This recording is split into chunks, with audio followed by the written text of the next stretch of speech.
Hare Krishna. The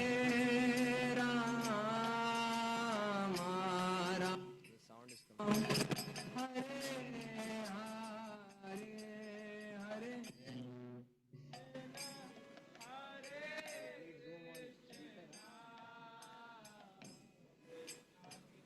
Hare Krishna.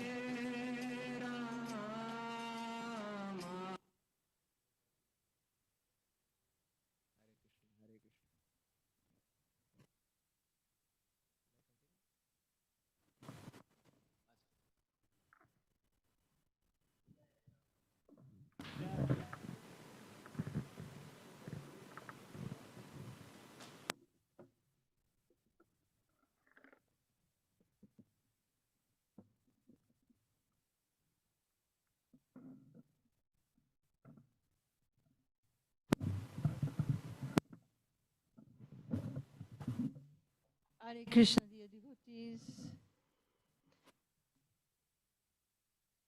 Srila Prabhupada, Ki Jai. On behalf of the Vrindavana Institute for Higher Education, I'd like to welcome all our hearers on YouTube and on WhatsApp who have gathered for this celebration of the disappearance day of Srila Rupa Goswami, which has been celebrated at the VIHE since 1999. So today is our 25th occasion starting this festival. We have given a special stress on Rupa Katha, a hearing about Srila Rupa Goswami. Srila Prabhupada drew so much inspiration from him staying at Radha Damodar temple. Just yesterday we were there for the Adivas ceremony, and I got the opportunity of looking through the window in Srila Prabhupada's room, the window that from where he was sitting, and he was actually taking his meal there. And while taking his meal, he was watching the samadhi of Srila Rupa Goswami. And in the preface of the Upadesamrita, Srila Prabhupada says that the Hare Krishna movement is conducted under the supervision of Srila Rupa Goswami. As we know, he is the leader of the 6 Goswamis, by his own brilliance as well as by his position in the spiritual realm, being very close to Srimati Radharani. So we will be hearing from various devotees who have Srila Rupa Goswami in their heart and who will be with us. We started yesterday already, and today we will be continuing. Our first speaker I would like to welcome is Kalachakra Prabhu. Are you here, Prabhu? Kalachakra Prabhu should be on Zoom.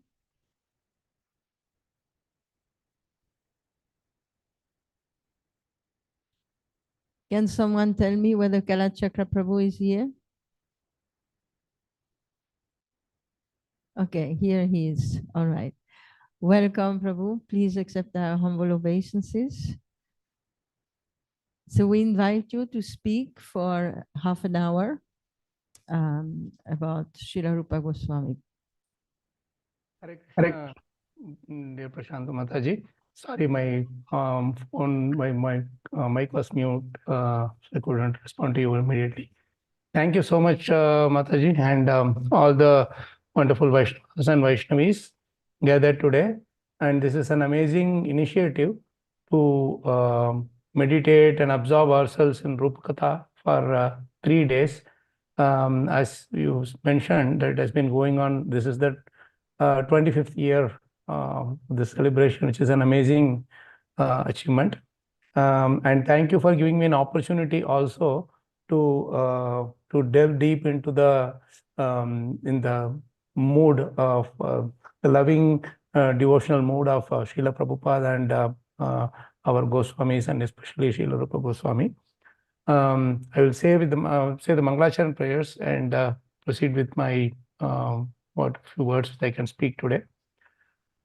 Om Ajnanatimirandasya Jnana Janashalakaya Chakshurunmilitam Yena Tasmai Shri Gurave Namaha Shri Chaitanya Manobishtam Sthapitam Yena Bhutale Swayam Rupa Kadamakyam Dadati Swapadantikam Vandeham Shri Guroho Shri Yutapada Kamalam Shri Gurun Vaishnavamscha Shri Rupam Sagrajatam Sahagana Raghunathanvitam Tam Sajivam Sadvaitam Savadhutam Parijana Sahitam Krishna Chaitanya Devam Shri Radha Krishna Padan Sahagana Lalita Shri Vishakhanvitanscha He Krishna Karuna Sindho Dina Bandho Jagatpate Gopesha Gopika Kanta Radha Kanta Namostate Tapta Kanchana Gaurangi Radhe Vrindavaneshwari Rishabhanu Sute Devi Pranamami Hari Priye Pancha Kalpatarubhyascha Kripa Sindhubhya Vacha Patitanam Pavanebhyo Vaishnavebhyo Namo Namaha Jaya Sri Krishna Chaitanya Prabhu Nityananda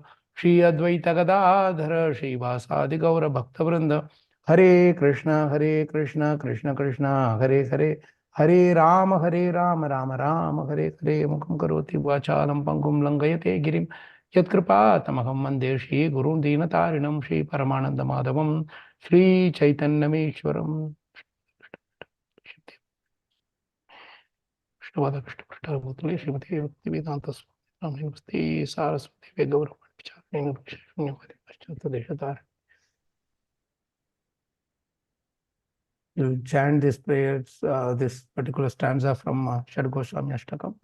Nana Shastra Vicharanaika Nipunau Sadharma Sanstapakau Lokanam Hitakarinau Tribhuvane Manyau Sharanyakarau Radha Krishna Padaravinda Bhajana Nande Namattalikau Vande Rupa Sanatanau Raghuyugau Shri Jiva Gopalakau. I offer my respectful obeisances unto the six Goswamis, namely Shri Rupa Goswami, Shri Sanatana Goswami, Shri Raghunath Bhatta Goswami, Shri Raghunath Dasa Goswami, Shri Jiva Goswami, and Shri Gopala Bhatta Goswami, who are very expert in scrutinizingly studying all the revealed scriptures with the aim of establishing eternal religious principles for the benefit of all human beings. Thus, they are honored all over the three worlds, and they are worth taking shelter of because they are absorbed in the mood of the gopis and are engaged in the transcendental loving service of Shri Radha and Krishna. Thank you so much, Prabhu's Matajis. Today, the topic that I was requested to speak on is Srila Prabhupada at Radha Damodar temple. I somehow loved this topic so much because of multiple reasons. It is very difficult to confine so much leela, so much bhava that Prabhupada exhibited in that transcendental place of Shri Radha Damodar temple within a short time span of the 20-30 minutes. But it's a good start for us to meditate on, because in Vrindavan, when we see every place has its own significance. However, there are some places which have maximum significance for the very reason that Srila Prabhupada revealed the most confidential those pastime places to us by his pure devotional service. Frankly speaking, he is actually the window through which we can get a peek into that transcendental world of Shri Vrindavan Dham. And within Shri Vrindavan Dham also, there are many things that we have heard about the Shri Radha Damodar temple because of its historic significance beyond even before Prabhupada's time. right from the Goswami's time. Of course, we are talking about Vrindavan, in which Prabhupada, Krishna has actually exhibited his transcendental pastimes during his manifest leelas here in this world. But after that, when Chaitanya Mahaprabhu ordered Rupa Goswami and Sanatana Goswami and all to go and excavate or manifest the leelas, the pastime places again to the whole world, and write transcendental literatures, scriptures for thousands of generations to come. Actually, it all comments there when Srila Rupa Goswami himself used this place as the headquarters for his preaching activities. And all other Goswamis also, they used to gather together in this. It's called, Prabhupada used to call that as the hub of the universe. Just like we call Naimisharanya as the hub of the universe, Sri Radha Damodar temple is the hub of the whole universe, where the whole scheme of the planning and scheming of the preaching service as ordered by Chaitanya Mahaprabhu was devised by the Goswamis.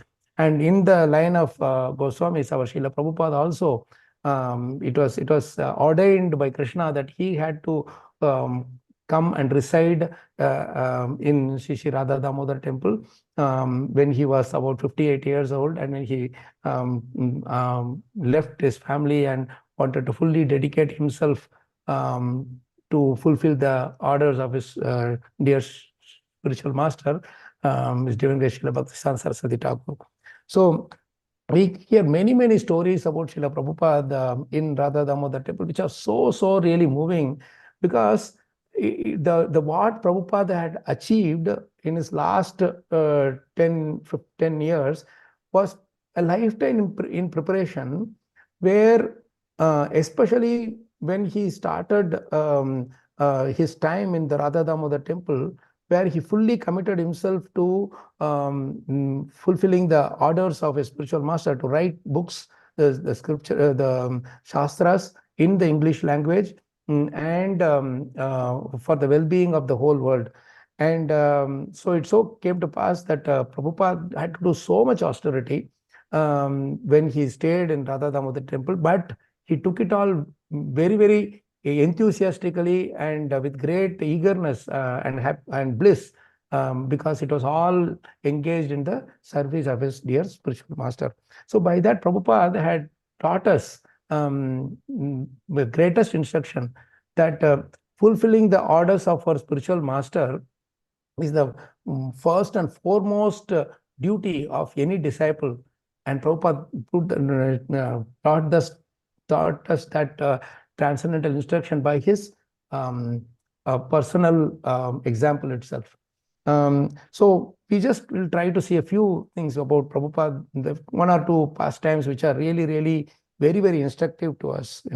Prabhupada moved to Radha Damodar temple when he was 58 years old, and at that time the Radha Damodar temple was just surrounded with muddy areas. It was not as constructed as it is now, like with all the concretes and all that, but the deities were always there: Radha Vrindavan Chandra, Radha Damodar, Radha Madhav, and Radha Shaila Chikan. Now, and the other samadhis of our previous acharyas were also there. And Prabhupada, when he entered Radha Damodar temple, that small room which he took over to stay, there is no air condition or even any of those other furniture or anything. Nothing was there, and he used to lie down on the floor in a torn quilt cloth. And those who used to come to see him also, the local his friends and acquaintance from the different Goswami temples, they also saw that such an austere place that Srila Prabhupada was living under. And he another thing that he, as Prashanta Mataji also said nicely, that from his the kitchen room he could take darshan of the Rupa Goswami's Samadhi Mandir and his Bhajan Kutir while he takes prasadam. And from the place where he is writing, in that other place in his, the room where he rested and he used to write and all that. From there, he could see the deities very nicely from there. And he had his mission pretty much intact. And when he was there in the Radha Damodar temple only, he got he used to tell the local friends or others who used to come, servants who used to come, that he got a dream in which Srila Bhaktisiddhanta Saraswati Thakur emphasized on his instruction, or he would get instructions from Srila Rupa Goswami also, right then and right there. And Prabhupada was a Vaikuntha man. He did not belong to this world, and that is why he could fully extract the complete essence of that Shri Radha Damodar temple. Many times we see now, many devotees, we all come on a parikrama and all. But normally we go around, take darshan and do the parikrama of the temple, of all the temples, each of the temples, and we come out. But if we try to do a little experiment to stay there in these temples for a week or so, then we will understand the austerities involved there. It is not so easy to stay there, but Prabhupada did that for many years. And he wrote especially his first and second canto Srimad Bhagavatam, he sat there and he wrote right there in that room. And he used to, in fact, it is said that he used to sit with the Goswamis from the other temples, like Radha Ramanlal temple and all. And he would not even have a pen, he would have a pencil, and he would sit across with the other Goswamis, and they will exchange the pencils. Prabhupada will read from the page, and then he will give it to the other friend, his friend Goswami, and he would use the same pencil to correct it. So Prabhupada lived in a very, very humble way, but still he did not complain of anything as lacking. He was always feeling completely full in himself, and that was the transcendental quality in Prabhupada that really made him what he is now, And one very startling thing that I heard, that during those days, Prabhupada was writing, but he had never gone to the West. So there was no point about, printing, like mass printing and, all those things didn't come into being. So we all know how he used to travel from Vrindavan, Mathura, then to Delhi to print some magazines and all that. So once he wrote a book which was not published in the beginning. It's a small book. But he just wrote in a set of papers, and it was kept under the trunk box in which his paraphernalia were left when he left for the West.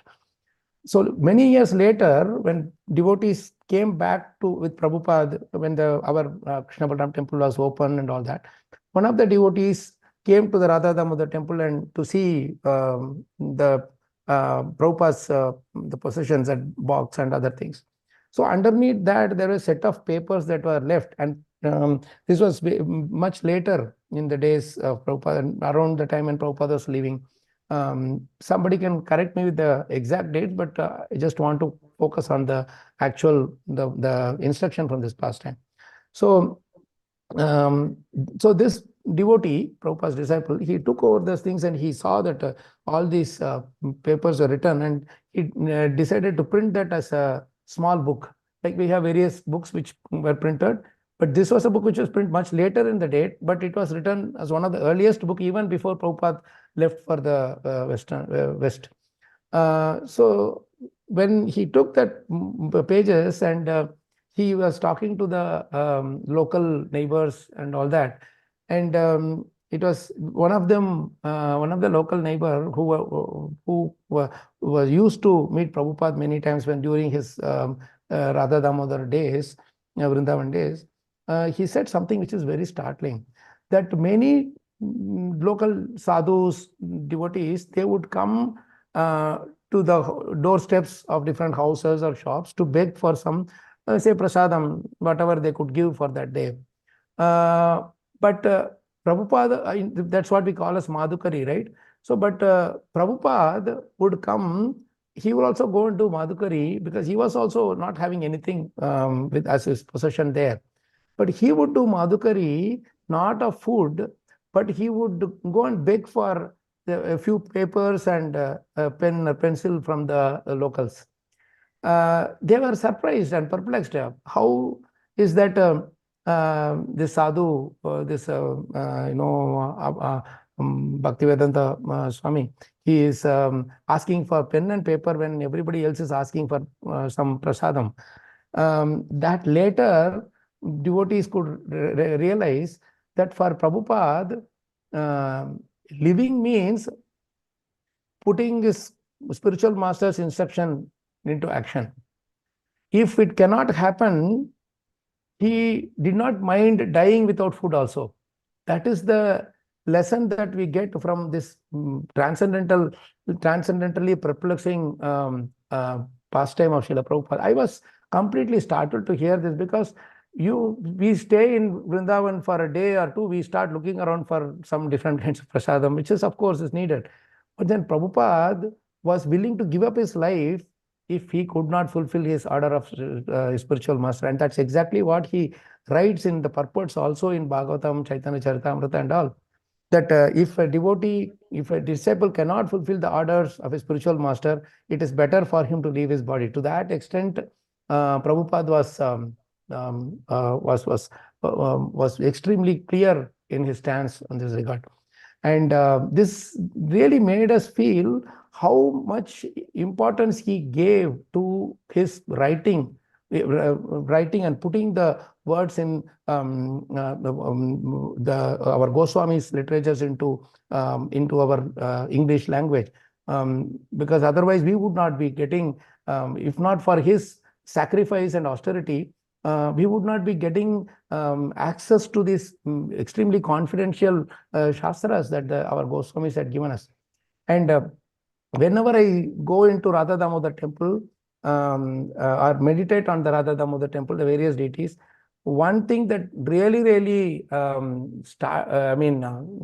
stuns me is the deity of Srila Rupa Goswami. I mean, whenever I go stand in front of Srila Rupa Goswami with his hand like this and with his kneeling pose, and you look at his eyes, it is so piercing that we can see that he is seeing through all the anarthas in our heart, and he is saying that whatever drama you may be doing, outside, whatever, I can see through you completely. So this is something which I'm in fact many times I'm afraid of standing there for a long time also, because he can see through it with such purity, his purity is so clear that he can see through our hearts. And Srila Prabhupada also is extremely in the same way. Just look at his deities and meditate on his deity inside the Radha Damodar, that room, and sit there, and that's a place where he started. The journey of Srimad Bhagavatam started right from there, and all the books that manifested from there. So every time I go to Vrindavan, we can genuinely and we can tangibly and transcendentally feel the presence of Prabhupada right there in the Shri Radha Damodar temple, as much as we can feel it in his quarters in our Krishna Balaram temple and the Samadhi in our temple complex.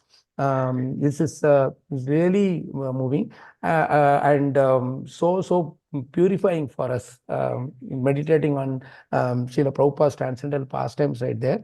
I just wanted to read through this one amazing this thing, memory recounted, and it is printed in the book, our Srila Prabhupada, a dear friend to all, by Her Grace Mula Prakriti Mataji, who did amazing austerity to recollect all the incidents that were recollected by the various friends, devotees, and others in Vrindavan and other places also. But this section where Prabhupada's leelas in the Radha Damodar temple is so amazingly shared. And every time I read this beautiful recollection by Srila Hridayananda Das Babaji Maharaj, I am just stunned, and it's just mind-boggling. So I just, those many of you would have read this or heard this, but I just wanted to read this again for our own purification, just quickly, for my own purification.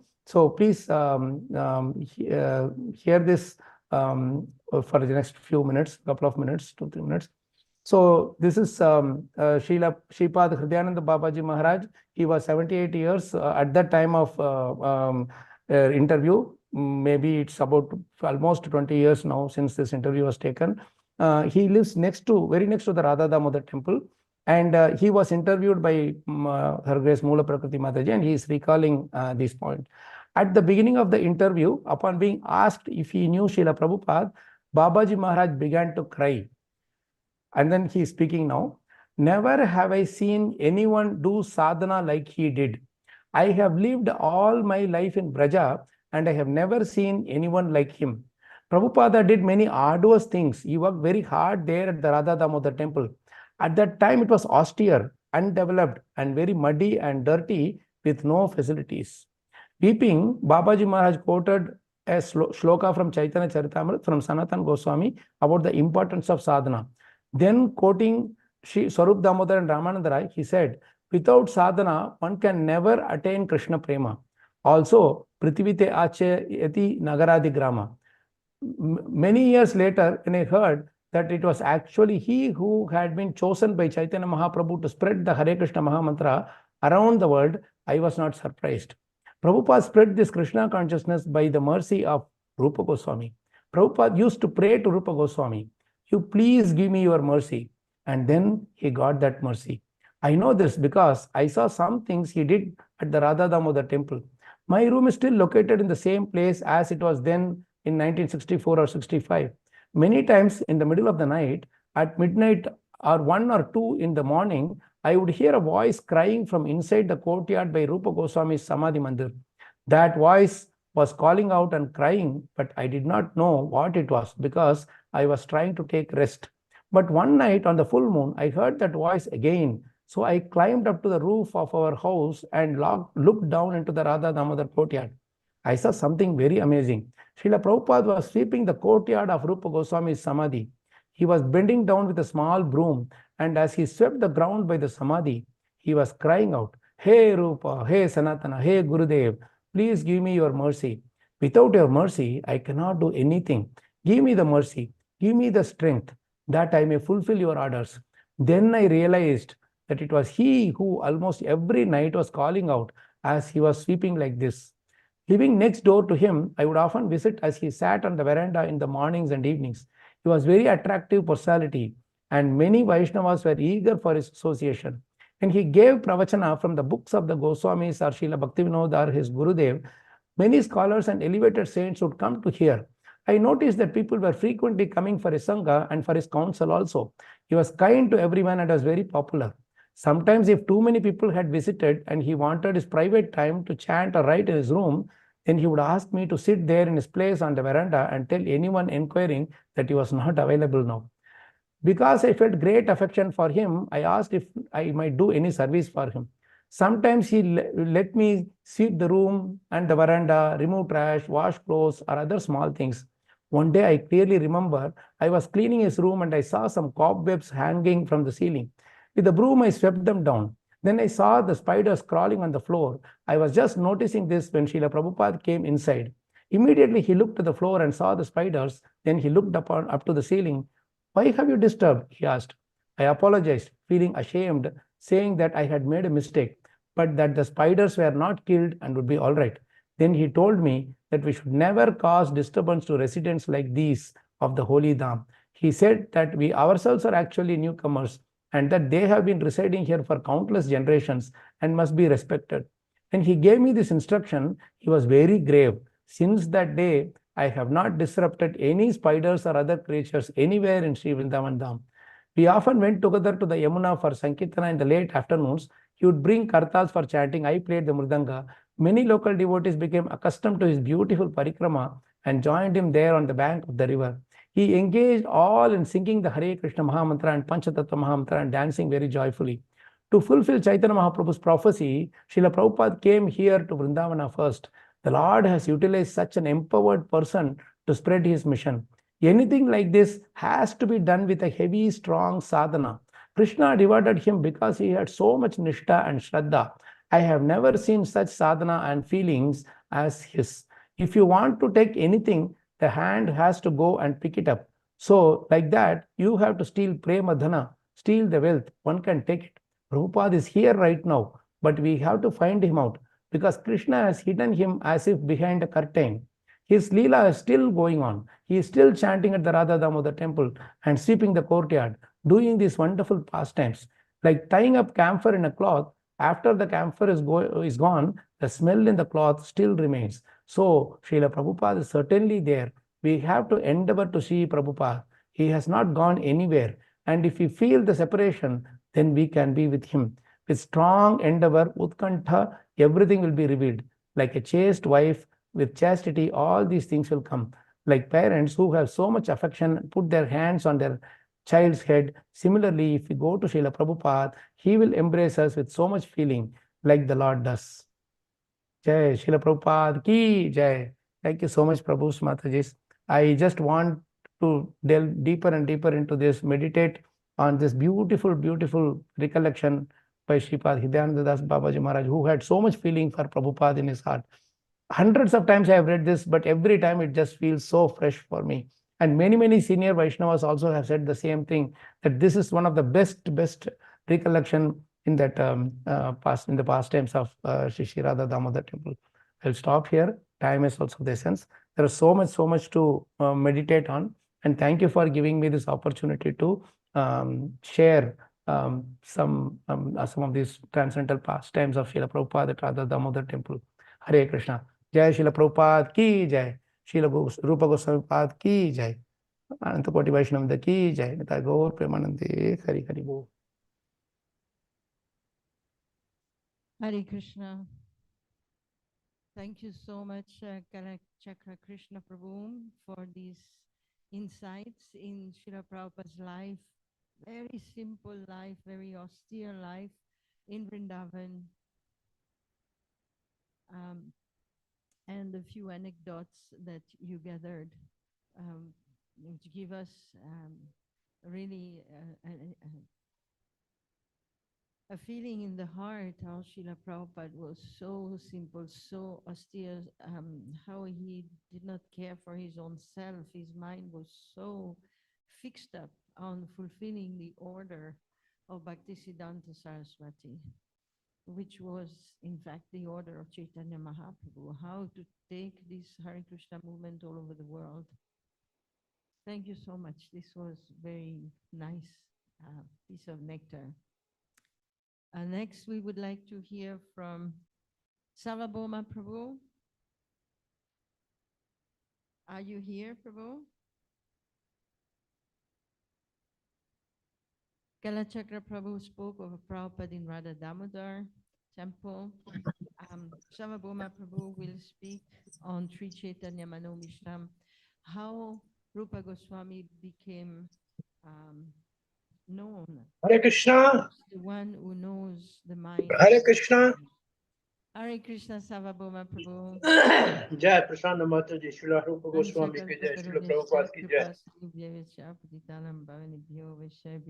Gurave Gaura Chandraya Radhikaya Tadalaya Krishnaya Krishna Bhaktaya Tad Bhaktaya Namo Namaha. Om Namo Bhagavate Vasudevaya. Om Namo Bhagavate Vasudevaya. Om Namo Bhagavate Vasudevaya.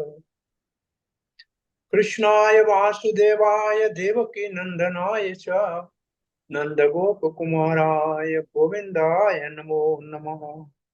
Namo Mahavadannaya Krishna Prema Pradayate Krishnaya Krishna Chaitanya Namani Gauratveshe Sri Chaitanya Manobhishtam Stapitam Yena Bhutale Swayam Rupa Kadamayam Dadati Sopadantikam Vancha Kalpatruvescha Kripa Sindhu Vyaivacha Patitanam Pavanebhyo Vaishnavebhyo Namo Namah Jai Sri Krishna Chaitanya Prabhu Nityananda Shri Advaita Gadadhara Shivas Adigaura Bhakta Vrinda Hare Krishna Krishna Krishna Hare Hare Hare Ram Ram Ram Hare Hare Hare Krishna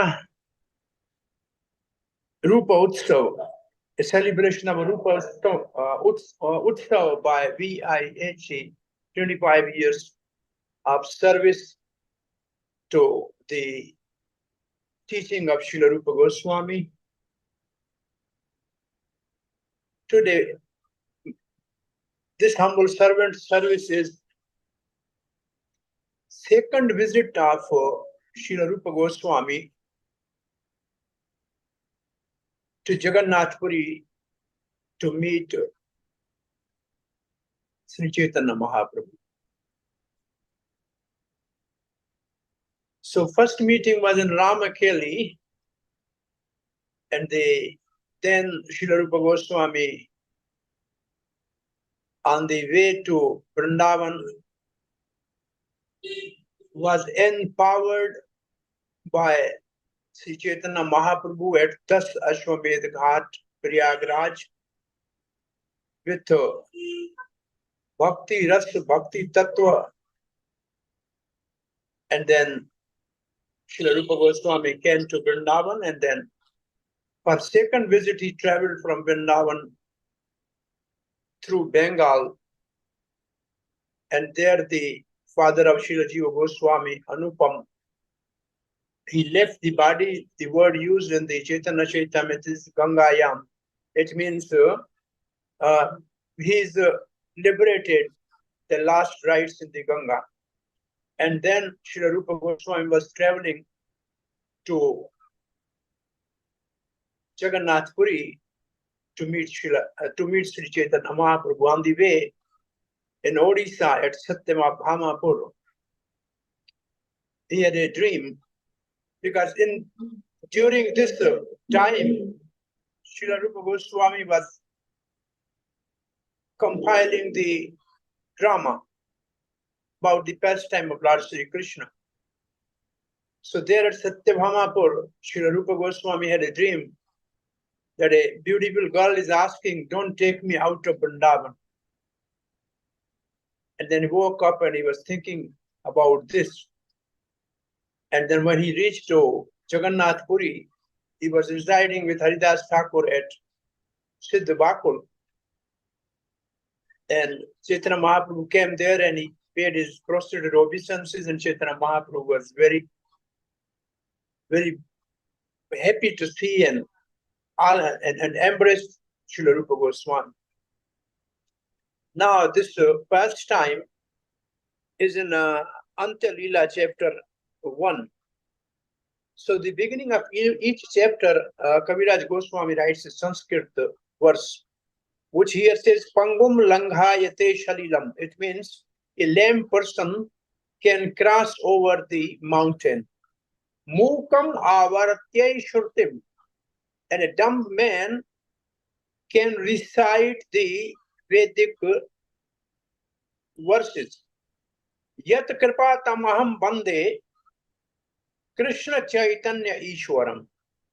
Srila Prabhupada writes in translation, I offer my respectful obeisances to Sri Krishna Chaitanya Mahaprabhu, by whose mercy even a lame man can cross over the mountain and a dumb man recite Vedic literature. So how we get the mercy of Chaitanya Mahaprabhu that we can speak the Vedic literature? So here is a very interesting little information in this chapter. This is what Chaitanya Mahaprabhu is saying. Advaita Nityananda Tumara Dui Jane Prabhu Kahe Rupa Kripa Kar Kaya Mane. Now, when Srila Rupa Goswami is there in Jagannath Puri, one day Chaitanya Mahaprabhu asked, Chaitanya Mahaprabhu told Advaita-Acharya Nityananda Prabhu, you both show your mercy wholeheartedly to Rupa Goswami. So Nityananda, who is the real Acharya Tattva, Guru Tattva, and Advaita Acharya, who brought Chaitanya Mahaprabhu by his prayers in this world. And he asked the both limbs of Chaitanya Mahaprabhu to bless with both hands Srila Rupa Goswami. And then what will happen if he bless? The next verse says, Tuma dwara kripate ihara haitai che shakti yate vivarate purane kripa ras bhakti.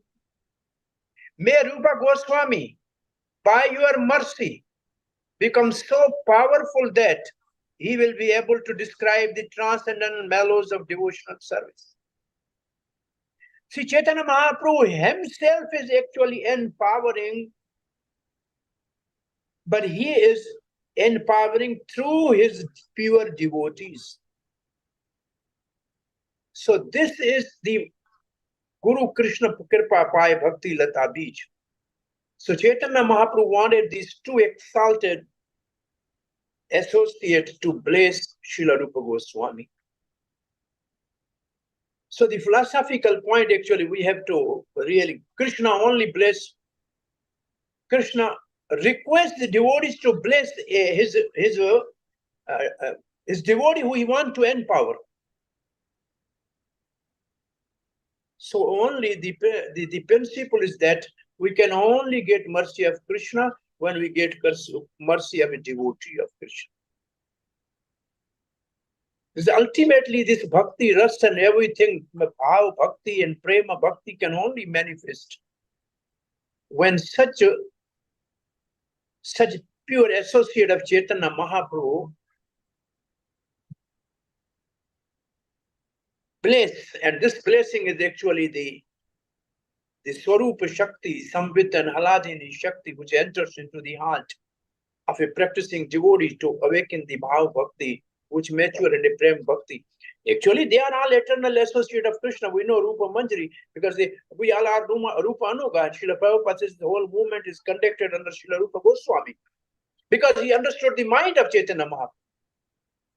And what he understood in the mind of Chaitanya Mahaprabhu, the principal verses are these. So how Rupa Goswami understood the mind of Chaitanya Mahaprabhu?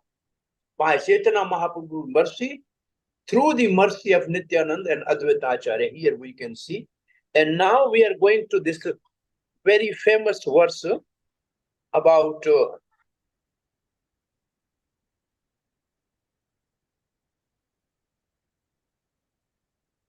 which this verse came. This is enough. Now these are the 4 months all the associate of Chaitanya Mahaprabhu, they were living in Jagannath Puri, and Rath Yatra time came. And Chaitanya Mahaprabhu recited one verse. And this verse is right in this chapter which says, Yaha Komara Harhasa Eva Hi Varasta Eva Chaitra Kaspas Te Ko Namilita Malati Saurabha Pauradha Kadambanila Sa Chaivasmi Tathapi Tatra Sulta Vyapara Leela Vidau Revaro Dasi Vetasi Tarau Tale Cheta Samauta Kante. That very personality who stole my heart during my youth is now again my master. These are the same moonlit nights of the month of Chaitra. The same fragrance of Malti flower is there. And the same sweet breeze are blowing from the Kadamba forest. In our intimate relationship, I also the same lover, yet still my mind is not happy here. I am eager to go back to that place on the bank of the Reva under the Vetasi tree. That is my desire. So nobody understood the meaning of this verse except Swarup Damodar. This is what they written in the purport. Nobody understood the meaning of this verse. And Mahaprabhu spoke this verse. And every day, as usual, Mahaprabhu used to visit to Jagannath temple, and then he used to take prasad, and then he used to go to visit Haridas Thakur and Srila Rupa Goswami. On this day, when Rupa Goswami heard this verse, and then when he came back to his Siddha Bakul, then he also had a palm leaf, and then he wrote the meaning of this verse, actually, what Mahaprabhu was speaking. And this is the verse Rupa Goswami has written. Priyaha so ayam Krishnaha sahachari kurukshetra milita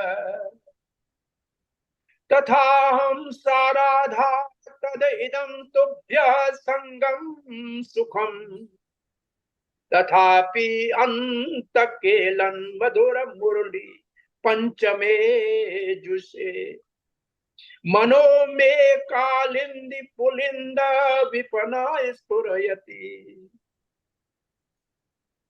Srila Rupa Goswami is writing, this is the mood of Chaitanya Mahaprabhu. When he recited the verse he recited in Kurukshetra, where Radharani met Krishna again. So here the translation goes, my dear friend, now I have met my very old and dear friend Krishna on this field of Kurukshetra. I am the same Radharani, and now we are meeting together. It is very pleasant, but I would still like to go to the bank of Yamuna beneath the tree of the forest there. I wish to hear the vibration of his sweet flute playing the fifth note within the forest of Vrindavan. This is the verse composed by Chaitanya Mahaprabhu, which is in Padyavali. And based on this verse, Mahaprabhu read this. When Mahaprabhu, Rupa Goswami wrote this verse, and then he put this verse in a thatch roof. Thatch roof of the hut, and then he went to take bath in ocean. And in the meantime, Chaitanya Mahaprabhu came, and then he noticed that palm leaf and took it and he read it. And he was in ecstasy. How could Rupa Goswami understand my mind? And then he asked, in this section here, it says, Talpatre shloka likhi chalite rakila samudar snan karibare Rupa Gosai gela. After writing this verse on the palm leaf, Srila Rupa Goswami put it somewhere in his thatch roof and went to take bath. And then, Hena kale Prabhu aila tahara milite chale shloka dekhi Prabhu lagila padite. At that time, Sri Chaitanya Mahaprabhu went there to meet him, and when he saw the leaf pushed into the roof, he saw the verse and he began to read it. And then Shloka pari Prabhu sukhe premavishta haila ena kale Rupa Goswami snan kari aila. After reading the verse, Chaitanya Mahaprabhu was overwhelmed by ecstatic love. At that very time, Rupa Goswami returned, having finished bathing in the sea. And then Srila Rupa Goswami offered his obeisances. And seeing the Lord, Rupa Goswami fell in the courtyard to offer obeisance. The Lord slapped him mildly in love and spoke as follows. And this is what Chaitanya Mahaprabhu is saying. Guda mora hirdaya tumi janila ke mane Eta kahi rupa kaila dridha alingana. My heart is very confidential, Chaitanya Mahaprabhu is saying. How did you know my mind in this way? After saying this, he firmly embraced Srila Rupa Goswami. Now, this again, same thing happened. And then say shloka laya Prabhu Swarupa dekhaila. And he immediately gave that verse to Swarup Damodar. Sarupera pariksha lagi. Please, you examine this verse. And then he asked, tell me, what is in this verse? Oh, how could Rupa Goswami have understood my heart? The Lord asked Swarup Damodar. No one could otherwise understand this meaning. I can therefore guess that previously you bestowed upon him your causeless mercy. This verse, Swarup Damodar told. And Sri Chaitanya Mahaprabhu replied, Rupa Goswami met me in Prayag. It says, Prabhu kahe iho amaye Prayaga milila yogya patra jani ihate mora kripa tahila. Rupa Goswami met me at Prayag, knowing him to be a suitable person, a right candidate. I naturally bestowed my mercy upon him. So Swarup Damodar understood the mind of Srila Rupa Goswami, and then, mind of Chaitanya Mahaprabhu and meaning of this verse, and then our Srila Rupa Goswami understood the meaning. Now,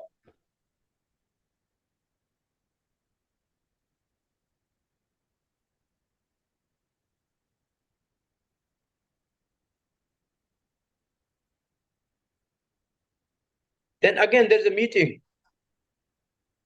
in the same section. Rupa Haridasa Duhi Basila Pinda, they are sitting. The associate of Chaitanya Mahaprabhu was sitting on a higher seat, and Rupa Goswami and Haridas Thakur were sitting nearby. And at that time, Sri Chaitanya Mahaprabhu, Purve Shlok Pad Rupa Prabhu Agya Kaila. Chaitanya Mahaprabhu asked Sri Rupa Goswami, please recite that verse you composed. Lajite na padhe Rupa Mora Dharila Mona Dharila. But because Srila Prabhupada writes, Rupa Goswami, because of great shyness, did not read it, but instead remained silent. So he kept silent there. Swarupa Goswami tabi se shloka padhila suni sabhakar chitta chamatkar aila. Then Swarup Damodar Goswami recited the words. And when all the devotees heard it, their minds were struck with wonder. And then this is the verse.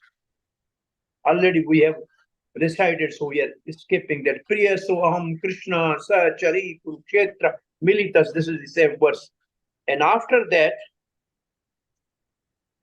after hearing this verse, Ramanand Rai and Sarbhauma Bhattacharya said to Chaitanya Mahaprabhu, without your special mercy, how could this Rupa Goswami have understood your mind? So Ramanand Rai and Sarbhauma Bhattacharya asked Chaitanya Mahaprabhu, how could he understand? Srila Ramanand said that previously Sri Chaitanya Mahaprabhu had empowered his heart so that he could express elevated and conclusive statement to which even the Lord Brahma has no access. What it means actually. Amate sanchari purve kahila siddhanta ye sab siddhanta Brahma nahi paye anta. Even Brahma cannot understand the conclusion of all Vedic literature, which Rupa Goswami has understood by the mercy of Chaitanya Mahaprabhu. Brahma knows the four Vedas. He got the Vedas. But the essence of Veda, which is to love and serve Krishna. And that Rupa Goswami has understood and has explained in his writings by the mercy of Chaitanya Mahaprabhu. And then you had not previously showed your mercy on him. They said, I would not have been possible. It have not been possible for him to express your internal feelings. So Chaitanya Mahaprabhu said, my dear Rupa, please recite that verse from your drama. Now I just, for a few minutes more, and I would like to conclude.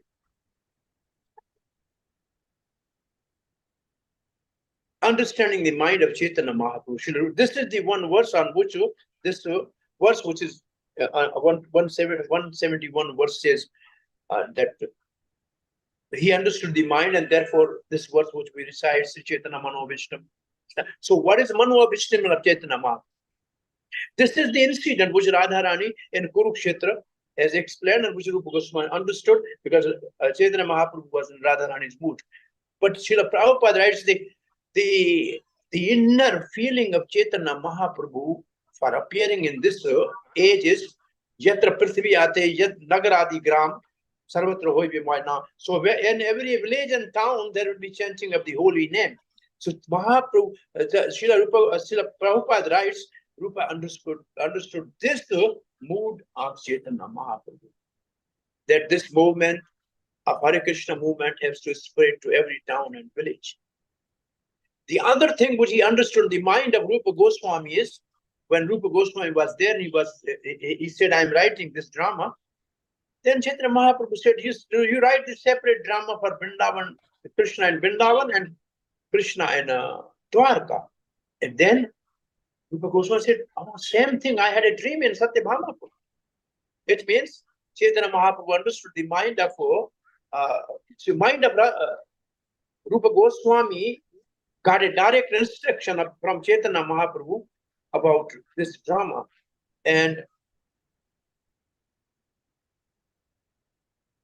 Srila Rupa Goswami, in this whole chapter, then his drama is discussed with Ramananda Rai and all the eternal associate of Chaitanya Mahaprabhu were happy, very much affectionately, lovingly embraced Rupa Goswami, blessed Rupa Goswami, and then after 4 months was over, all other left, but Rupa Goswami stayed there for more time to have association of Chaitanya Mahaprabhu. And the mood of Chaitanya Mahaprabhu, which Srila Rupa Goswami has actually revealed through the teaching in his books, which we study in our Bhakti Shastri, Nectar of Instruction, Nectar of Devotion, and then at a higher level, the more finer details of now I'm just concluding in few words. Prabhupada understood the mood of Rupa Goswami. Rupa Goswami understood the mood of Chaitanya Mahaprabhu, and Srila Prabhupada understood the mood of Srila Rupa Goswami. So in the preface of Nectar of Instruction, he writes, this movement is conducted under the direction of Srila Rupa Goswami. And Rupa Goswami is one of the 6 Goswamis, and they are the follower of Chaitanya Mahaprabhu, who appeared to give the Radha Krishna Prem. And to get the Radha Krishna Prem, we have to follow in the footsteps of these Goswami, and therefore we are called Rupa Anugas. And for that purpose, we have to understand it, we have to control our mind and senses. And it's with this attitude, if we follow the Goswami, Rupa Goswami, his teaching. He was sitting in Vrindavan, but he has given the literature which is now spread by Srila Prabhupada all over the world. And this is the best preaching Srila Prabhupada or Srila Rupa Goswami has done. He has prepared everything, the heart and mind of Chaitanya Mahaprabhu. And he gave this to the whole world. So we are thankful, we are grateful and obliged to Srila Prabhupada that he has revealed the mind of Rupa Goswami by giving us the teaching of Chaitanya Mahaprabhu and this Gauravani Parcharane. This is the mercy. But now again, I'm just finishing by saying Mahaprabhu has actually stated a right precedent that whoever is actually blessed by Chaitanya Mahaprabhu, he must first be blessed by Nityananda.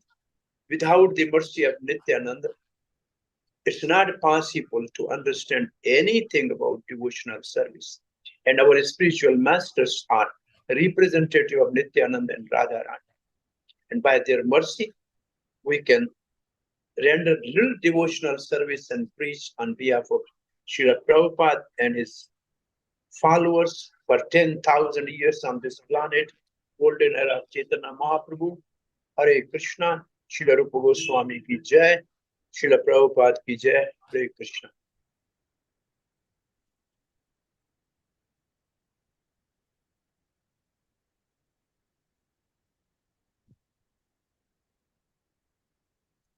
Hare Krishna.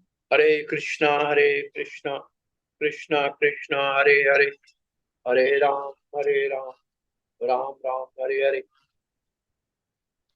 Thank you, Sarbhauma Prabhu, for speaking on Chaitanya Manobhrishtam. Many times we take it for granted that Lord Chaitanya is the Supreme Personality of Godhead, everybody knows. But it is Rupa Goswami who revealed that. And because Mahaprabhu is the Channa avatar, so he doesn't reveal himself as a Supreme Lord.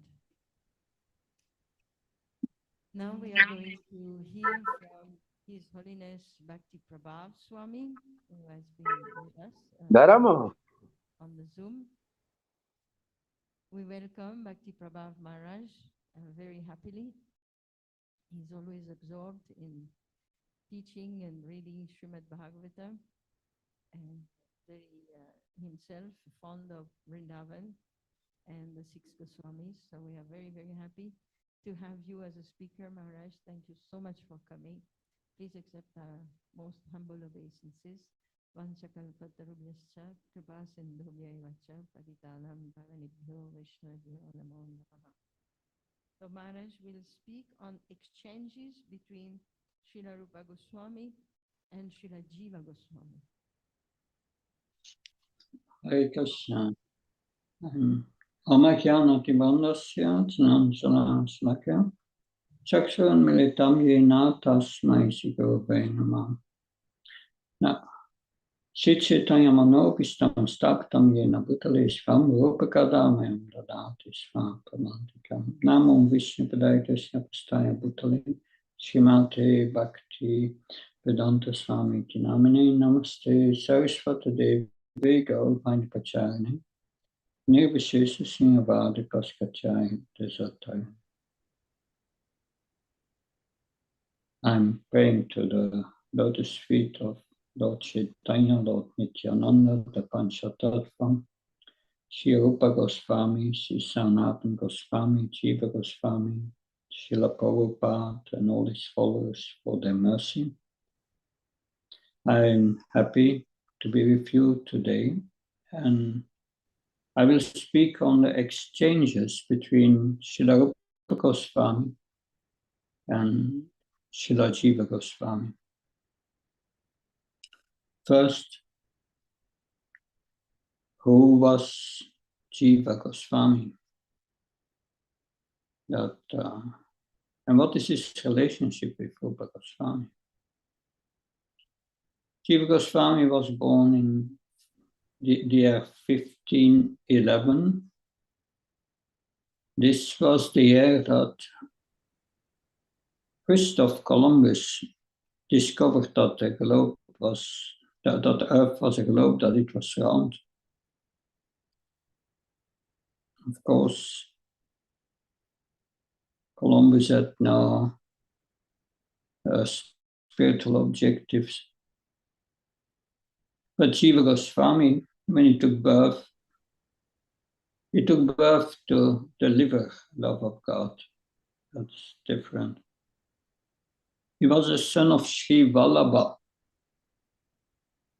that Jiva Goswami himself refers to his father as Sri Vallabha. But he got the name Anupam from Lord Chaitanya.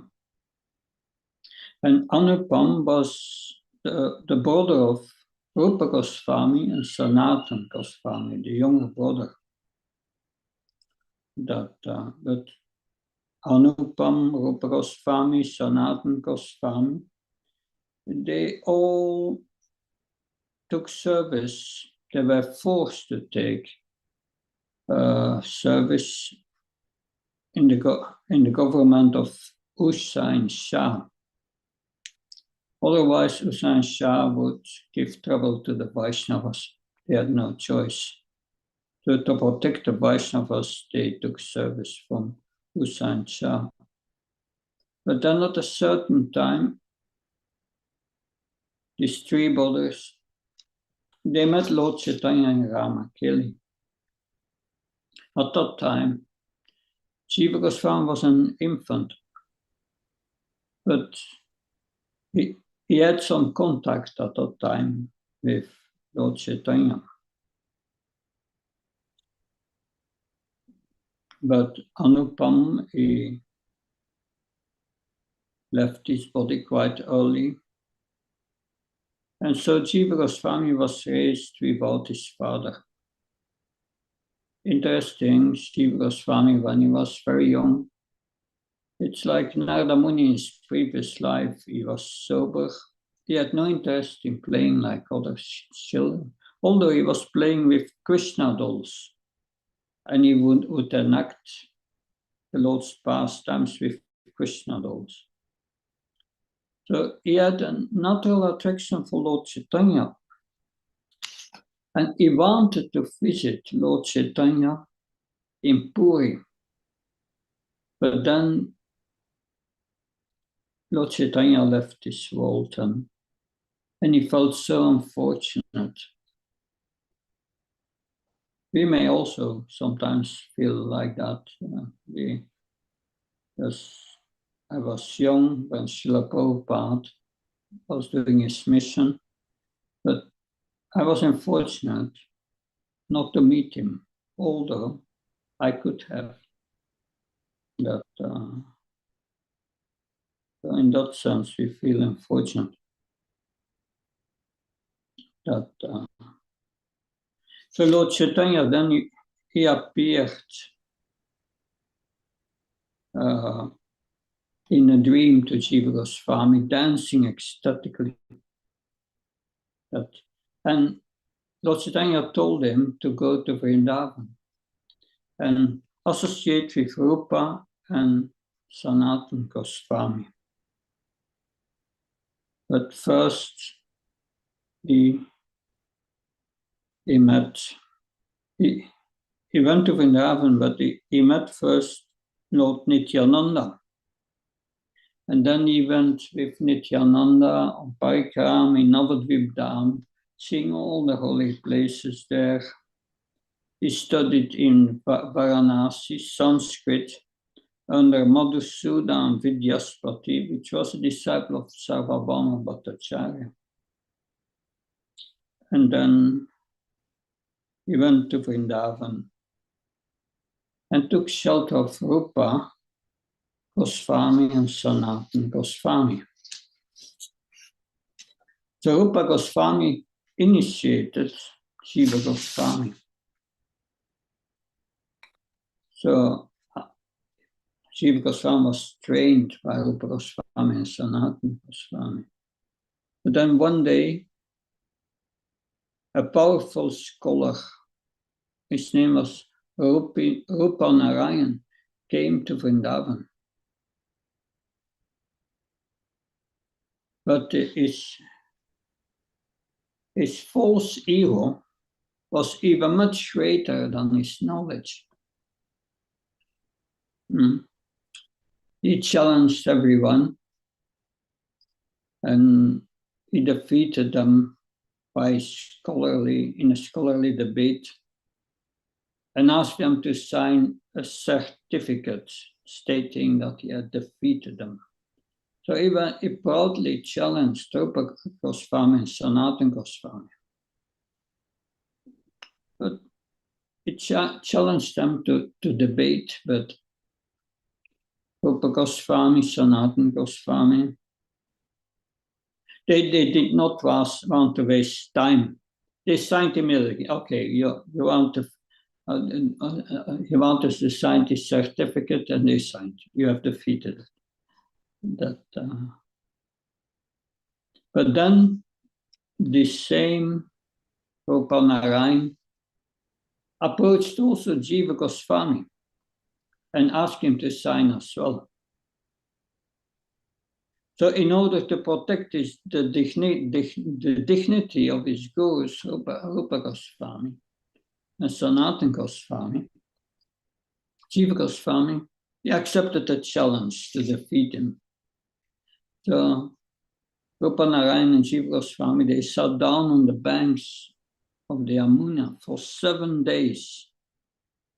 And Jiva Goswami thoroughly defeated him on all levels.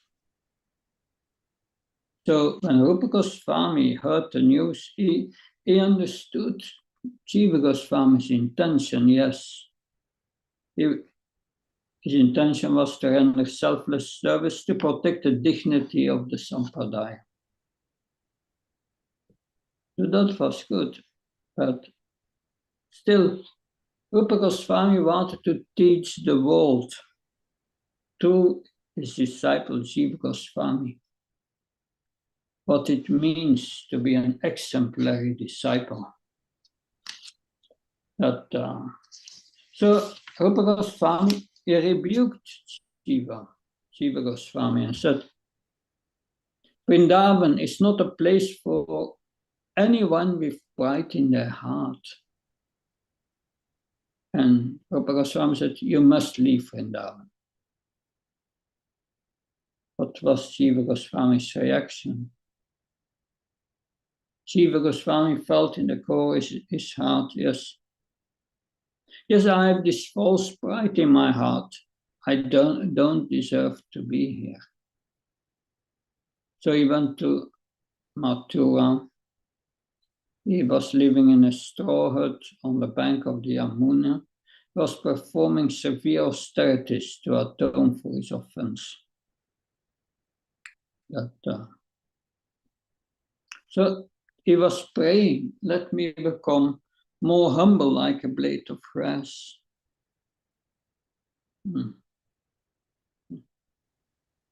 So let me become more humble like a blade of grass. He was praying in a way that he could actually please his guru and be qualified to live in Vrindavan. So, of course, this affected Jiva Goswami's health, that he became very thin and his health went backwards. Then one day, Sanatana Goswami, he went to Mathura, he traveled to Mathura, and then he saw the state of Jiva Goswami. And when he went back to Vrindavan, he told Rupa Goswami. Interesting, these great souls, they never criticize anyone. This is mentioned in Nectar of Instruction, text 5. One should seek out a devotee who is averse to criticizing others and serve that devotee. This Uttam Adhikar. So the only thing he said to Rupa Goswami is, one of the prime teachings of Lord Chaitanya is Jiva Doya, compassion for the Jivas. And Rupa Goswami immediately exactly understood what he meant. So Jiva Goswami, Rupa Goswami brought Jiva Goswami back to Vrindavan. And he took care of him, nursed him so that his health would improve, and that he would regain his health. So in that way, Rupa Goswami was teaching the faithfulness and loyalty of a disciple in protecting the dignity of the Guru Parampara.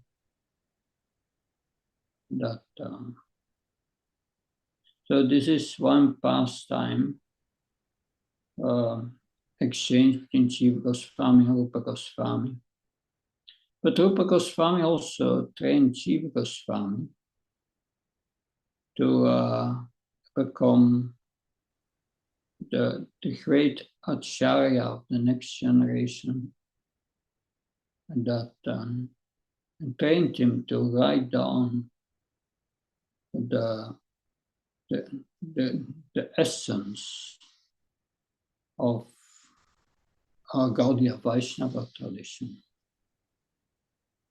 And we know that Jiva Goswami then wrote later the Sandarbhas, and that the Jiva Goswami today is still praised at many universities in India and all over the world because of his most exalting writings. Jiva Goswami wrote 400,000 verses in his life, 400,000 verses. The Bhagavatam is 17,000 verses. So we can imagine what a volume of books he wrote. He wrote this, and also he wrote this Dham Yakaran, a teaching of grammar, Sanskrit grammar, based on Krishna's names, and are used in many universities, Sanskrit department. That is also appreciated in the scholarly world, Jiva Goswami. Many of the devotees wrote PhD theses on Rupa Goswami. Radha Prabhu did his doctoral thesis on just a few verses of the Sandarbhas. But Srila Jiva Goswami also understood the mood of the 6 Goswamis, Rupa Goswami, Sanatana Goswami. That, of course, he had traveled also with Lord Nityananda. When he could not meet Lord Chaitanya in Puri because Lord Chaitanya has left this world, he felt great separation. But Lord Nityananda brought him to all the places in Navadvip where Lord Chaitanya had his pastimes and told him the pastimes. And also Jiva Goswami went to South India, went to all the places where Lord Chaitanya visited. So his life was with Lord Chaitanya, and Rupa Goswami was his shelter. So these are the extraordinary this extraordinary life of Srila Jiva Goswami. Hare Krishna. Jai Prabhupada. Thank you very much.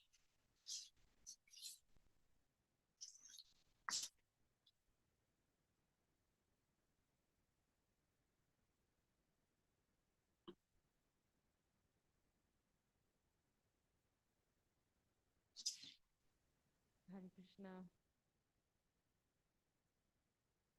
Bhakti Prema Maharaj. Thank you very much. difficult sometimes to understand the exchanges between Rupa Goswami and Jiva Goswami. Also a wonderful example for us. So thank you very much for coming and for speaking. I hope that devotees are listening attentively. We serve the Lord, but as we know, the Lord is more pleased when we serve his devotees. So hearing the glories of Srila Rupa Goswami is certainly very pleasing to Shri Radha Govinda.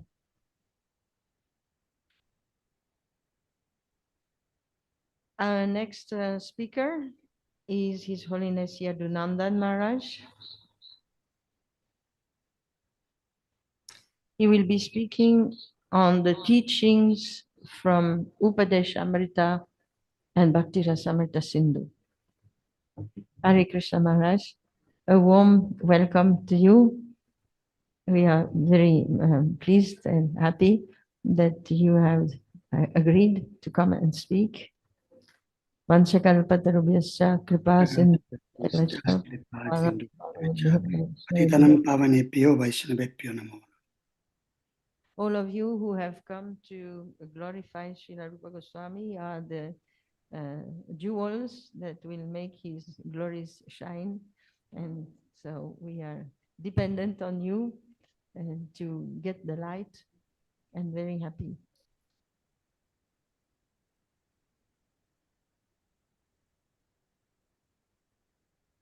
Thank you very much, Prashanta Mataji, for giving me this opportunity. I feel very happy and very grateful that you are, even though I am so far remote physically from Shri Vrindavan Dham.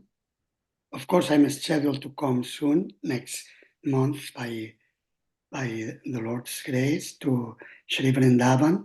So you are giving me the opportunity to be connected to Srila Rupa Goswami in this beautiful 4-day festival you and your team are organizing in Vrindavan Dham. Om Ajnanatirmirandasya Gyananjana Shalakaya Chakshurum Militam Yena Tasmai Shri Gurave Namaha. Shri Chaitanya Manobishtam Sthapitam Yena Bhutale Swayam Rupa Kadamahyam Dadati Svapadantikam.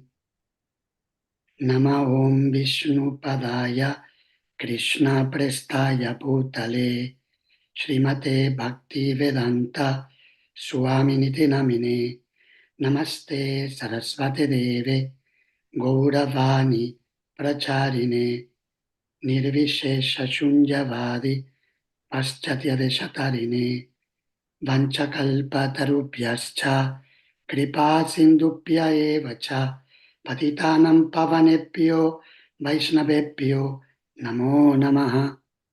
Jaya Shri Krishna Chaitanya Prabhu Nityananda Shri Advaita Gadadhara Shri Vasadi Gaura Bhakta Vrinda. Hare Krishna Krishna Krishna Hare Hare Hare Rama Rama Rama Hare Hare.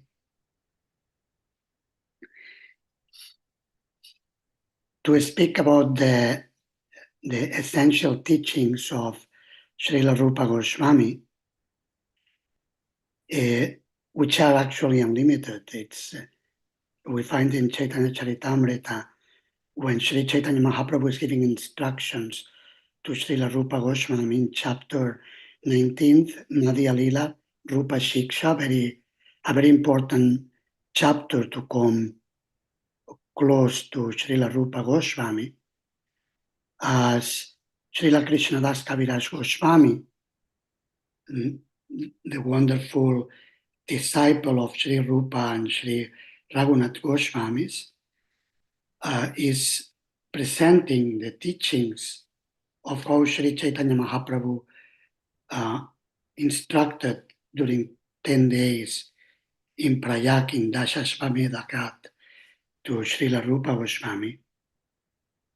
So naturally, this helps us to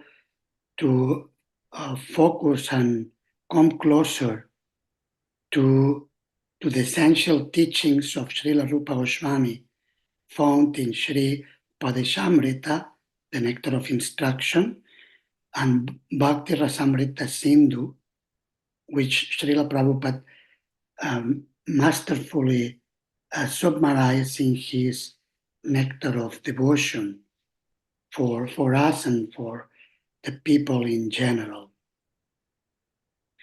So Sri Chaitanya Mahaprabhu states that actually the ocean of the teachings about the devotional service to the Lord is unlimited. I'll read it. It's in Chaitanya-Charitamrita Madhya 1937.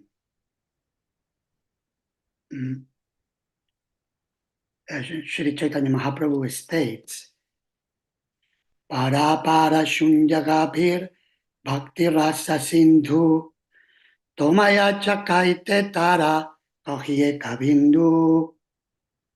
The ocean of the transcendental mellows of devotional service is so big that no one can estimate its length and breadth.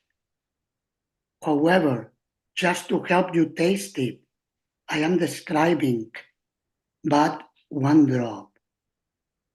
So it is not possible to fully reflect the teachings of Srila Rupa Goswami as this ocean, this Bhakti Rasamrita Sindhu, the nectar of the Bhakti Rasa ocean that he has revealed in Bhakti Rasamrita Sindhu is actually unlimited. So how can we, in a few minutes, be able to present this beautiful transcendental message? But the beauty of this ocean, that even a bindu, even a drop of that nectar will soothe our souls and will inspire us in devotional service. So Srila Rupa Goswami has summarized this ocean of the essential instructions in his Upadesamrita.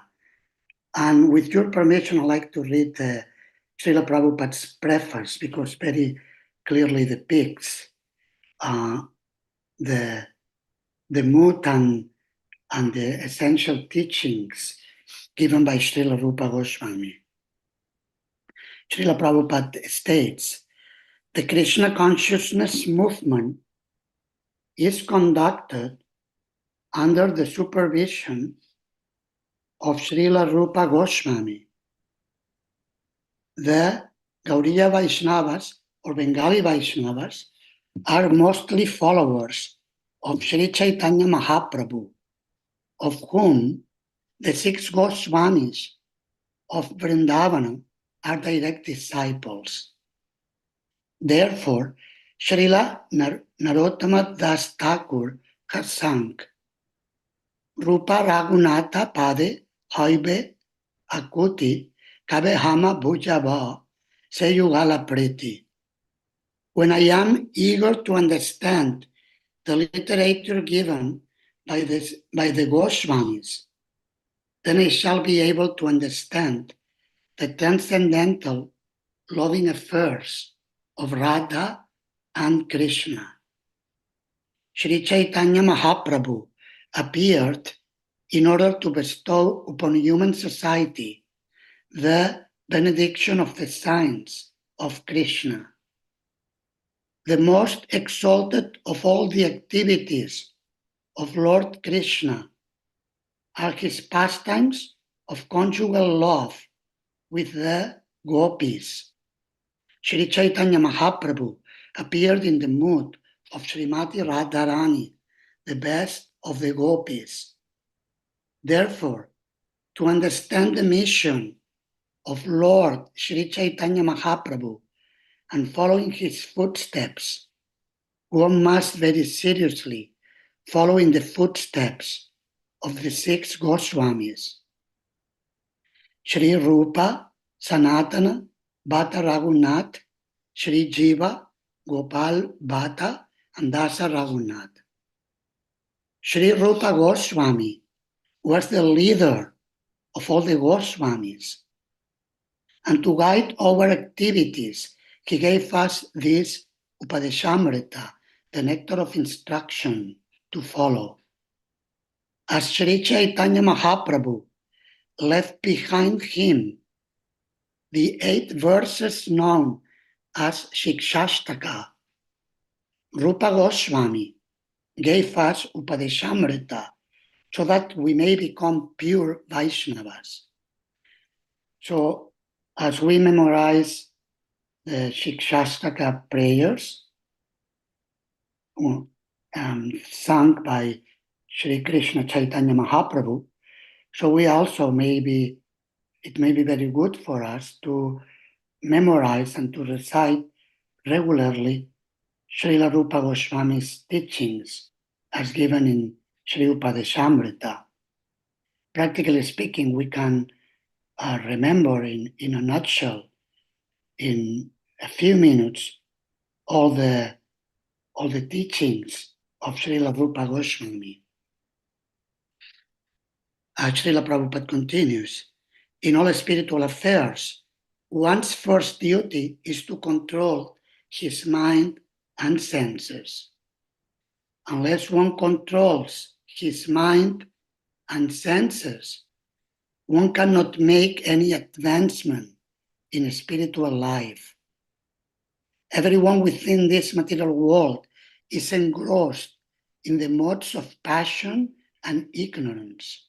One must promote himself to the platform of goodness, Sattva-guna, by following the instructions of Rupa Goswami. And then everything concerning how to make further progress will be revealed. So in the first verse of Upadesamrita, which Srila Prabhupada is referring here, Vacho Vegam, Manasa Krota Vegam, Jiva Vegam, Udaropasta Vegam, Etan Vegan Yo Vishahetta Dhira, Sarvam Apimam Prativim Sashishyat. We are taught how to become disciples. So in order to become a representative in the disciplic succession of Sri Chaitanya Mahaprabhu, Srila Rupa Goswami, all the coming acharyas, and our Founder-Acharya in the International Society for Krishna Consciousness, His Divine Grace, Srila Prabhupada, we need to practice this first instruction of Srila Rupa Goswami, which Srila Prabhupada very wonderfully explains in his purport, that we need to engage all these urges in the service of the Lord and his devotees. In this way, the senses can very naturally become controlled. We don't need to do any separate endeavor, but just engage these urges in the service of the Lord. The words in describing the glories of the Lord and his devotees, the name of the Lord, the form, the qualities, his pastimes, as Srila Rupa Goswami reveals in Upadesamrita. Srila Prabhupada continues, advancement in Krishna consciousness depends on the attitude of the follower. A follower of the Krishna consciousness movement should become a perfect Goswami. Vaishnavas are generally known as Goswamis. In Vrindavan, this is the title by which the director of each temple is known. one who wants to become a perfect devotee of Krishna must become a Goswami. Go means the senses, and Swami means the master. Unless one controls his senses and mind, one cannot become a Goswami. To achieve the highest success in life by becoming a Goswami and then a pure devotee of the Lord, one must follow the instructions known as Upadesamrita, which have been given by Srila Rupa Goswami. Srila Rupa Goswami has given many other books, such as Bhakti Rasamrita Sindhu, Vidagdha Madhava, and Lalita Madhava. But Upadesamrita constitutes the first instructions for neophyte devotees. One should follow these instructions very strictly. Then it will be easier to make one's life successful. Hare Krishna. A.C. Bhaktivedanta Swami, September 20, 1975. Vishvarupa Mahotsava. This is the date, commemorates the date that Srila Prabhupada took sannyas, initiation, which indicated that he will take the message of Srila Rupa Goswami from his headquarters at the time in Sri Radha Damodar Mandir, in front, meditating on the instructions given by Srila Rupa Goswami in front of his Samadhi Mandir and his Bhajan Kutir, and deriving great inspiration and praying to Srila Rupa Goswami for empowerment. So in this very day, Srila Prabhupada completed the preface for Upadesamrita, one same day, commemorating his sannyas. And this was in Krishna Balaram Mandir, Raman Reti, Vrindavan. So in Sri Upadesamrita, we find all the instructions that are summarized, we can say in 4 parts.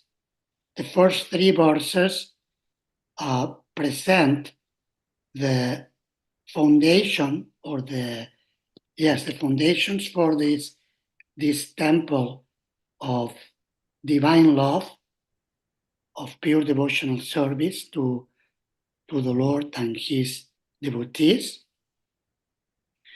And this is explained by engaging all the different urges in the devotional service of the Lord, and also by avoiding the unfavorable elements and accepting, applying the favorable elements.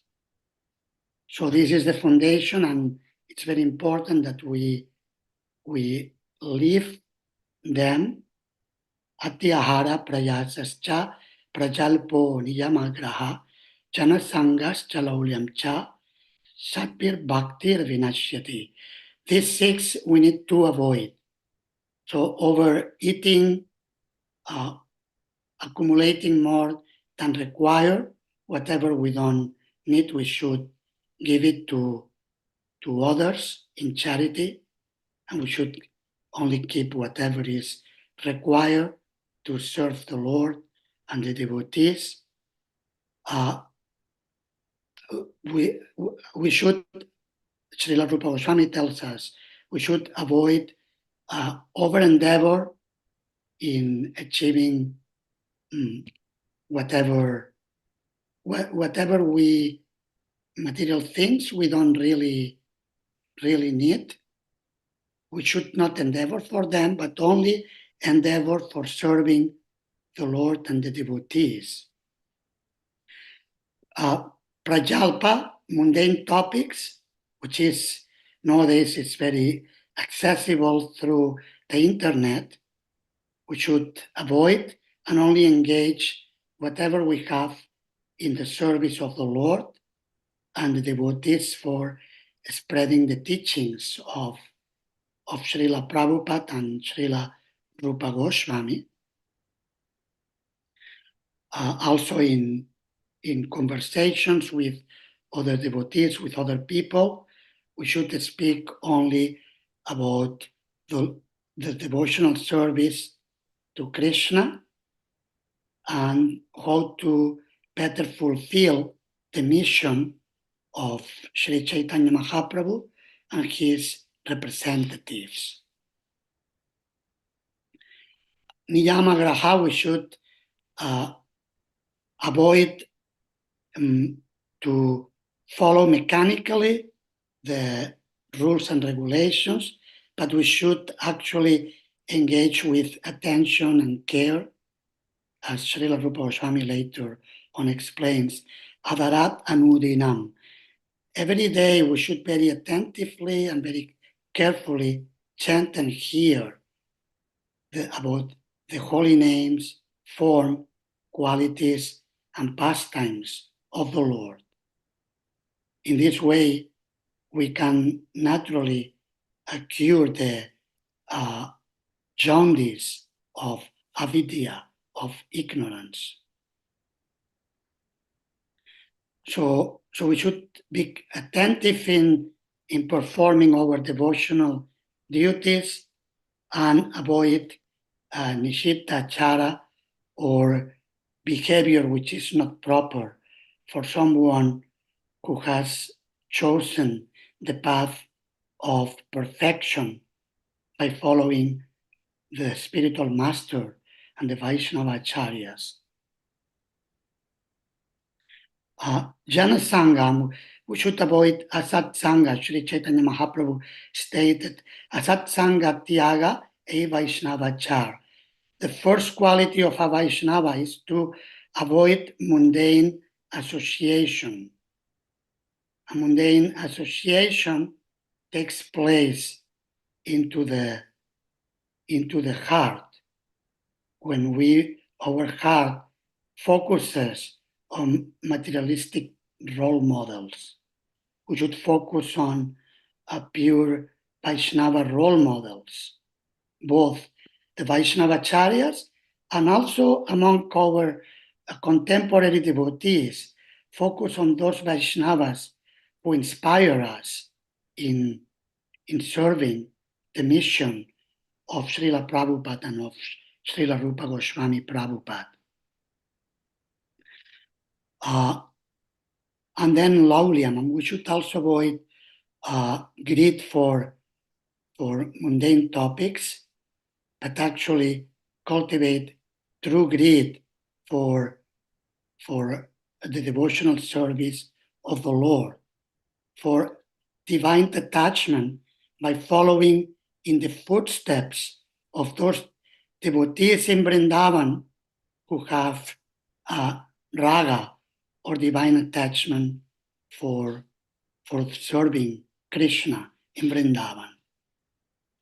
So this is the unfavorable, according to Srila Rupa Goswami, these 6 principles or activities, we should keep them far away from our lives, and then we will keep a very healthy state of consciousness. This will prevent us from falling down to the material platform. Or we could say this will help us too, because I speak about myself and many of us, we have material bodies, we are in this material world, so we are fallen. Otherwise, we don't take bodies in this world unless somebody is fallen. Of course, there are the exceptions of those Vaishnava-acharyas who are sent by the Lord to fulfill his mission. But generally speaking, we are fallen, therefore we have these material bodies. And so by avoiding these unfavorable principles to devotion, we can come to the devotional platform and we can stand up.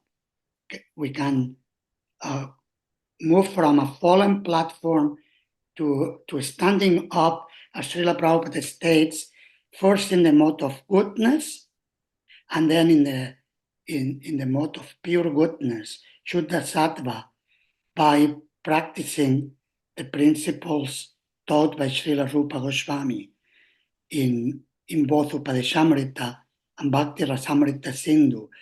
In chapter 6 of Nectar of Devotion, Srila Prabhupada enumerates the 64 principles of devotional service given by Srila Rupa Goswami that we need to apply in order to become situated in first in practice, in the practice of Uttama Bhakti, of pure devotional service, Anya Bilashita Chunyam, Jnana Karmadyanavritam, Anukulyena Krishnanu Shilanam Bhakti Uttama. Srila Rupa Goswami has defined in this way pure devotional service, that devotional service which is free from any other motivations than to favorably serve the Lord according to the wish, to the desire of the Lord. Cultivating as Sri Chaitanya Mahaprabhu instructed Srila Rupa Goswami, cultivating the Bhakti Lata creeper, the creeper of Bhakti, which is, the seed is naturally dormant into the heart, Nitya Siddha Krishna Prema, Satya Kabunai, Shravanadi Shuddha Chitte, Koroye Udai.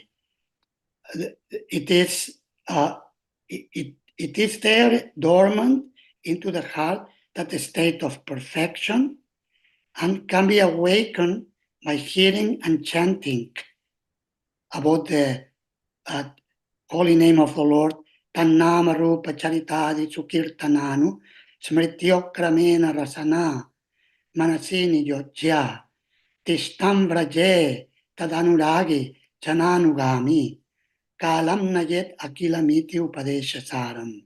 Srila Rupa Goswami has described this is the essence of all instruction described in text 8 of Sri Upadesamrita, that one should fully engage the tongue and the mind in singing and remembering about the holy name, form, qualities, and transcendental pastimes of the Lord. In this way, one can live in Sri Vrindavan Dham, following in the footsteps of the devotees who truly love Krishna in the different mellows of pure devotional service, as Sri Chaitanya Mahaprabhu came to reveal the Vrindavan mellows. This is explained in Sri Chaitanya Charitamrita. So he came to give this to everyone, and Srila Rupa Goswami, he has revealed, knowing the heart of Sri Chaitanya Mahaprabhu, he has revealed the mission of Lord Chaitanya, speaking about him as the Mahavadanya Vatara, or the most magnanimous form of the Lord, because he is giving Krishna Prema Pradayati. He is giving the mellows of pure devotional service manifested by the pure devotees in Vrindavan, and Srila Rupa Goswami is encouraging us to move on that direction. And this is possible. How to do that? We need to engage in devotional service with Utsahan Nischayat Dhairyat Tat Karma Pravartanat Sangatyagat Sato Vritte Chatvir Bhaktir Prasiddhyati, with full enthusiasm, with confidence, with patience, fully engaging in all the different angas of devotional service, hearing, chanting, remembering Krishna, serving the the lotus feet of the Lord. Like those of you who are in Vrindavan, you will be visiting Ter Kadamba and becoming absorbed into the bhajan of Srila Rupa Goswami. So this is Padasevanam, worshipping the Lord and his devotees with different paraphernalia, offering prayers to the Lord, as Srila Rupa Goswami composed so many verses of prayer, and then considering oneself one servant, making friendship with the Lord, and becoming fully surrendered to the Lord with body, words, and mind. So, and we should do this by associating with devotees, by learning the art of associating with devotees. This is described in verses 4 through 6 in Upadesamrita, following the footsteps of the devotees, and by exchanging gifts, transcendental gifts, prasadam, serving the devotees prasadam and accepting prasadam from them, and also revealing our hearts and hearing what's in their hearts, and in this way nourishing our devotional creeper by sadhu sangha. And sadhu sangha, we should perform it, as Srila Rupa Goswami explains, Krishneti yasya giritam manasadriyeta dikshasti chet pranatibesh chabajantam isham shushrushaya pajana vikyam ananjananya nindadi shunya redan ipsita sangalaptya. So we should offer obeisances to all the devotees, even new devotees, anyone who chants Krishna's holy name, at least in our minds. We should offer obeisances to such great soul who is chanting Krishna's name. We should offer obeisances, prostrating ourselves in front of the devotees who are worshipping the Lord, who have been duly initiated and receiving Vaishnava Diksha. And we should serve very attentively, very carefully the devotees who are completely pure and who have aversion to find faults in others. In this way, we should fully engage ourselves properly in associating with the devotees. I see the activities are starting, so I think it will be time to close. As we were saying in the beginning, as we were saying in the beginning, the instructions given by Sri Chaitanya Mahaprabhu to Srila Rupa Goswami, that Srila Rupa Goswami presented in Bhakti Rasamrita Sindhu, are unlimited, and only we have presented a little drop. By taking a drop of Srila Rupa Goswami's instructions, we can become empowered to distribute the ocean of nectar of devotion for the benefit of the whole world.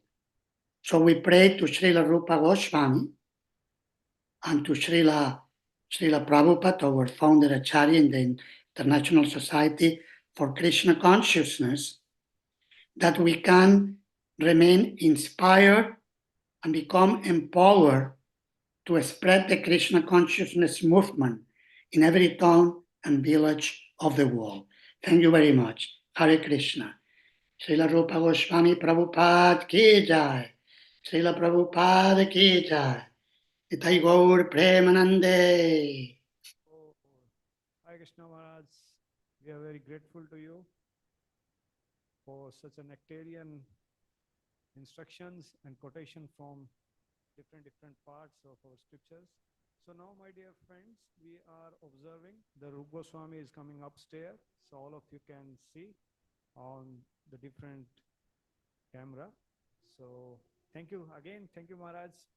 Looking forward in the next month for our classes here in Vrindavan. Hare Krishna. Thank you very much. Thank you, all the devotees. Thank you.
Hare Krishna, Krishna Krishna, Hare Hare, Hare Ram, Ram Ram, Hare Hare.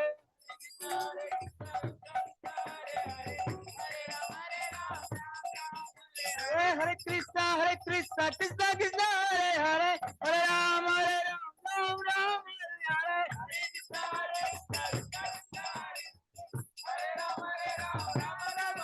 Hare Krishna, Krishna Krishna, Hare Hare, Hare Rama, Rama Rama, Hare Hare. Hare Krishna,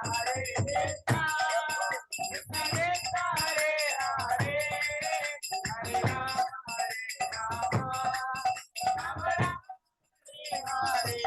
Rama, Rama Hare Krishna, Krishna Krishna, Hare Hare, Hare Rama, Rama Rama, Hare Hare.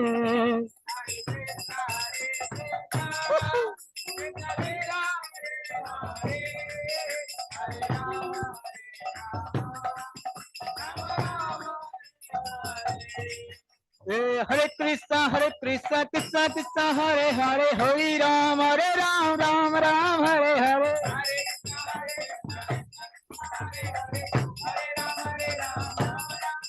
Hare Krishna Krishna Krishna Hare Hare Hare Ram Ram Hare Hare Hare Krishna Krishna Hare Hare Hare Ram Hare Krishna Krishna Krishna Hare Hare Hare Ram Ram Hare Hare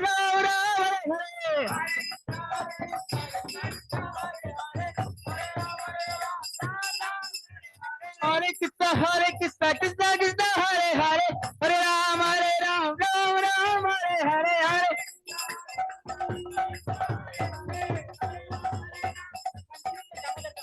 Hare Krishna Krishna Krishna Hare Hare Hare Ram Ram Hare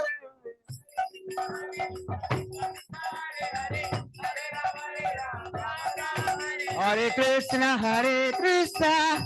Krishna Krishna Hare Hare Hare Ram Ram Hare Hare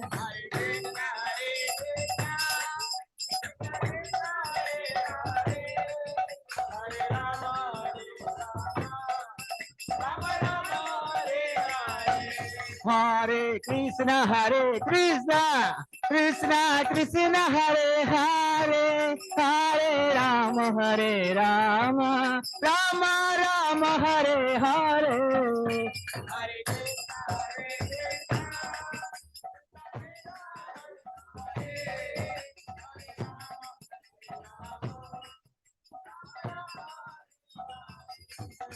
Hare Krishna Krishna Hare Hare Hare Ram Ram Hare Hare Hare Krishna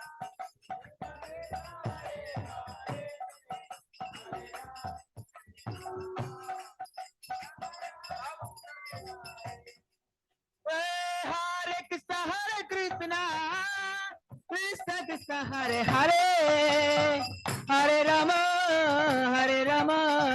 Rama Rama Hare Hare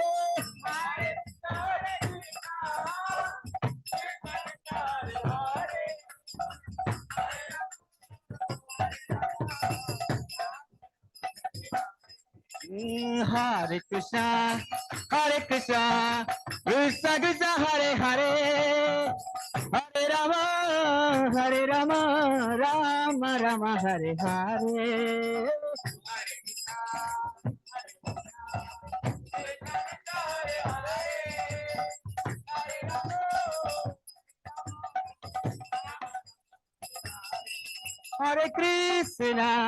Hare Krishna Krishna Krishna Hare Hare Hare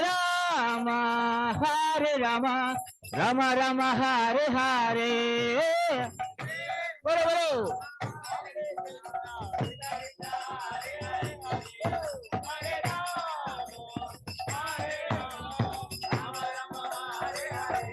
Hare Krishna Krishna Krishna Hare Hare Hare Rama Rama Hare Hare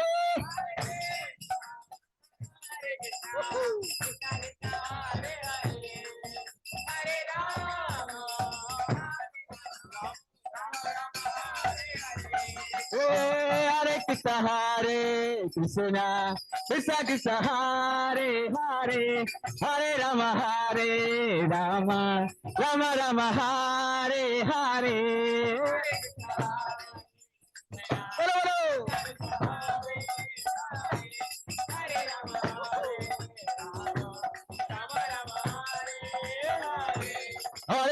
Hare Krishna Krishna Hare Hare Hare Rama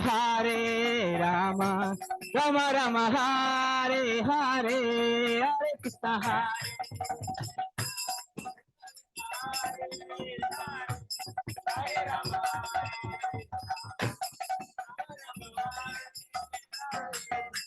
Hare Krishna Hare Krishna Krishna Hare Hare Hare Rama, Hare Rama, Rama Rama, Hare Krishna.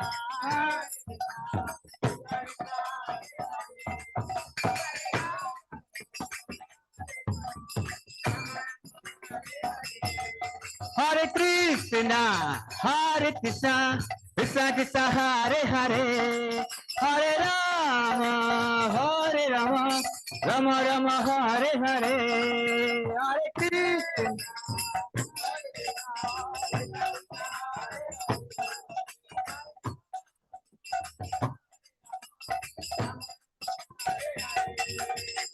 Hare Krishna, Hare Krishna, Krishna Krishna, Hare Hare, Hare Rama, Hare Rama, Rama Rama, Hare Hare, Hare Krishna, Hare.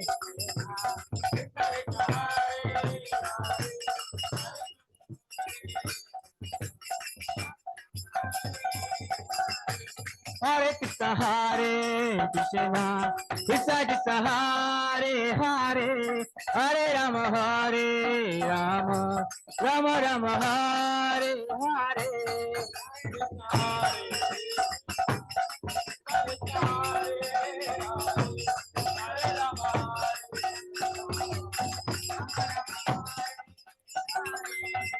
Hare Krishna, Krishna Krishna, Hare Hare, Hare Rama, Rama Rama, Hare Hare, Hare.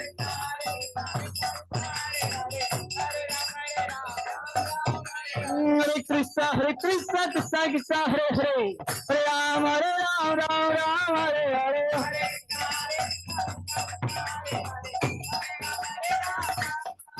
Hare Krishna, Krishna Krishna, Hare Hare, Hare Rama, Rama Rama.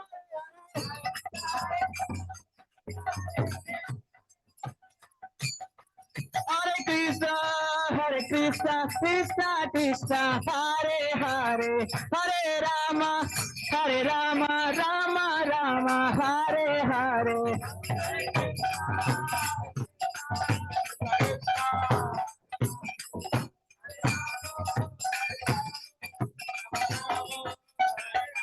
Hare Krishna, Krishna Krishna, Hare Hare, Hare Rama, Rama Rama, Hare Hare.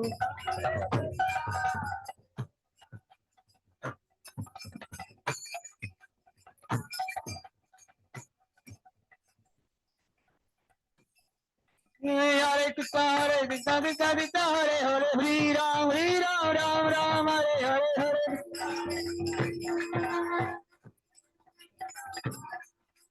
Hare Krishna, Krishna Krishna, Hare Hare, Hare Rama, Rama Hare Hare.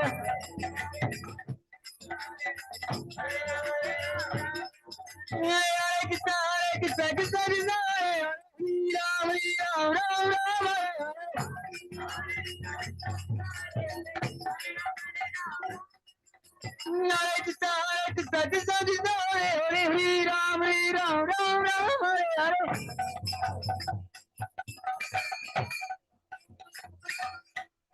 Krishna, Hare Krishna, Krishna Krishna, Hare Hare, Hare Rama, Rama Rama, Hare Hare. Oh.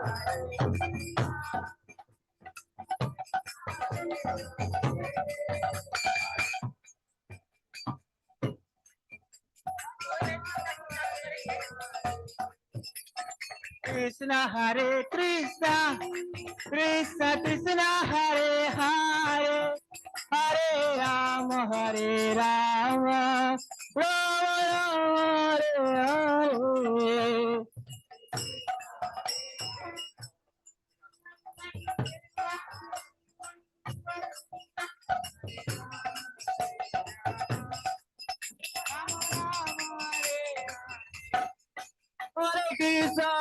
Hare Krishna, Krishna Krishna, Hare Hare, Hare Rama, Rama Rama, Hare Hare.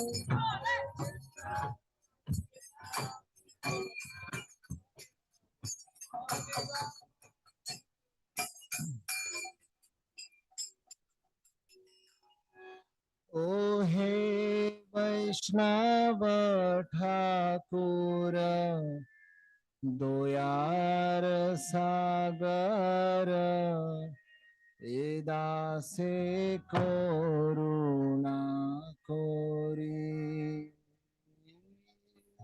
ओ हे वैष्णव ठाकुर दोयार सागर एदासे करुणा।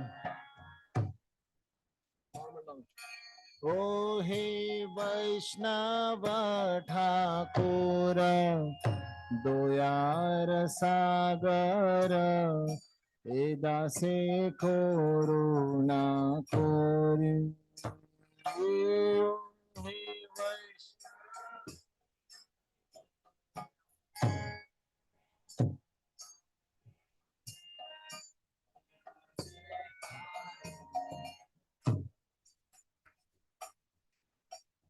दिया पद छाया शोधो है आया तुम्हार चरण धोरी।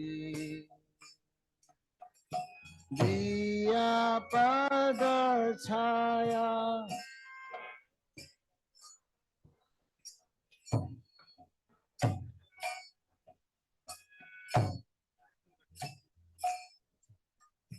दिया पद छाया शोधो है आमाया तुम्हार चरण धोरी।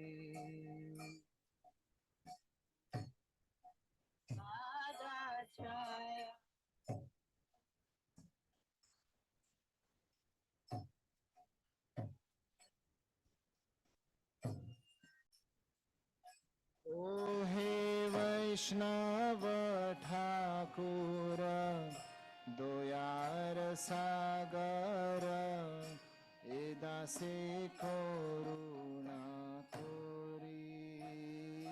ओ हे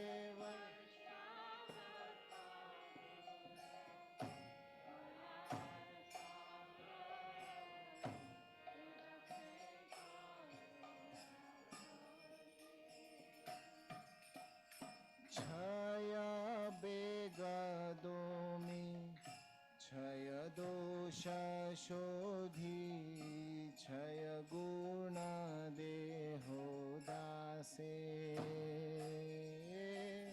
क्षय बेगदोमि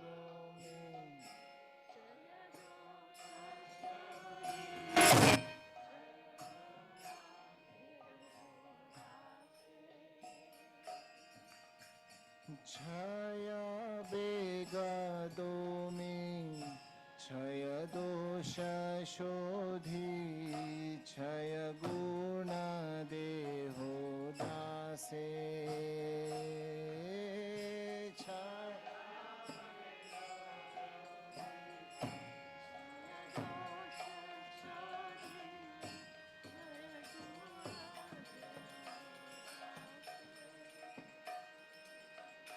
क्षय सत संग देहो है आमारे बोसेची संगेर आशे। क्षय सत संग देहो है आमारे बोसेची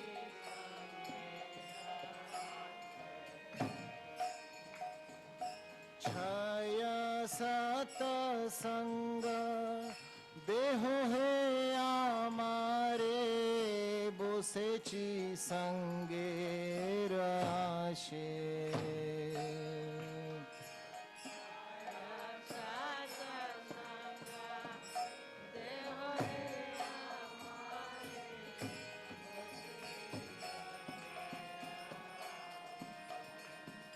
ओ हे वैष्णव ठाकुर दोयार सागर एदासे करुणा कोरी।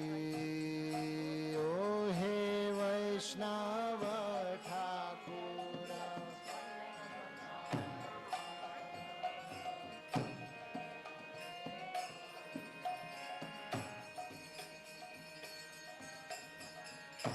एकाकी आमार नाही पाय बल हरि नाम संकीर्तने एकाकी आमार नाही पाय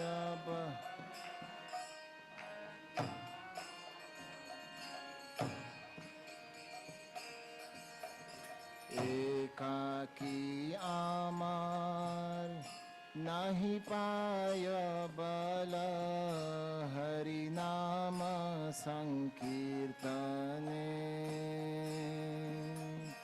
एकाकी आमार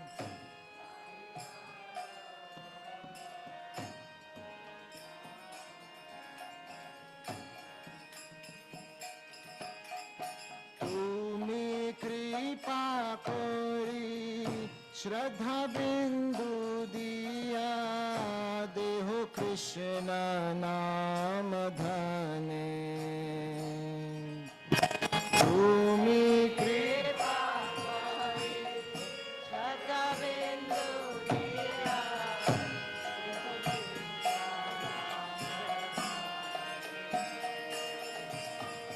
तुम्ही कृपा कोरी श्रद्धा बिंदु दिया देहो कृष्ण नाम धने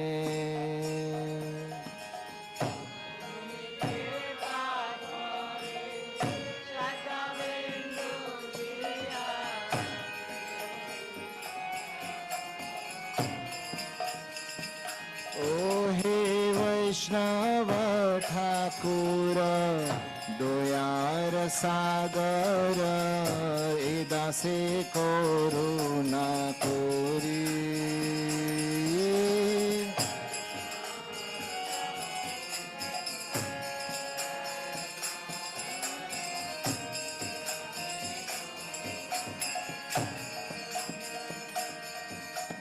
कृष्ण से तोमार कृष्ण दीते पारो तोमार शक्ति आछे कृष्ण से तोमार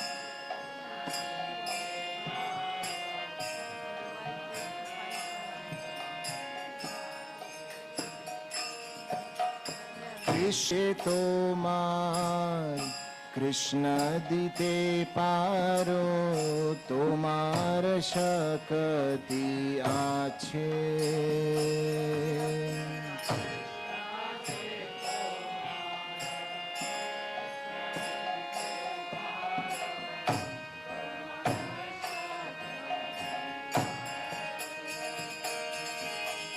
आमी तो कंगाल कृष्ण कृष्ण बोली आमी तो कंगाल कृष्ण कृष्ण आमी तो कंगाल कृष्ण कृष्ण बोली आमी तो कंगाल भाई तब पाछे पाछे भाई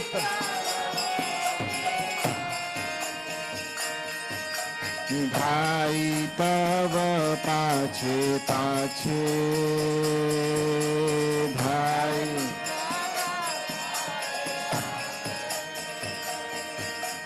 भाई तब पाछे पाछे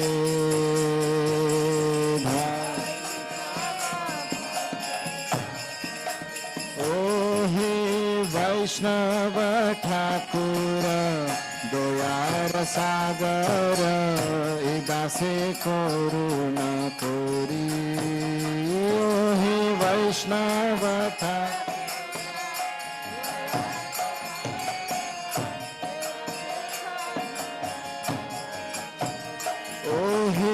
वैष्णव ठाकुर দয়ার সাগর এ দাসে করুণা করি ও হে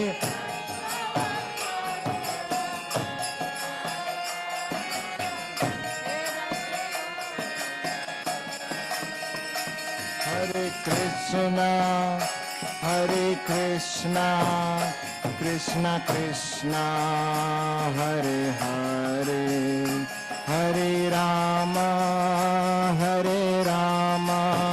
Rama Rama, Hare Hare.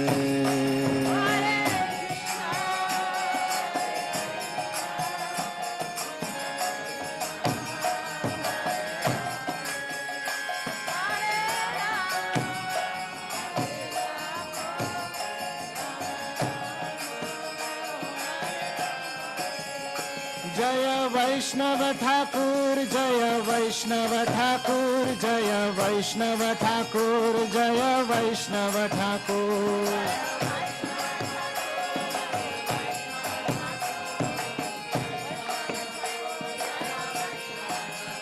जय वैष्णव ठाकुर जय वैष्णव ठाकुर जय वैष्णव ठाकुर जय वैष्णव ठाकुर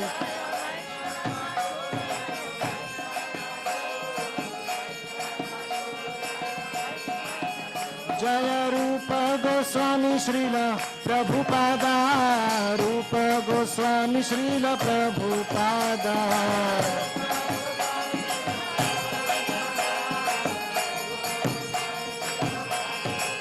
जय रूप गोस्वामी श्रीला प्रभुपादा रूप Goswami Srila Prabhupada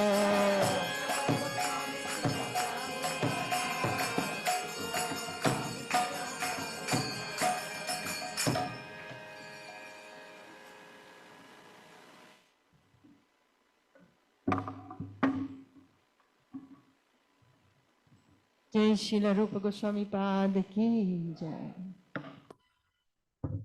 Hare Krishna, dear devotees. We would like to welcome those who have come on site at the VIHE to celebrate Srila Rupa Goswami's disappearance festival. I would like to especially welcome His Grace Dinabandhu Prabhu.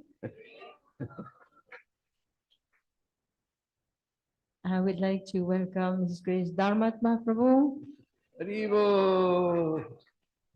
And we have some other guests, including one of our preachers and I think president or something from South India, Jayatirtha Prabhu. He's come from Karnataka. So we are here today to glorify Srila Rupa Goswami. Actually, our glorification began yesterday at the Radha Damodar temple in the courtyard where the Goswamis used to meet under the trees and discuss matters of Krishna consciousness. And we began the Katha yesterday. And we continued this morning. We started at 9:30. Now we are going to continue. Our first speaker is Dinabandhu Prabhu. So we invite him to speak and glorify Srila Rupa Goswami. Much time? You can start. I know, but how much time? Oh, 30 to 40 minutes. Unfortunately, for the light, I can't see the clock. I can see it, but I can't see what it says. Om Agyan Timirandasya Gyananjana Shalakaya Chaksurun Militam Jena Tasmai Sri Gurave Namah Sri Chaitanya-Manubhistam Stapitam Jena Bhutale Sayam Rupa Kadamayam Dati Svapadantikam Aradhanastrinandandai Vridam Yache Puna Puna Srimad Rupa Kadam Bhujotalisyam Janma Janmani Jai Sri Krishna Chaitanya Prabhu Nityananda Sri Advaita Gadadhar Shivasadi Gaur Bhaktavrinda Hare Krishna, Krishna Krishna, Hare Hare, Hare Rama, Rama Rama, Hare Hare. Panchakalpatrubhyascha Kripasindhuvevacha Patitanam Bhavanebhyo Vaishnavebhyo Namo Namaha.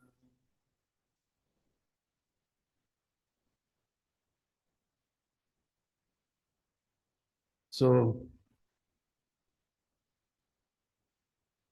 I've been asked to speak about the glorious pastimes at Ter Kadamba. And first time I went to Ter Kadamba, this is the bhajan place of Srila Rupa Goswami. If you say bhajan kutir, then Ter Kadamba Baba will become very angry. He was sitting under the trees, not like you with nice AC room. This is bhajan place, not bhajan kutir. He'll become very upset. But there I saw they have a little shrine with this famous picture of Srila Rupa Goswami. And above the, or beside the door, above the door, there was a verse that I used to hear. I was unfortunate, I never met Krishna's Babaji Maharaj. Many of my god brothers and god sisters know him. But from hearing his tapes, there was one verse, as we all know, Sri Chaitanya Manubhistam Sthapitam Jena Bhutale Sayam Rupa Kadamayam Dadati Svapadantikam. But he would always sing one extra verse. So finally I saw engraved in the marble there, Adadana Dantai, Vridam Yache Puna Puna, Srimad Rupa Padam Bujo Dulisyam Janma Janmani. Adadanas Tadam Dantai. Dant means teeth, very close to dental, dant. Trin we know means straw. Sometimes we translate it as grass. Mahaprabhu in his famous Sikshastakam, Trinadapi Trin, they say, humble as a blade of grass. But blade of grass is not only fakes humble. When you step on a blade of grass, he goes down. And as soon as you walk away, but the straw on the street, he's always paying his sastang pranams. So trin actually means a straw. I'm taking some straw between my teeth. This is a way of showing humility. Ridam yache puna puna. Yachna means to beg. I'm begging. Puna puna. We all know puna puna. Again and again. Other than this, Srimad Rupa Padam Bujo. Pada we know means feet, but here it says Ambuja. Ambu is another, Sanskrit has so many wonderful words. This is for water. Just like I think the first Hindi word that our foreign devotees learn is pani. But mostly in Sanskrit we say jal. Or also another beautiful word is ambu, ambuja. Ja, like we're in several days we'll celebrate Janmashtami. So ja for Janma, who's born in the water, that's the lotus. Padam bujo, his lotus feet. Srimad Rupa Padam bujo, duli. Just like you may have heard the word Braja duli. Duli means dust. Srimad Rupa Padam Bujo, Duli Syam Janma Janmani. I just want to get the dust of the lotus feet of Srila Rupa Goswami in my life, birth after birth. So Ter Kadamba is one of the very nice places of Braj that's still left. We see that when Goswamis were here, there was practically just a forest, very simple place. In fact, you may have heard, I don't know what, the series of lectures, but Rupa and Sanatan, they convinced Mahaprabhu, he was going down the road with thousands and thousands of people. He says, you can't go like that to Vrindavan. Vrindavan was just jungle that time.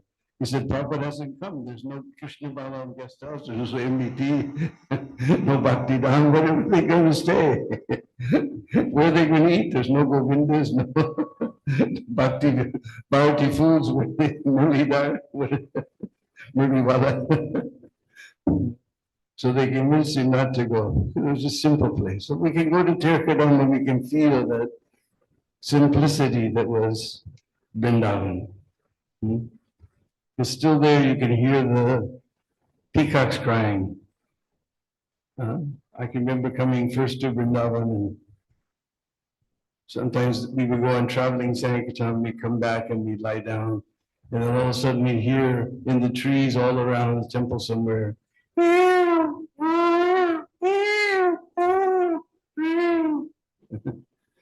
unfortunately, we don't hear that. Only in the lockdown we started to hear again. But there in Ter Kadamba, you can the kokilas, the peacocks are singing, and kokilas. Somehow, I had some paralysis in my face. It's not completely cured. I can no longer make kokila sound. That's the best. So, very sweet, beautiful place. So simply underneath the trees, Srila Rupa Goswami used to sit and write various scriptures. In fact, it's called Ter Kadamba because there's so many beautiful Kadamba trees there. In fact, they just, the Kadamba trees have just finished their bloom. The Kadamba flowers it's not one flower, it's a whole ball of flowers. Just the color of Srimati Radhika. And the scent is very favorite of Krishna.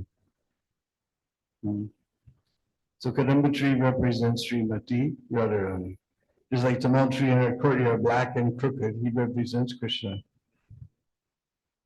And if by chance you see a Kadamba tree and a Tamal tree growing together, certain places around Braj you can see, that's like getting darshan of Radha and Krishna. So Rupa Goswami, he would sit there under the trees writing. It's not that in those days they didn't have nice paper and so many things. They had palm leaves. Now we sit and write on our iPods. He had a leaf pod. And whenever he would write about the separation of Radha and Krishna, this is a common theme in all the literature, then even the Kadamba tree would be affected. Such was the power of such a pure Vaishnava as Srila Rupa Goswami.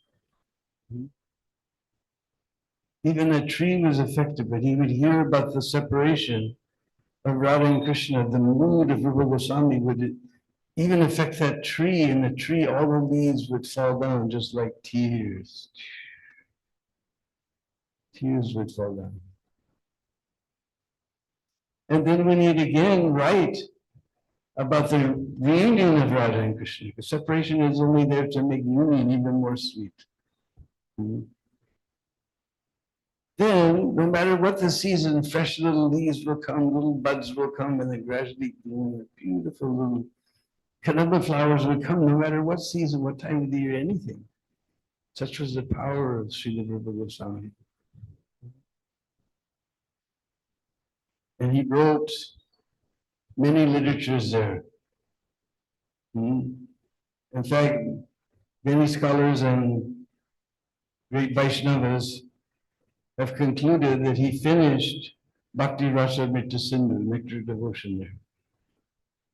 He doesn't say directly, but the last verse of Bhakti Rasamrita Sindhu says that it is the such and such day, or the such and such half, of such and such month, in the year such and such, and I'm sitting under a Kadamba tree.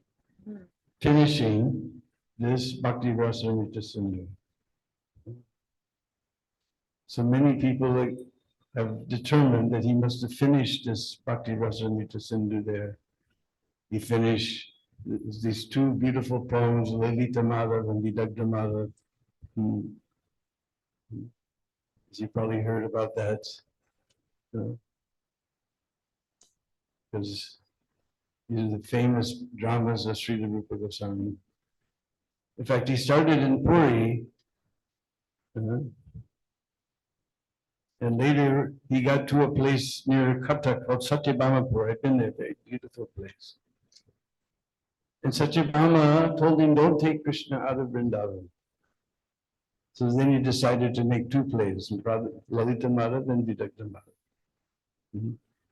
And many Vaishnavas and scholars agree that here at this Ter Kadamba, he finished writing these books. So this was a very, very auspicious place. One time, at that time, because Ter Kadamba is near Nandagram, and a little distance away is Pavan Sarovar. And at Pavan Sarovar, Sanatana Goswami, the older brother of Srila Rupa, he was having we actually had a bhajan. The villagers finally insisted. He was sitting under the trees like Rupa, and the villagers built a kutir for him. And thinking, he was very grateful to his elder brother, and thinking about it, he was thinking he would like to give something nice to him. But you've seen, if you've been to Ter Kadamba, it's way out in the middle. Now it's in the field. That time it was just all jungle and jungle. Where is he going to get something nice?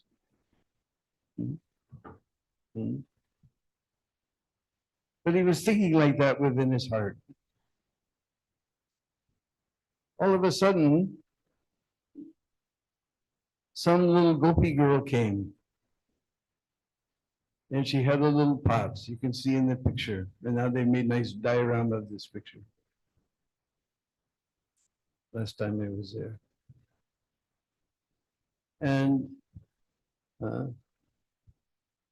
she came there and she said, Baba, Baba, there was wedding today in the village and some sweet rice, kheer was left over.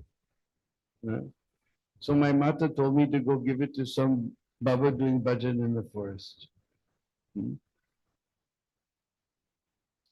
So our Indian girls, they're very, very, very, very shy. These used to be. So she's all alone in the forest, some strange Baba's there. She gave him this pot and ding, ding, ding, ding, ding, ding, she ran back to Nandagram. Then Srila Rupa Goswami looked at this pot of sweet rice. Now we think we put some cashews and raisins and some cardamom and we think we got some nice sweet rice. But in India, when we want to make nice sweet rice, we really know how to make it nice. Not just cashews and raisins and cardamom, but we put little puff lily seeds called makhana. Maybe you've seen jars in Loy Bazaar, these little white balls with little black specks on them. It's makhana. Comes from a special lily. We put makhana, put kesher, saffron. They put little seeds called chironji. Really, we know how to make nice sweet rice in India. So like that, very opulent sweet rice. So then he ran to Pavan Sarovar and said, oh brata, I brought you some nice sweet rice. And Sanatana Goswami, he looked at the sweet rice. Very opulent sweet. Where did he get such sweet rice in the middle of the jungle? So he asked, where did you get this? He said, oh, some gopi girl came. She said, oh, Baba, there was a wedding today in the village and some kheer was left over. Wedding in the village? No, Sanatana Goswami, he knew everything in the village. all the Brishvasis would come. He was very dear to all the Brishvasis. We hear in that beautiful song, Dira, Dira. The Dira was grave, and Adira, those who are ruffians. The gentle ruffian, he's dear to everyone. So wherever he would go, all the young children would come. Oh, uncle, uncle, where have you been? You know, those who were the same age. The young ones, they would bow down. Those who were the same age, they would embrace. They would bring him into the village. The elders would pat him on the head like this. He was very dear to all the Brishvasis. And they would tell him all the news.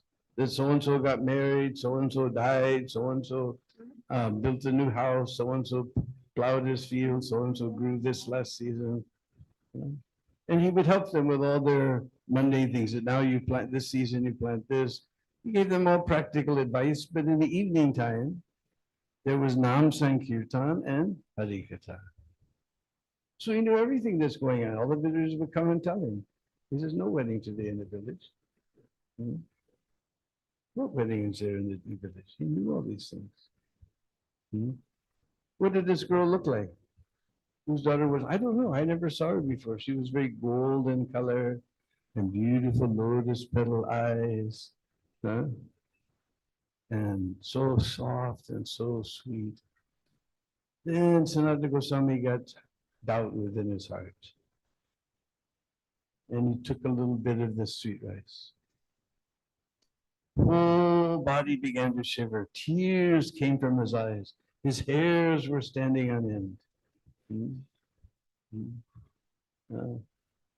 At that time, both Rupa and Sanatana, they realized what had happened. Because he had this desire in his heart that Radharani came to fulfill that desire. And they both began to cry that we're chanting Hare Krishna, that Radha and Krishna let us serve you. And we've taken service from Radharani. And with tears mixing with the sweet rice, they ate the sweet rice made by Srimati Radharani. Even today, there's a girl in the village named Radha. And every day she comes and brings some sweet rice for Srila Rupa Goswami. And if you've ever been there, then you know that Baba, Ter Kadamba, he likes to distribute it to everyone. So any day there's a girl named Radha in the village who makes sweet rice every day. So these are all pastimes of 500 years ago. 5,000 years ago, pastime was another thing.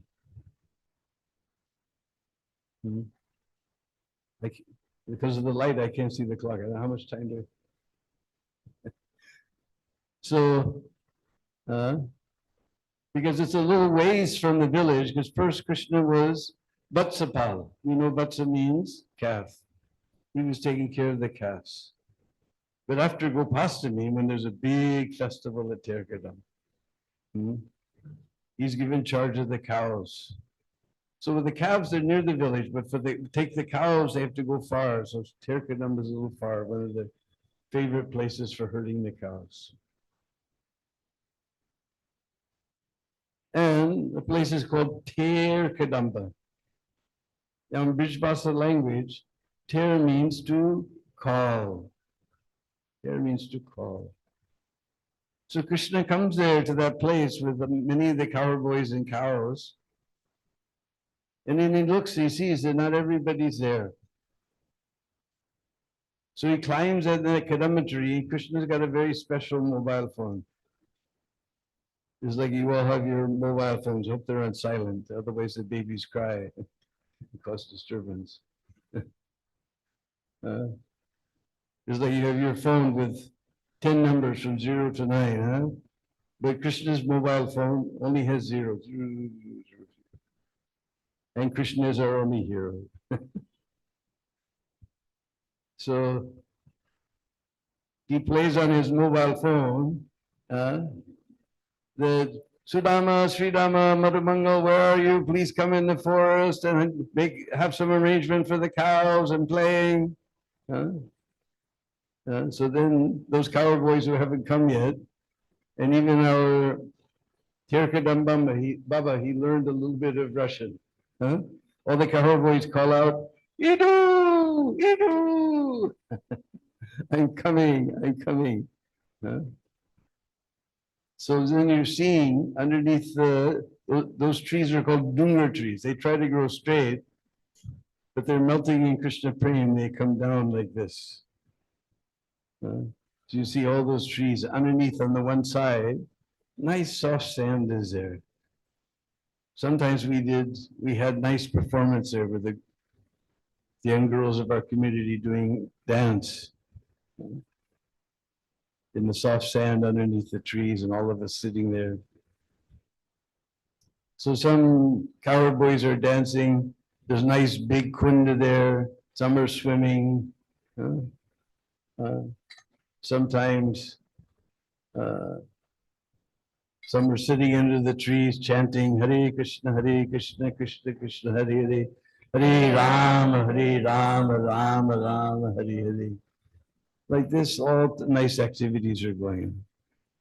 And they all came with their lunch bags and they hang them in the tree. Because this is our fridge in Braj.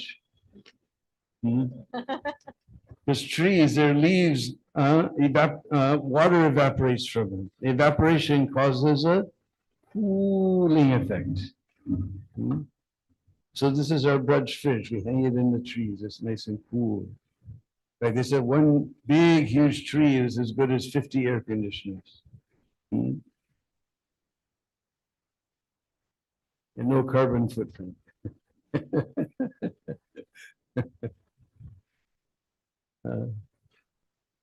So about noontime, they're all hungry. So they want to sit down and take lunch. So they come there and they get their lunch bags and they look around and Kanhaiya's not there. Now, how the cowherd boys can eat without the association of Kanhaiya? We have a long way to go to learn all these things, huh? Because as soon as we see prasadam, we don't think about anything. We just eat. But we should take permission. Actually, one Vaishnava told me that until a person sees two others eating, he doesn't take. At least we should wait for the elders to eat them. Actually, in Braj, if you go to real sadhu feast, everybody starts at the same time, everybody ends at the same time.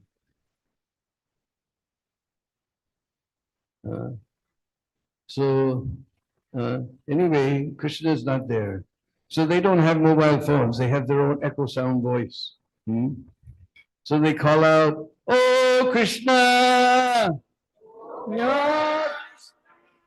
Come take your lunch. Come take your lunch. We're all hungry." We're all hungry. And Krishna calls out, "Idu, Idu, I'm coming, I'm coming." So he comes there and he sits down with the cowherd boys. Some just on a leaf, some just on their leg. Anyway, anyhow, they're all taking their lunch and they're all sitting around Krishna.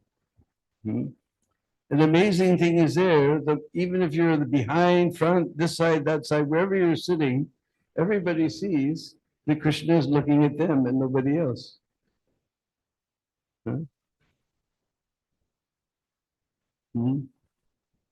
So Mother Mangal comes and he takes a bite out of his laddu.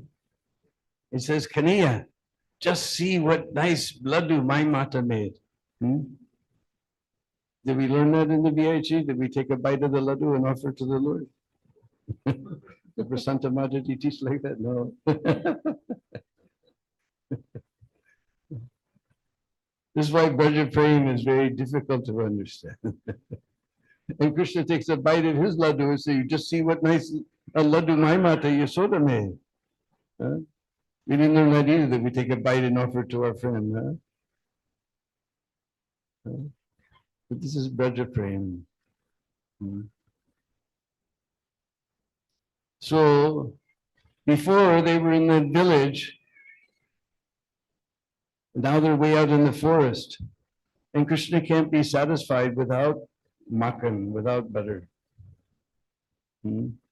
But butter's in the village. In the village, it was easy to get butter. Now in the forest, no butter. But Krishna's only half satisfied, half full. So again, he climbs in the Kadamba tree and Ter, he calls. Oh, Chitra Chambaka into Lake Vidya, come bring some butter quickly. And all the gopis come running to the Ter Kadamba. But it's big jungle, they don't know where is Krishna.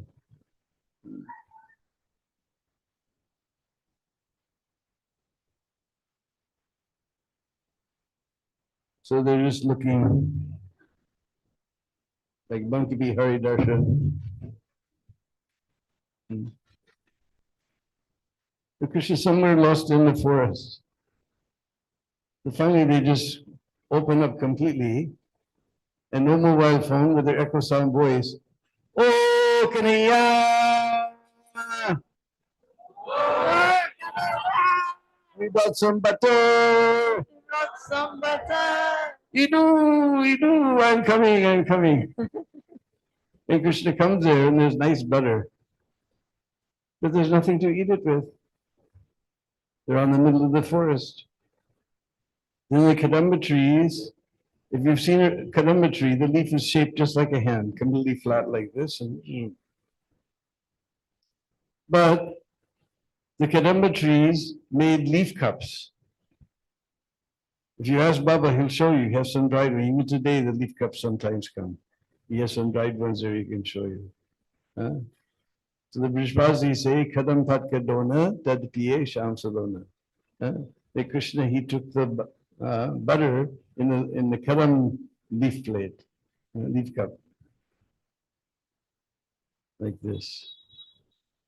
So finally, at the end of the day, it's time for all the cows to come home. So Krishna again climbs in the tree, the Kadamba tree. And he plays on his flute and calls all the cows to come home.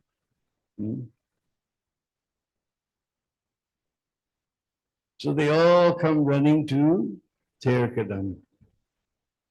And Krishna's got a special, Vishwanath Chakravarti Thakur explains, he has a special japamala made of 108 jewels. Just like we all have our tulsi beads, huh? And we were hearing the other day from Gargamuni, and I remember, I also, it's not that we went to the temple shop and bought some tulsi beads. We had to buy some string and string our own,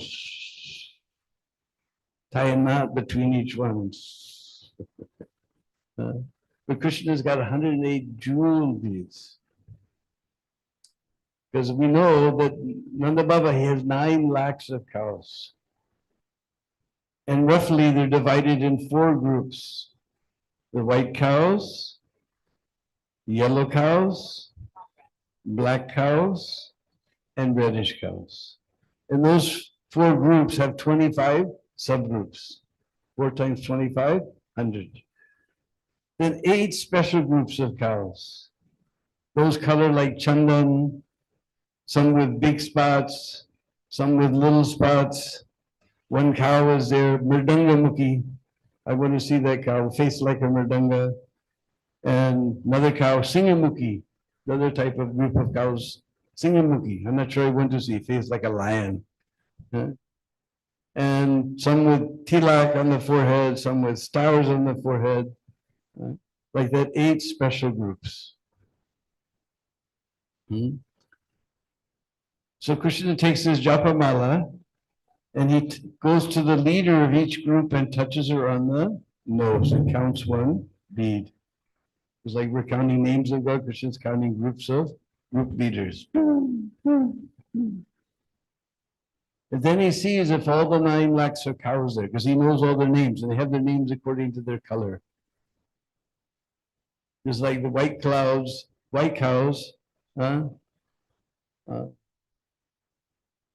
one of them is known as Davali. Daval means white. So she's Davali. But Bishbasi, they don't like sharp letters like this V. So they smooth it into you, becomes doli. And then they like to mix R's and L's around, so it becomes dori.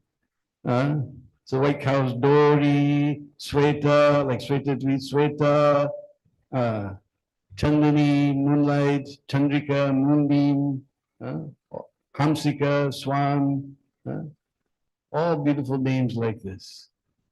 And then the yellowish cows, Pili, Pitambari, Pingali, and Gange. Gange is in the yellowish cows. How many people have been to Prayag? Not very many. Oh my goodness, most amazing, astounding darshan. These two huge rivers joining together. So much energy in that place. But you can see Ganga's coming from this side, beautiful gold and muddy golden color.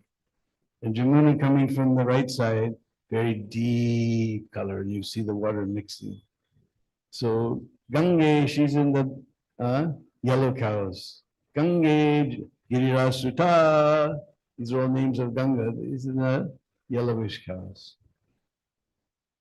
Then there's the black cows. Kali, but Brishbasis, they're mixed R's and L's. So they say Kali, Kali, Shamala, Shamalangi, Shamangi, and Jamune, Kalindi, because we just heard that Kalindi is very deep color. So Kalindi and Jamune, they're in the black cows. Then there's the reddish cows. Lali, Sundari, Kumkumi, Sindari, and Saraswati. We don't see Saraswati River now, but in Shastra it says she used to flow in reddish color. So then Krishna goes up in the tree when he sees that not all the cows are there. He calls those cows that didn't come by their name.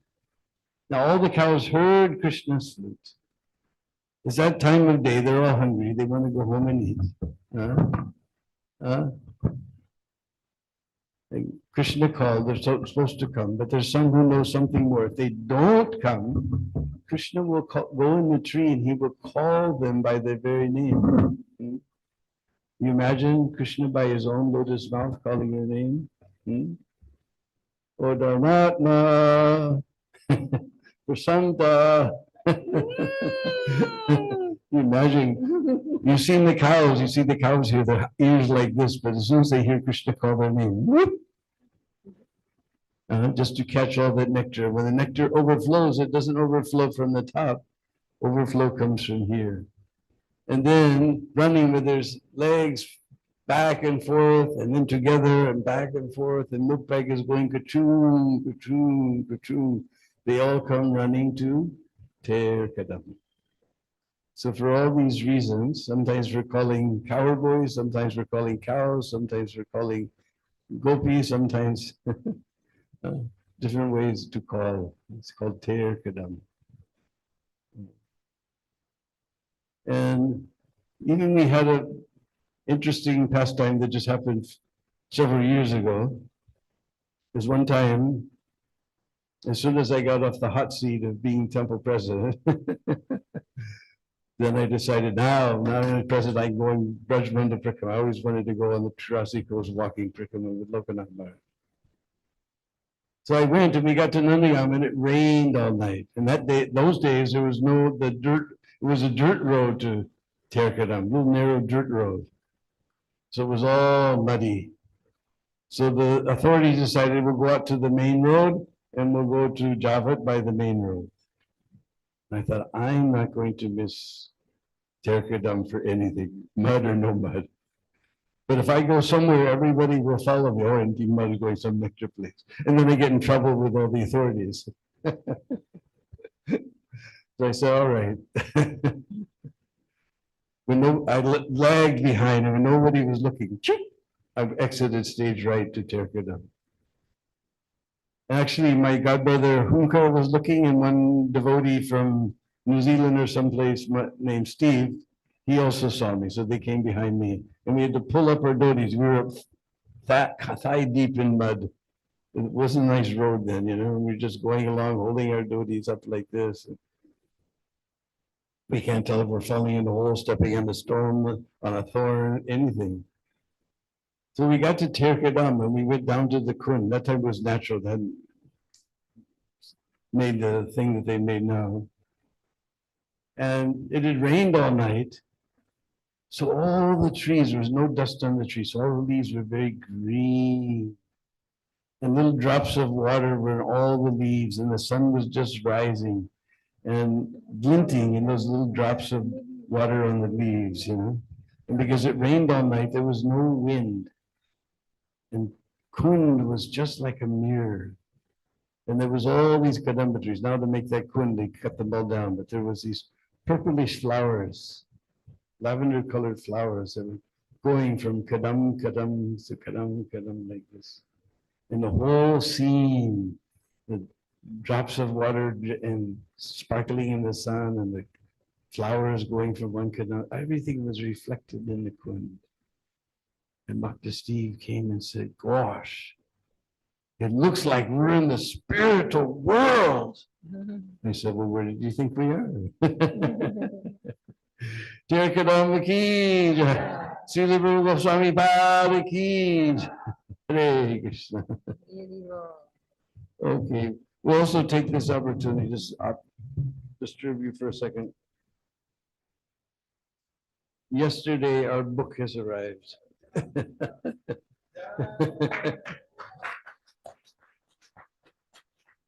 All about Govardhan.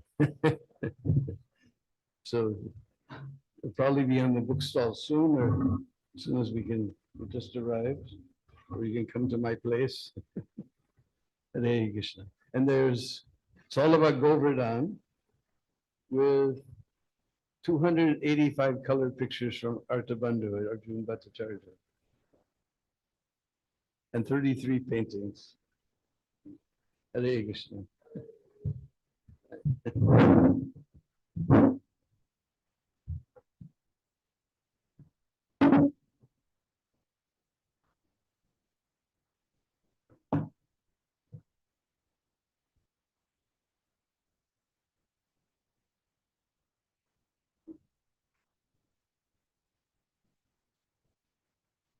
Hare Krishna, everyone. Welcoming more of the devotees who are slowly coming. I will be the next speaker, but before I start, I wanted to sing a verse from Srila Rupa Goswami, in which he expresses exactly what Dinabandhu Prabhu was explaining, that Krishna calls his cows to return to Nandagaon. Prabhu must be knowing this verse. This is from the Keshavashtakam.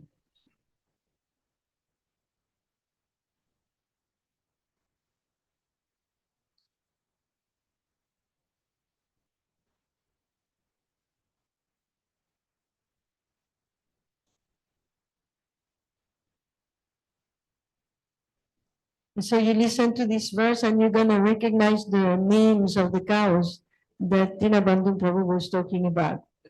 Yes? Pishangi Kastami Pranapachungi Pingekshane Ladam Mukhi Puraye Shabhali Hansi Vamsi Priye Iti Swasurabi Kunam Iti Swasurabi Kunam Taravam Vayantam Mudam Vijay Vijay Vipinade Shata Keshavam.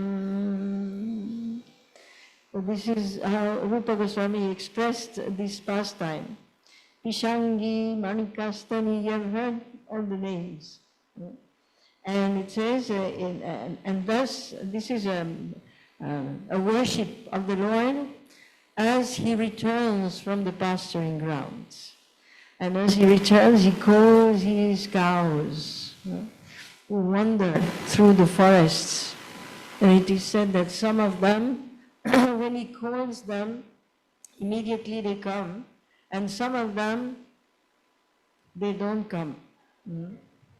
They need a little special attention. So they hide themselves on some hillock or behind some bushes or some trees, and they let Krishna call them several times, savoring the name, their own name pronounced from the lotus mouth of Krishna. And some of them come after some time, and some of them don't come at all. So then Krishna has to go into the forest and search for them. So these are very beautiful pastimes. Actually, life with Krishna is very, very simple. Krishna is a simple cowherd boy. And life with him is very, very simple. Running through the forest, jumping into the water of the Jamuna, running behind the cows. So this is what we are aspiring for. In this material world, people move from village to city. But the aspiration of the devotees is to move from the city to the topmost village, in the middle of the jungle of Golok Vrindavan, with desire trees. You can see here, there are desire trees. And in the midst of the desire trees, Radha and Krishna and all his associates perform their eternal pastimes. What is a pastime? A pastime means we have to do. It's not like a duty in the material world, that we have to go to work, we have to go to school, we have to cater for some social, concerns, we have to go to some, we have to, whether we like it or not. Pastime is not like this. Pastime is a manifestation of the colorful emotions of the heart of the Brijbasis. Whatever they do is a manifestation of their feelings for Krishna, their ecstatic feelings and their ecstatic desires to satisfy him one way or the other. Krishna is the source of all desires, and he always wants something new, something different, something very exciting. And the devotees, they are his assistants. Krishna says, let's go to the Yamuna.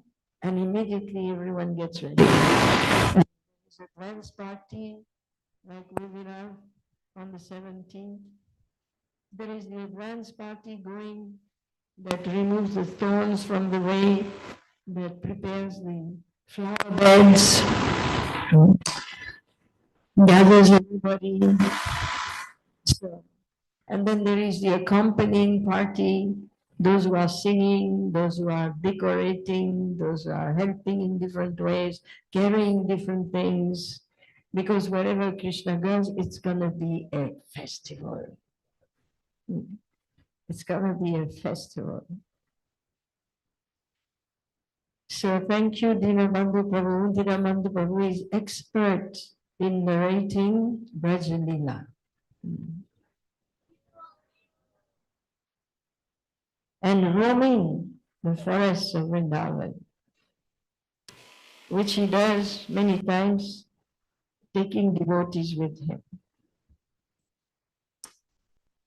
So I will come to my topic, first offering my obeisances. Omanyatimirandhasya jnananjanashalakaya chakshurumilitam yena tasmai Shri Gurave Namaha. Shri Chaitanya Manobhishtam Stapitam Yena Bhutale Sayarupa Kadamaiham Dadati Sapadantikam Adadanastrinandam Tairinam Yache Pura Punaha Srimad Rupopadam Bhojo Drishyam Janma Chandani Bhakti Prema Tantu Rasan Pasya Yadapuri Dhammam Satatam Rupa Nama Priya Jana Hare Hare. Jaya Shri Krishna Chaitanya Prabhu Nityananda Shri Advaita Gadadhara Srivasadi Gaura Bhaktavinda. Hare Krishna, Krishna Krishna, Hare Hare, Hare Rama, Hare Rama, Rama Rama, Hare Hare. Vanchakalpatarubhascha, Kripa Sindhubhya Evacha, Patitanam Pavanebhyo, Vaishnavebhyo Namo Namaha. Mukham karoti vachalam pangam nangayate girim yat kripatamaham bande Shri Gurun Dinataranam. So I have given a title to my presentation, which is Rows of Pearls. But before I start, we would like to welcome Her Grace Devi Shakti Mataji, just now coming in.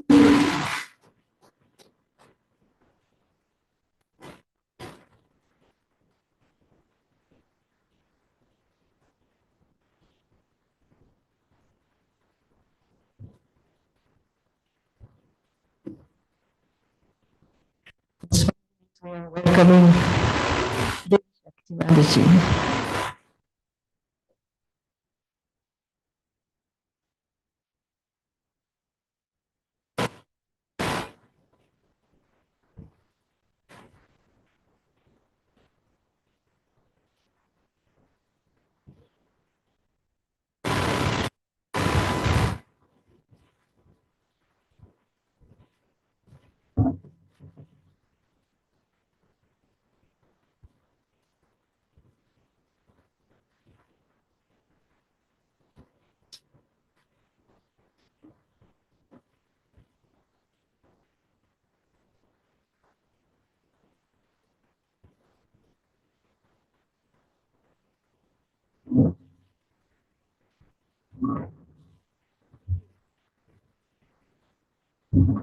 Devi Shakti Mataji ki, Srila Prabhupada ki, Srila Rupa Goswami ki. So we'll be hearing from Devi Shakti Mataji in a few minutes. First, we will complete this little presentation here.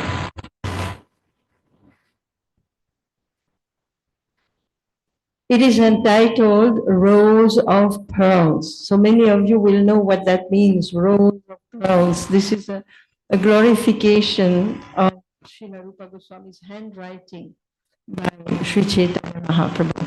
So the topic of this presentation will be how Srila Rupa Goswami was writing. It's about not his writing proper, but how he was writing actually. First, we will sing a beautiful verse as an invocation.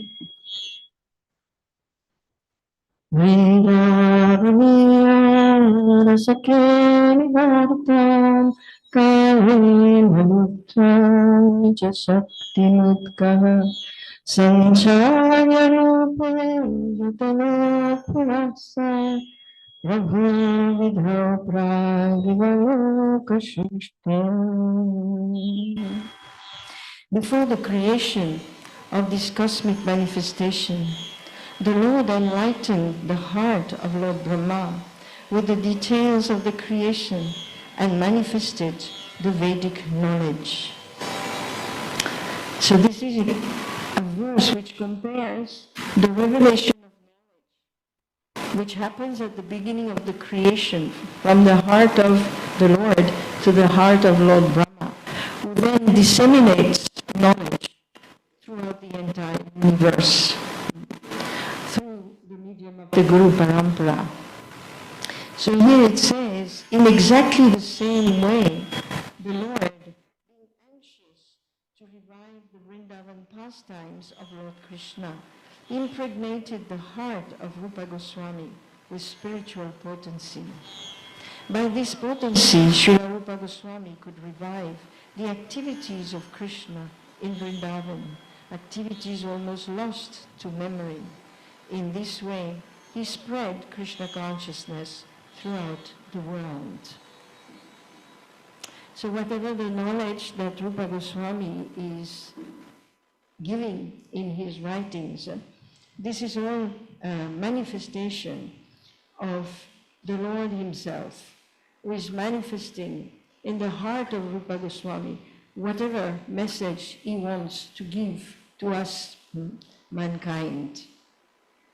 So Rupa Goswami is the representative and especially empowered. We know he was given 4 different tasks in Vrindavan, but he's especially empowered to write. So,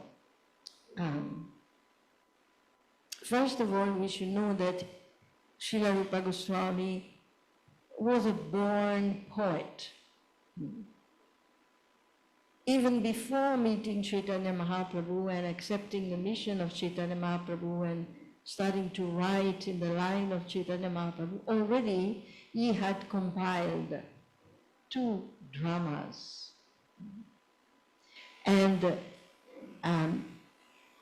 his topic, the dramas were Hansaduta, the Swan Messenger, and the Uddhav Sandesh, the message brought by Uddhava. So we understand by the title of these dramas that this is all about rasa. And this is what Rupa Goswami was about. Transcendental emotions, transcendental relationships.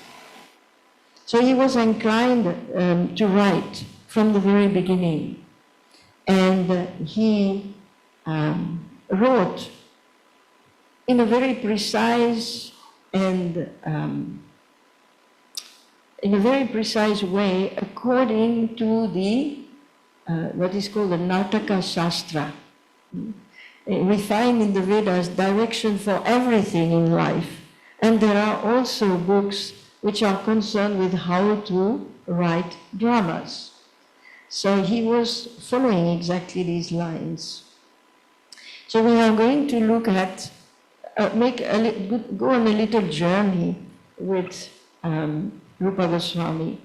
Particularly, we'll look at a compilation that he did, which was the Vidagdha Madhava and the Lalita Madhava, which were also dramas. Rupa Goswami wrote books like the Bhakti Rasamrita Sindhu, which are directly Abhideya Gyan, which explain us how to practice bhakti. He also wrote books which are more philosophical, and he wrote dramas, as well as he wrote poetries, which we will be hearing tomorrow. So he started writing these 2 books, Vidagdha Madhava and Lalita Madhava. He started writing them during his first visit to Vrindavan. We heard how he met Lord Chaitanya after escaping from the rule of Hussain Shah. He met Lord Chaitanya in Prayag, and for 10 days they stayed together. Now, on the 10th day, Mahaprabhu embraced Rupa Goswami, and it was understood that this was the end of the instructions. And the next morning, Chaitanya Mahaprabhu started to leave, and Rupa could not tolerate that separation. He wanted to go with him very much. He wanted to follow him. But this was not to happen. We are going to hear the words of Chaitanya Mahaprabhu. Mahaprabhu instructed him to not just enjoy his company. Like sometimes we are in the temple in the morning, we don't want to leave. It's so beautiful seeing the Lord and being there, and kirtan is going on, so we don't want to go. But we must go, because we have services to do. We are servants of the Lord, and we are not there just to enjoy His company, but we are there to serve Him. And we will discover, if we do that, if we actually serve Him, that we will experience a joy even greater. So here we hear Chaitanya Mahaprabhu's words in the Chaitanya-Charitamrita. Prabhu kahe to amara kartavya amara vachana vikate asiya chatuniya Vrindavana. I'm sure you understood one word, which was Vrindavana. Very good, very good. So Sri Chaitanya Mahaprabhu told Rupa Goswami, your duty, tumara kartavya, your duty is to carry out my order. You have come near Vrindavan, and all the way from Bengal is halfway, actually, Prayag. So you have come near to Vrindavan. So he said, now you should go there. You should go to Vrindavan. And then he gave him another instruction. He didn't tell him to stay there, like settle there and just stay there. He said, Vrindavana haite tumi gaura desha diya, amare nirvani chalete asiya. Later, you can go from Vrindavan to Jagannath Puri. Why Jagannath Puri? Because Mahaprabhu was staying there. So he said, later, you can come and see me in Jagannath Puri. But he also said, through Bengal. You come to Puri through Bengal.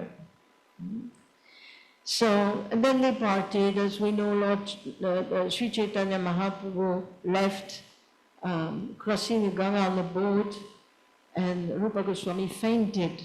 So much he was emotionally affected by this separation. And he went to Vrindavan. And there, the first time, he stayed for 1 month only. He met with Chaitanya Mahaprabhu. I told him to meet Subuddhi Roy, who was also a Vaishnava from Bengal, who had also been an officer in the government of Hussain Shah, and who, like him, had escaped. And Subuddhi Roy had been very, very depressed after leaving his service from Hussain Shah. And Chaitanya Mahaprabhu had also told him, given him that instruction to go to Vrindavan. So he had become a resident of Mathura, where he was worshipping the Lord. He was chanting. Mahaprabhu had told him to chant the holy names of the Lord. So together they traveled around the 12 forests of Vrindavan. And that's when we now see Rupa Goswami as a writer. Sometimes we hear devotees who write, they always say, I need to go somewhere, and I need to sit and be very quiet and write. But that's not always the way Rupa Goswami was writing. He was getting his inspiration at every moment. And we will see that he was writing while traveling. So while he was visiting these 12 forests of Vrindavan, he became inspired to write a drama covering the entire Krishna Leela. He thought that he will cover the appearance of Krishna, then the pastimes in Vrindavan, then Krishna moves to Mathura, and then later Krishna moves to Dwarka. So that was his idea, that he will cover everything. And he started on his way. And while he was in Vrindavan itself, first he started making some notes regarding the sequence and the plot. There has to be a plot in the drama, how to present it, so it is interesting. And it can awaken. Prabhupada told us that the dramas, they are actually there very much to express rasa. And they are meant to give an experience to the audience. If the drama is well written and is well enacted, Prabhupada gave us the example when he was young in Calcutta. that he actually played in a drama. And they prepared so well that people were crying in the audience. So this is the perfection of drama, that we can transfer the emotions of the players to the audience. So he started writing, and we are going to hear, he wrote what is called the Mangalacharan. So let me see here. He wrote the Mangalacharan to this verse here, to this book that he wanted to write.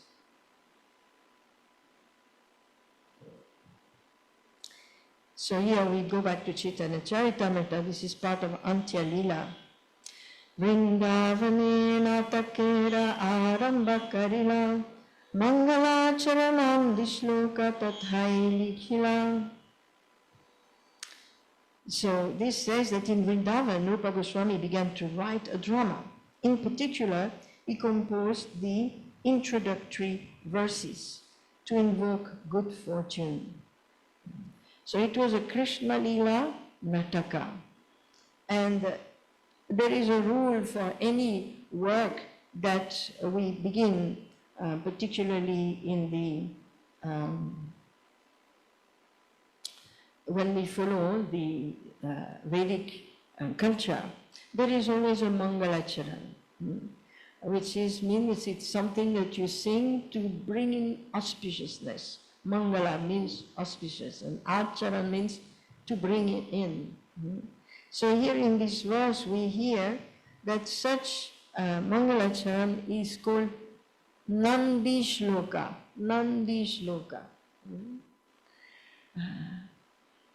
So he wrote the verse. We are going to hear that verse. This is what he wrote here. This is the first verse, which will become the first verse of the Vidagdha Madhava, which covers Krishna's pastimes in Vrindavan. So this is the verse here, very beautiful.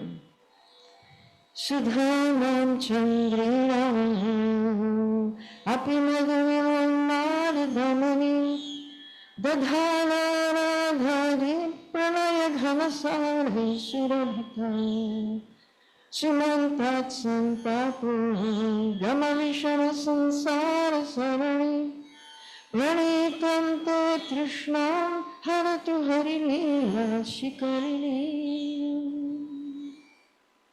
So here he compares the pastimes of Lord Krishna. It's a glorification of the pastimes of Lord Krishna. And he compares the Leela, the Krishna Leela, to Shikarini, which is a very sweet sugar. May the pastimes of Sri Krishna reduce the miseries existing in the material world and nullify all unwanted desires. The pastimes of the Supreme Personality of Godhead are like Shikarini, a blend of yogurt and sugar, especially sugar candy. They overpower the pride of even the nectar produced on the moon, for they distribute the sweet fragrance of the concentrated loving affairs of Srimati Radharani and the gopis. So when there is a Mangalacharana, it's a very systematic, as we said. There should be an offering of obeisances, namaskar, and that will be in the second verse. Then it should define the topic. So here the topic is the pastimes of Krishna, and especially the rasa, which exudes from the pastimes of Lord Krishna. Therefore, it is compared to Shikarini, something very, very, very tasty. And then a Mangalacharan should also give some blessings.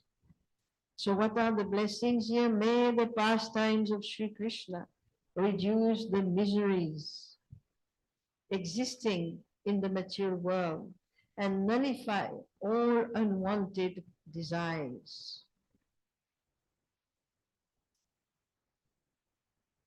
And the goal of writing this book is to distribute the sweet fragrance of the concentrated loving affairs of Srimati Radharani and the gopis all over the world.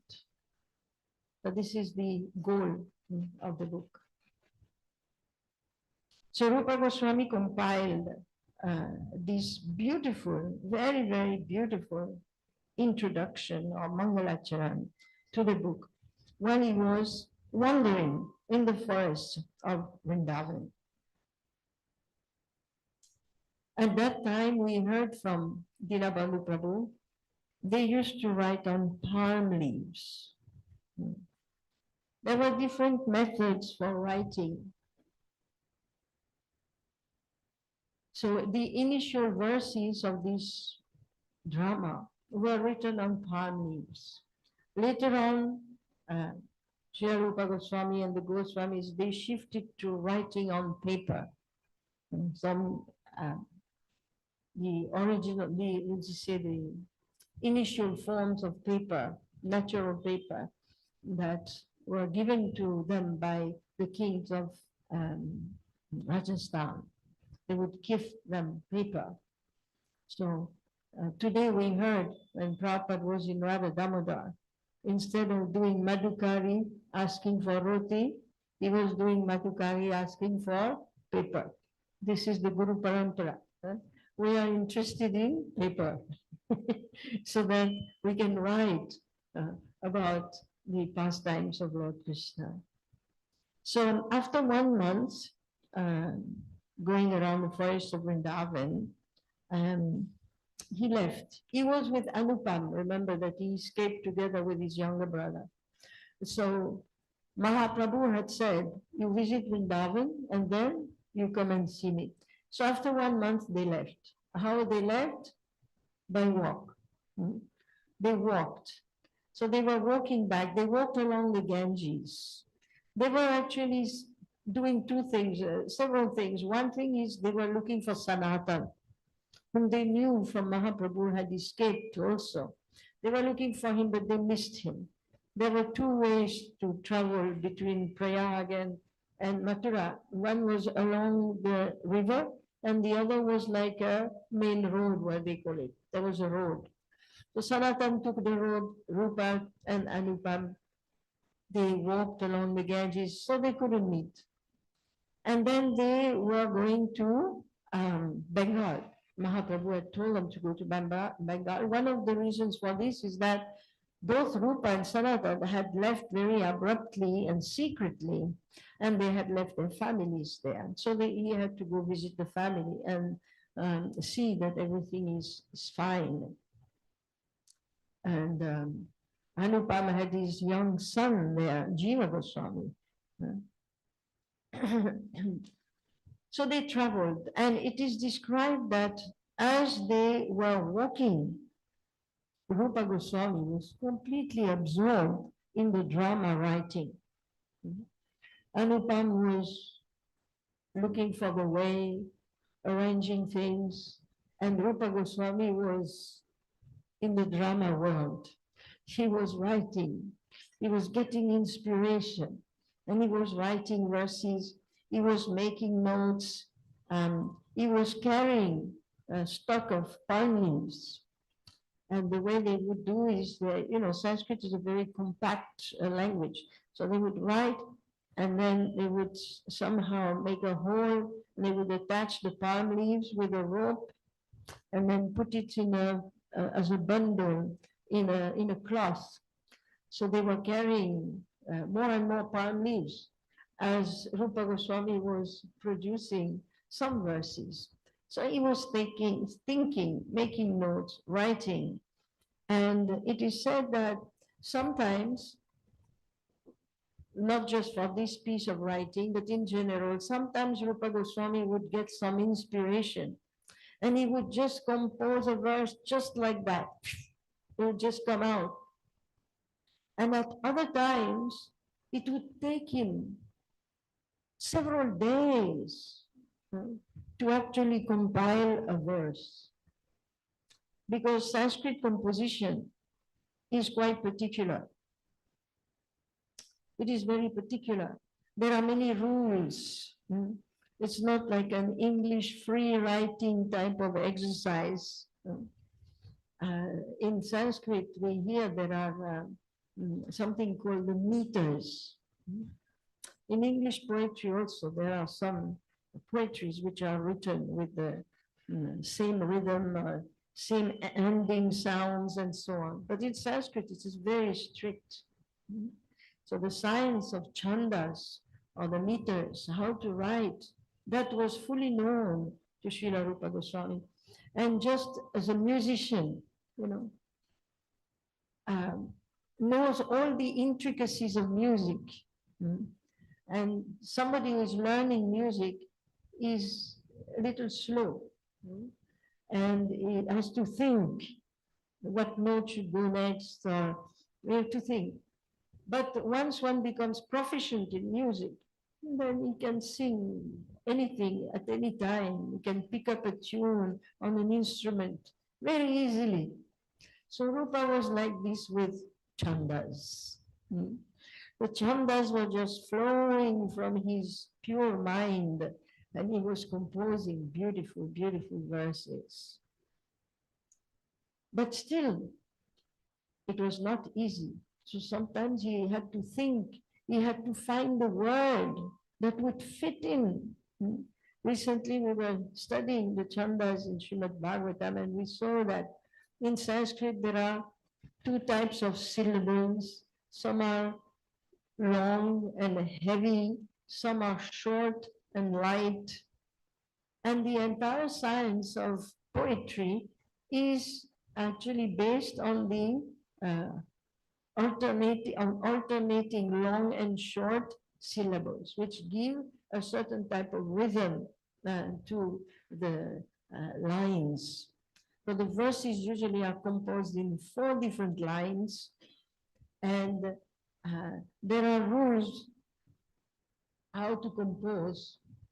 First of all, there are different lengths. The verse can be 8 syllables per line, or it can be 14 syllables per line, or it can be 21 syllables per line. It is said up to 26 syllables per line. And then the idea of Sanskrit composition is that a verse can either be even, semi-even, or uneven.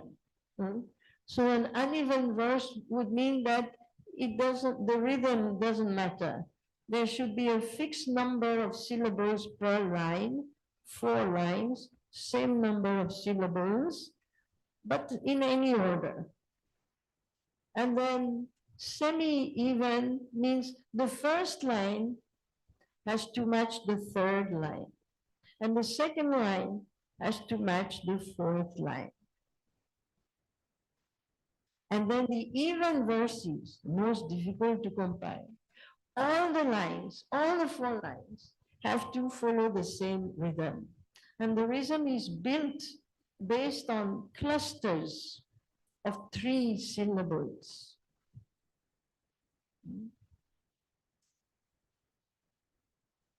Like you would say, sa, re, ga. This has 3 syllables. And then these syllables, they are called garas, clusters of 3. And then you have, the first one may be long and heavy. The second one may be short and light. The third one may be again short and light. That's one cluster. Another cluster would be, the first one may be heavy, the second one may be light, and the third one may be heavy. That's another cluster. And there is the cluster in which one is first light, then heavy, then light. Or it can be first light, then heavy. Or it can be first light, then heavy, then light, then heavy, then light. And there is the one that is heavy, heavy, heavy. Light, light, light. And then, so we have to have a succession of these clusters, and these are defined in the books of poetry. But such and such meter has a succession of particular clusters of ganas, and you have to follow this. So it is very difficult to compose. The Srila Rupa Goswami was very astute at composition.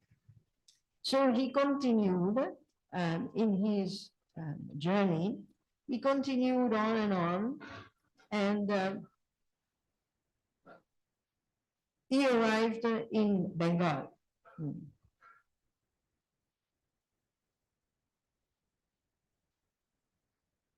Many things happened along the way. So many things. They couldn't find Sanatan. And then Anupam got sick and he actually left his body. Then Rupa had to counsel the entire family.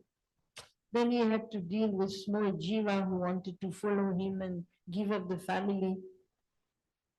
So all these things happened. But in the heart of Rupa Goswami, his mind was fixed. And of course, the family didn't want him to go. They wanted him to stay. But he carried on. He left Bengal alone and he started walking towards Jagannath Puri.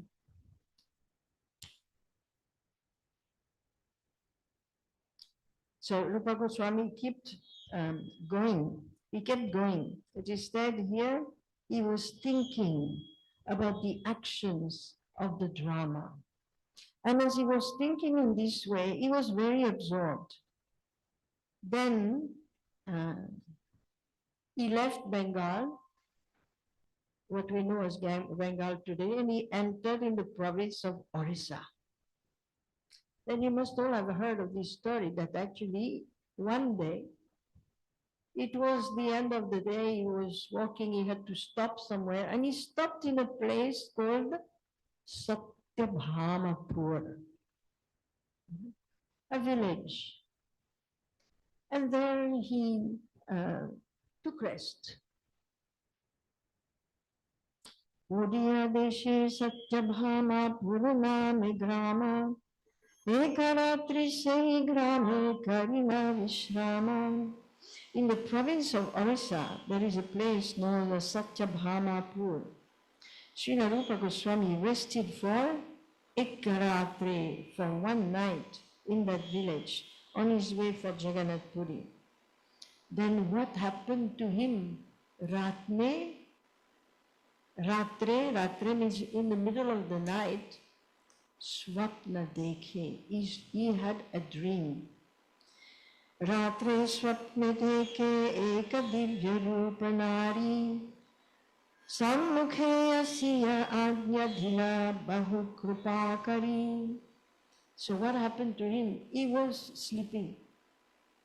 And in his dream, suddenly he saw Divya Rupa Nari. He saw a lady with a very divine form, very opulently dressed, beautiful with ornaments, and a moon-like face, a golden face, so very beautiful. While residing in Satyabhamapur, he dreamed that a celestial, beautiful woman came before him. And he felt that that person had so much compassion for him, so much affection for him. And that person actually gave him an order. What was the order? Amaranataka pritakaraharachana Amara kripate nataka haibe vilakshana. The lady said, "Oh Rupa, write a separate drama about me." Then she added, "By my mercy, it will be extraordinarily beautiful." Rupa Goswami woke up It's like, what was this? Who was this? Who was this person? Initially he was wondering, and then he realized that this was Satyabhama Rani, the queen of Lord Krishna. As we know, she's an expansion of Srimati Radharani. So he understood, what he understood from this order, write a separate drama about me. He understood that he has to write a separate drama. And what did that mean? Actually, what that meant is that she was instructing him to separate the Vraja Leela and the Leela outside of Vrindavan. Because they really have a different mood. Vrindavan Dham is the place of Madhurya Rasa,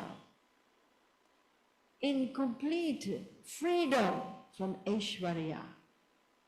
Whereas Dwarka is also the place of Madhurya Rasa, but the queens have a different mood from the mood of the gopis.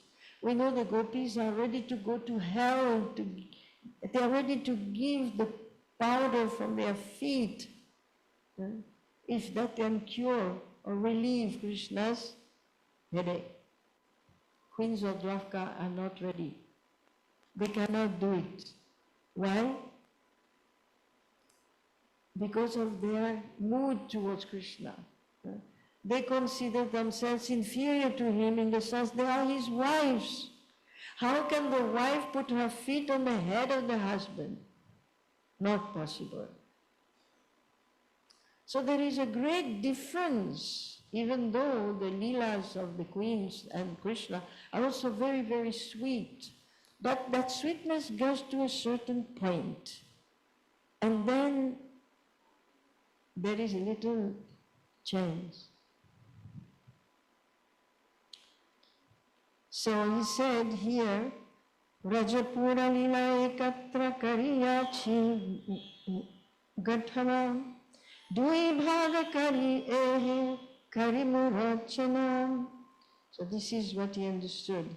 I have brought together in one work all the pastimes performed by Lord Krishna in Vrindavan and in Dwarka. Now I shall have to divide them into 2 dramas. So that was his understanding.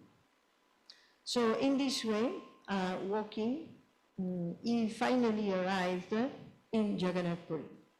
And when he arrived there, as we know, one of the qualities, the most prominent quality of Srila Rupa Goswami that was so dear to Lord Chaitanya was his humility. Later on, Lord Chaitanya will say that, yes, I bestowed my mercy upon him because he's so humble. And so when he arrived in Jagannath Puri, he did not go to see Lord Chaitanya immediately. And he did not consider himself an associate of Lord Chaitanya. He went to stay with Haridas Thakur, who had a background as a Mohammedan. And Rupa Goswami considered himself also to be coming from that background, although truly he was a pure Vaishnava. So he went to stay with him. And Lord Chaitanya used to visit Haridas every day. So the next day, Lord Chaitanya arrived on his way to taking bath. And he met Rupa Goswami. He was accompanied by Nityananda, Advaita.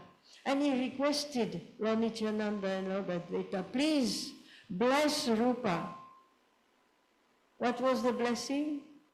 You bless him so that he can convey the message of Krishna Bhakti. So Rupa Goswami was blessed to actually write. He was blessed to write. Then another time, Mahaprabhu came by And he saw Rupa Goswami was sitting and he was writing. So he came and he said, "What are you doing? What are you writing? What is it? What are you writing?" And he snatched the palm leaf from him and he looked at it and he commented, "Oh, your handwriting looks like a row of pearls." So not only he wrote proficiently with lots of knowledge, but he also had a nice handwriting. He had a very nice handwriting. Let me see whether this is here. I'm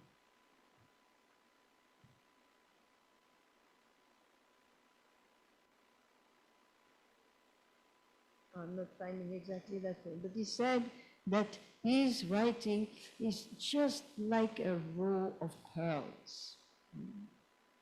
And then he started reading the verse. And that verse was very, very particular. Rupa Goswami, this was a verse from the drama, the Vidagdha Madhava, which will become the first part of the drama. And it was spoken by Purnamasi. So, and it was in fact a glorification of the holy name. The verse went like this.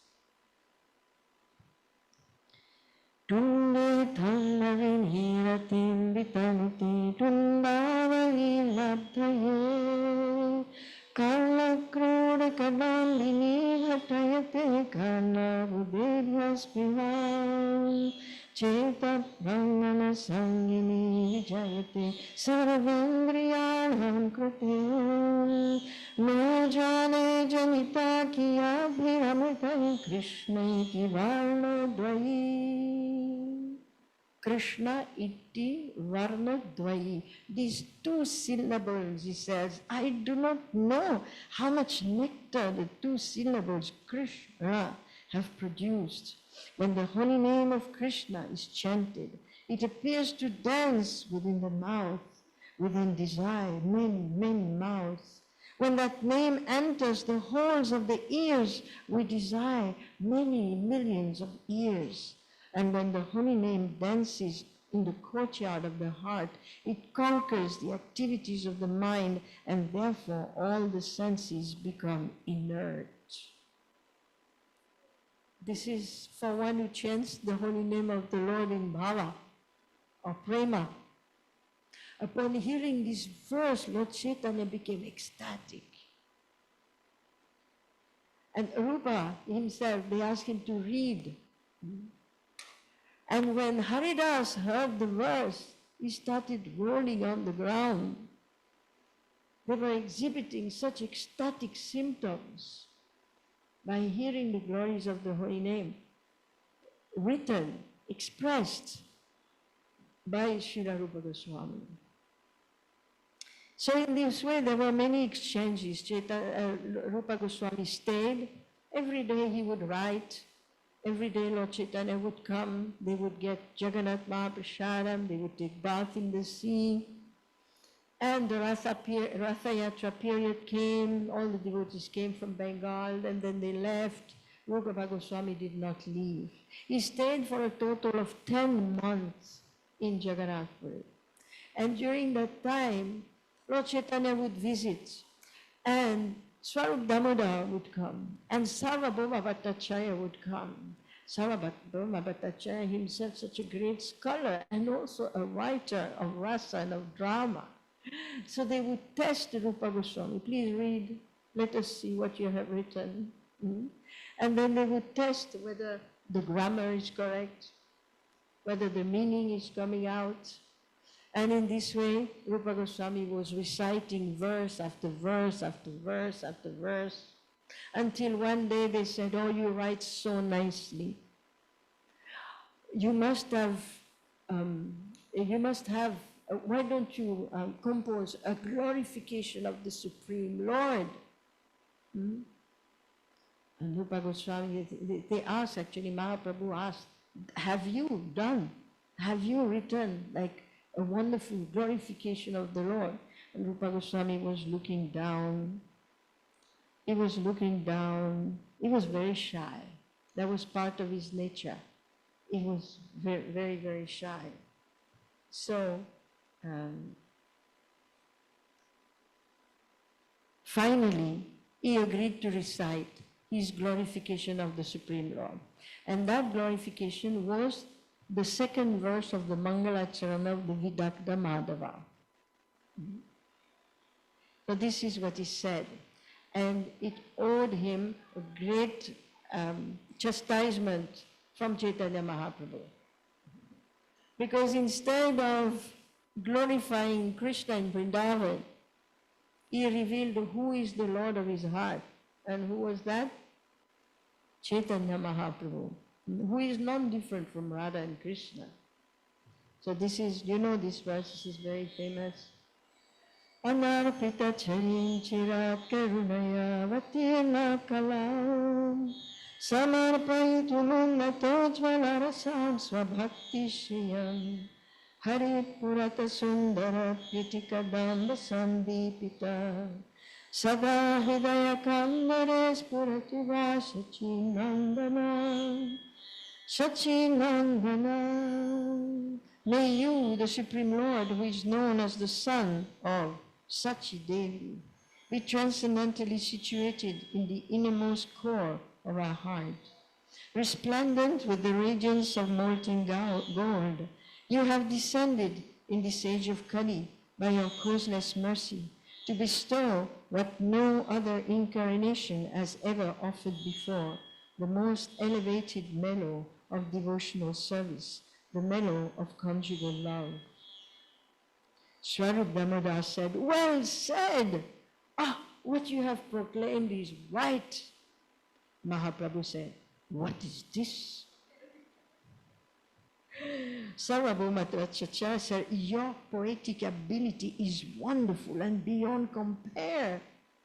You have adequately glorified our Lord. All glories unto you." Mahaprabhu said, "Simply an exaggerated explanation. I do not approve of this verse. Your exalted poetic descriptions of the mellows of Lord Krishna's pastimes are like an ocean of nectar. But why have you put in a false prayer about me? It is like a drop of detestable alkali.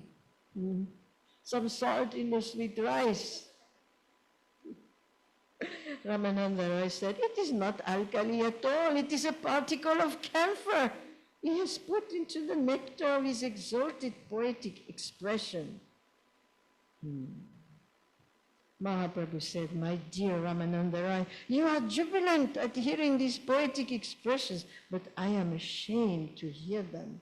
For people in general will joke about the subject of this verse." Ramananda Rai said, "Instead of joking, people in general will feel great pleasure, for the initial remembrance of the worshipable deity invokes good fortune." The Mahaprabhu was very angry and he said, "But I am not that worshipable deity." So in this way they went back and forth, and finally the Lord became pacified and accepted the praise. So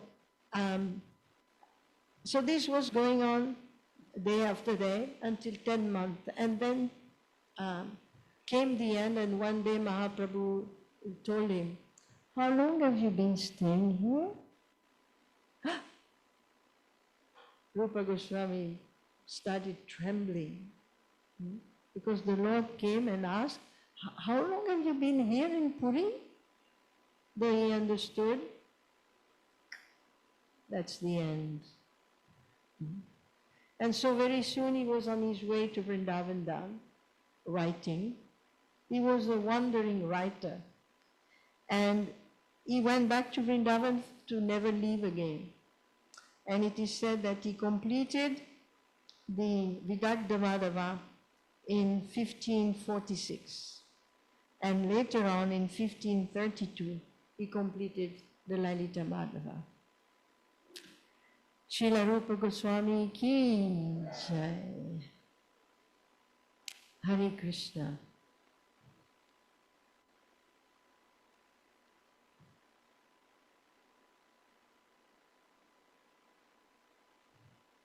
Okay.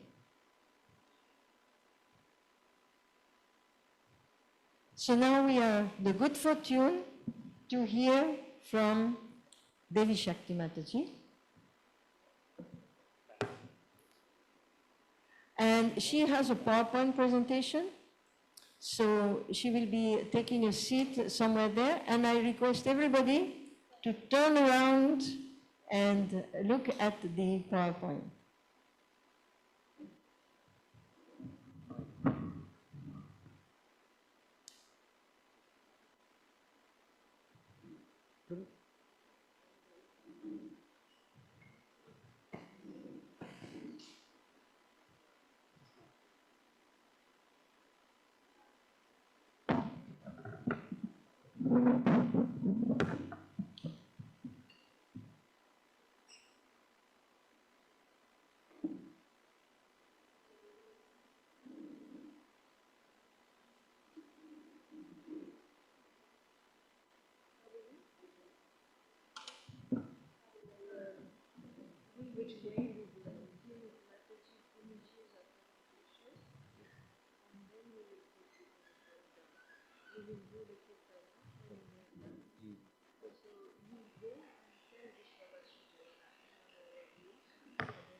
Anybody in Park House? Yes. So you get notified when she finishes. How much time do I have?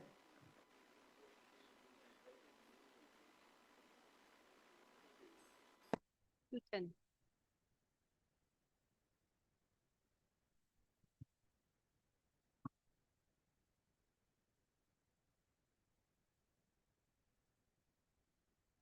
What do I do from here?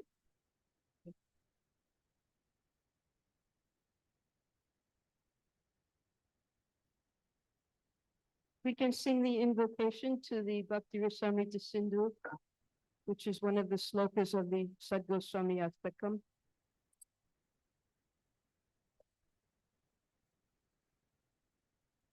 Nana Shastra Vicharanai Kanupuno Sadharma Sanstapako.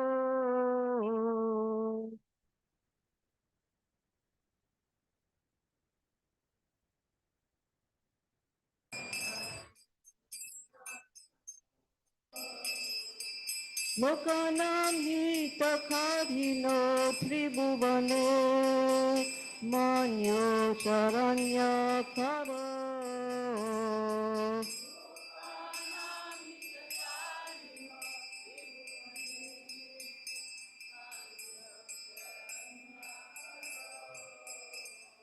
Radha Krishna Padara Vrinda Bhajana Nandena Mathaliko.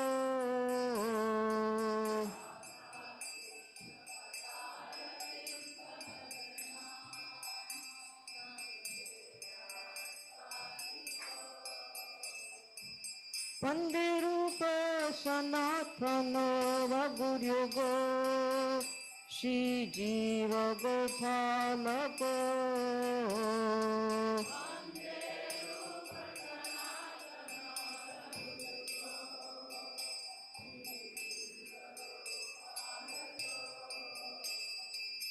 Vande Rupa Sanatana Vaguryogo Shri Jiva Gopalako.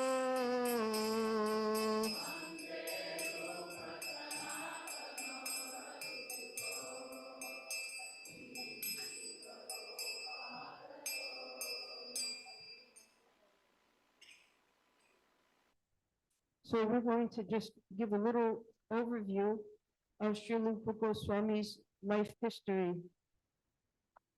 We can see from these dates that Sri Chaitanya Mahaprabhu, Sanatana Goswami, Rupa Goswami, and even Raghunath Das Goswami were all contemporaries.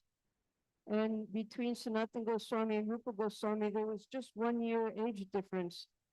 So Rupa Goswami considered Sanatana Goswami to be his spiritual master. Krishnadas Kaviraj, who came to Vrindavan long after, he was able to get the association of Rupa Goswami and Raghunath Das Goswami there. And by hearing from them, he was able to later write the Sri Chaitanya-Charitamrita. And it's from Chaitanya-Charitamrita where we get most of the details of Rupa Goswami's life. In the Bhakti Ratnakara, it's described 7 generations previous of Rupa Goswami's lineage. He was born in the Sarasvat Brahmin community in the Bharadwaj Gotra. And the 7th previous ancestor was actually the king of Karnataka, but also a great Vedic scholar in Yajurveda as well. His son Aniruddha followed him in the same line. And then Aniruddha had 2 sons, amongst them Rupeshwar, he was a great scholar. And the other son, Harihara, he studied military arts. So when Aniruddha passed on the kingdom to the 2 sons, Harihara attacked Rupeshwar and drove him out of the kingdom. And that was how Rupeshwar finally came to first to Palestine, Shikara Bhumi, and then settled finally in West Bengal in Naihati. So then he had his son, his youngest son, he had many sons, 5 sons, 18 daughters. And his youngest son, Mukunda, he stayed in Naihati. And then his son, Kumara, went to Jessore in Bangladesh, where he settled. He also had many sons, amongst them Sanatan, Rupa, and Balaba. So Sri Balaba, being the youngest, he was the only one amongst the 3 of them that had a son, and that was Jiva. And they, to do their studies, came to West Bengal, and they were studying under Sarbhauma Prabhu and his brother, Madhusudan Vidyavanas I can never remember his name. Yes, thank you. So they were studying there, and their original names were Santosh Bhatta, coming from the Bhatta clan, Amar Bhatta, and Sri Balaba. And their family originally was Telugu speaking, but in their studies, they learned Sanskrit, Arabic, Persian. They became great scholars there. Now, at that time, all of North India was being controlled by the Pathans. And in Bengal, there was a very ambitious ruler named Nawab Hussain Shah. And he was advised by his Mulabi, which is the Muslim guru, that there are 2 very scholarly Brahmin boys, and if you can engage them in your ministerial service, then your kingdom will prosper. So he didn't, Hussain Shah didn't know who those boys were. But there's one anecdote, perhaps it's history, we don't know now, but that one mason had built a huge tower in honor of Hussain Shah. And they had gone to the top of the tower, and the Nawab was appreciating it very much. And the mason at that time said to the Nawab that, I can build something even better than this for you. And the Nawab took it wrongly, being very arrogant and very proud. He thought that he was being insulted by the mason. And he immediately ordered his men to throw the mason off of the tower and kill him. So the ministers were looking at this, and suddenly Nawab Hussain Shah said to one of his ministers, go immediately to Ramakeli. That was the kingdom, the capital. And the minister thought, well, I don't know why I should go, but he's telling me to go and I don't want to get thrown off of the tower, so I'll go immediately. And he went to Ramakeli. And by that time, because the brothers were studying there, he met up with the two brothers and they asked this minister, why have you come here? Have you come looking for some mason? Because the minister didn't know it, but everyone in Ramakeli knew that that was the place where masons were very prominent. So he got the mason, brought him back to the Nawab, and informed him that he met two very scholarly Brahmins, and they recommended that he bring this mason back to him. So then the Nawab understood that these were the two men that he was looking for, and forced them into his service there. He gave them very good salary, all nice, opulent facilities, and made them the finance minister and the chief minister. And because they were then forcibly engaged in Muslim service, he also gave them Muslim names. And Rupa was Davyakash, Sanatan was Sakar Malik. So because they had very nice facilities there now in Ramakeli, beautiful homes, they then began to set up their home as spiritual centers. They recreated the whole atmosphere of Vrindavan there, planting Kadamba trees and putting Radha Kund and Shyama Kund in a grove of Kadamba trees. And they would do their meditation there. And at that time, there would be many sages and saints coming to the capital, and they would host them, treat them very nicely, offer them all respects. And sometimes some saintly persons would come from Navadvip. So the brothers heard about Sri Chaitanya Mahaprabhu and had a great longing to meet him. So because they couldn't leave their service, they began writing letters to Chaitanya Mahaprabhu, begging them, please, can we have your darshan? So Mahaprabhu, he was in Puri, he was going to come now, he wanted to go to Vrindavan. And he decided to take the Bengal route at that time. So when he went through Bengal, because he was so much loved there, thousands of people were following him on the road. And finally, he reached Ramakeli. And by that time, he had such an entourage that the Nawab even noticed. And he wondered, who is this man with thousands of followers? He's not paying them to come with him. He must be a prophet. So the Nawab could understand that this saintly person, Chaitanya Mahaprabhu, must be very godly. And he began to inquire from his ministers to find out, who is this person with all of these followers? So the ministers, they, out of fear, they tried to convince the Nawab that he's nothing, nobody to be afraid of. He's just passing through the village. These people are they're just foolish. They're following him. And finally, he called Rupa and Sanatan to ask who was Chaitanya Mahaprabhu. And they also insisted, nothing to be worried about. He'll be going in a day or two. Just let him pass and don't worry about him. So they understood that the Nawab had noted Chaitanya Mahaprabhu, and they now feared for Chaitanya Mahaprabhu's life. So in the night, in disguise, they went to see Chaitanya Mahaprabhu. And from a distance, they put straw in their mouth.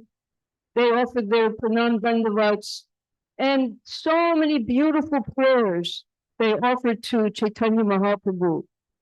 Now, before that time, when they were doing correspondence, not getting letters, Mahaprabhu had given them only one response, and that was a cryptic sloka, translation being, if a woman is attached to a man other than her husband, she will appear very busy in carrying out her household affairs, but within her heart she is always relishing feelings of association with her paramour.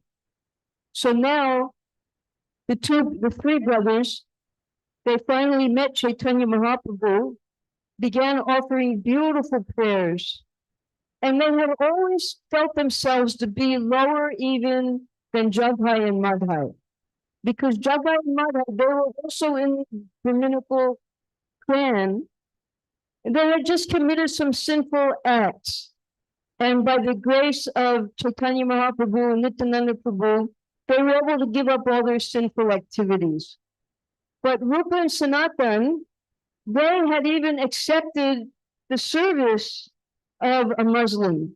So they felt that they were even more fallen than Jagai and Madhai. And they begged Chaitanya Mahaprabhu for his mercy because they had heard from all these visiting saints that Chaitanya Mahaprabhu did not distinguish. He gave his mercy to everyone. So in their prayers, one of the prayers was, if you simply deliver us by your transcendental strength, then certainly your name will be known as Patita Pavan, the savior of the fallen souls. So Mahaprabhu was very touched by their humility, and he assured them that they were actually his eternal associates, and very soon they would be freed from their bondage of service and be able to join him. So soon after that, a few months later, Rupa and Anupam, they were able to become free of the Muslim service, the Nawab service. And they took all of their wealth and they put it into 2 big boats. They had so many gold coins, it was worth crores and crores of rupees. And they were going to bring all of these coins to Jasur to distribute. Now, Prabhupada says it's very exemplary how they did this distribution, and it's what the Vaishnavas should follow. They didn't give everything to their wife and then come to Chaitanya Mahaprabhu with just their beads. No, they gave 50% to the Vaishnavas and the Brahmins for Krishna conscious promulgation. They gave only 25% to their family members because family members expect something. They have to have some inheritance from their fathers. And they kept 25% as emergency. 10,000 coins they kept with the grocer.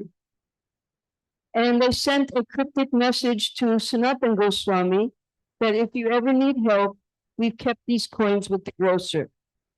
Now, Sanatana Goswami, he couldn't get out so easily because he was the chief in charge of the finances.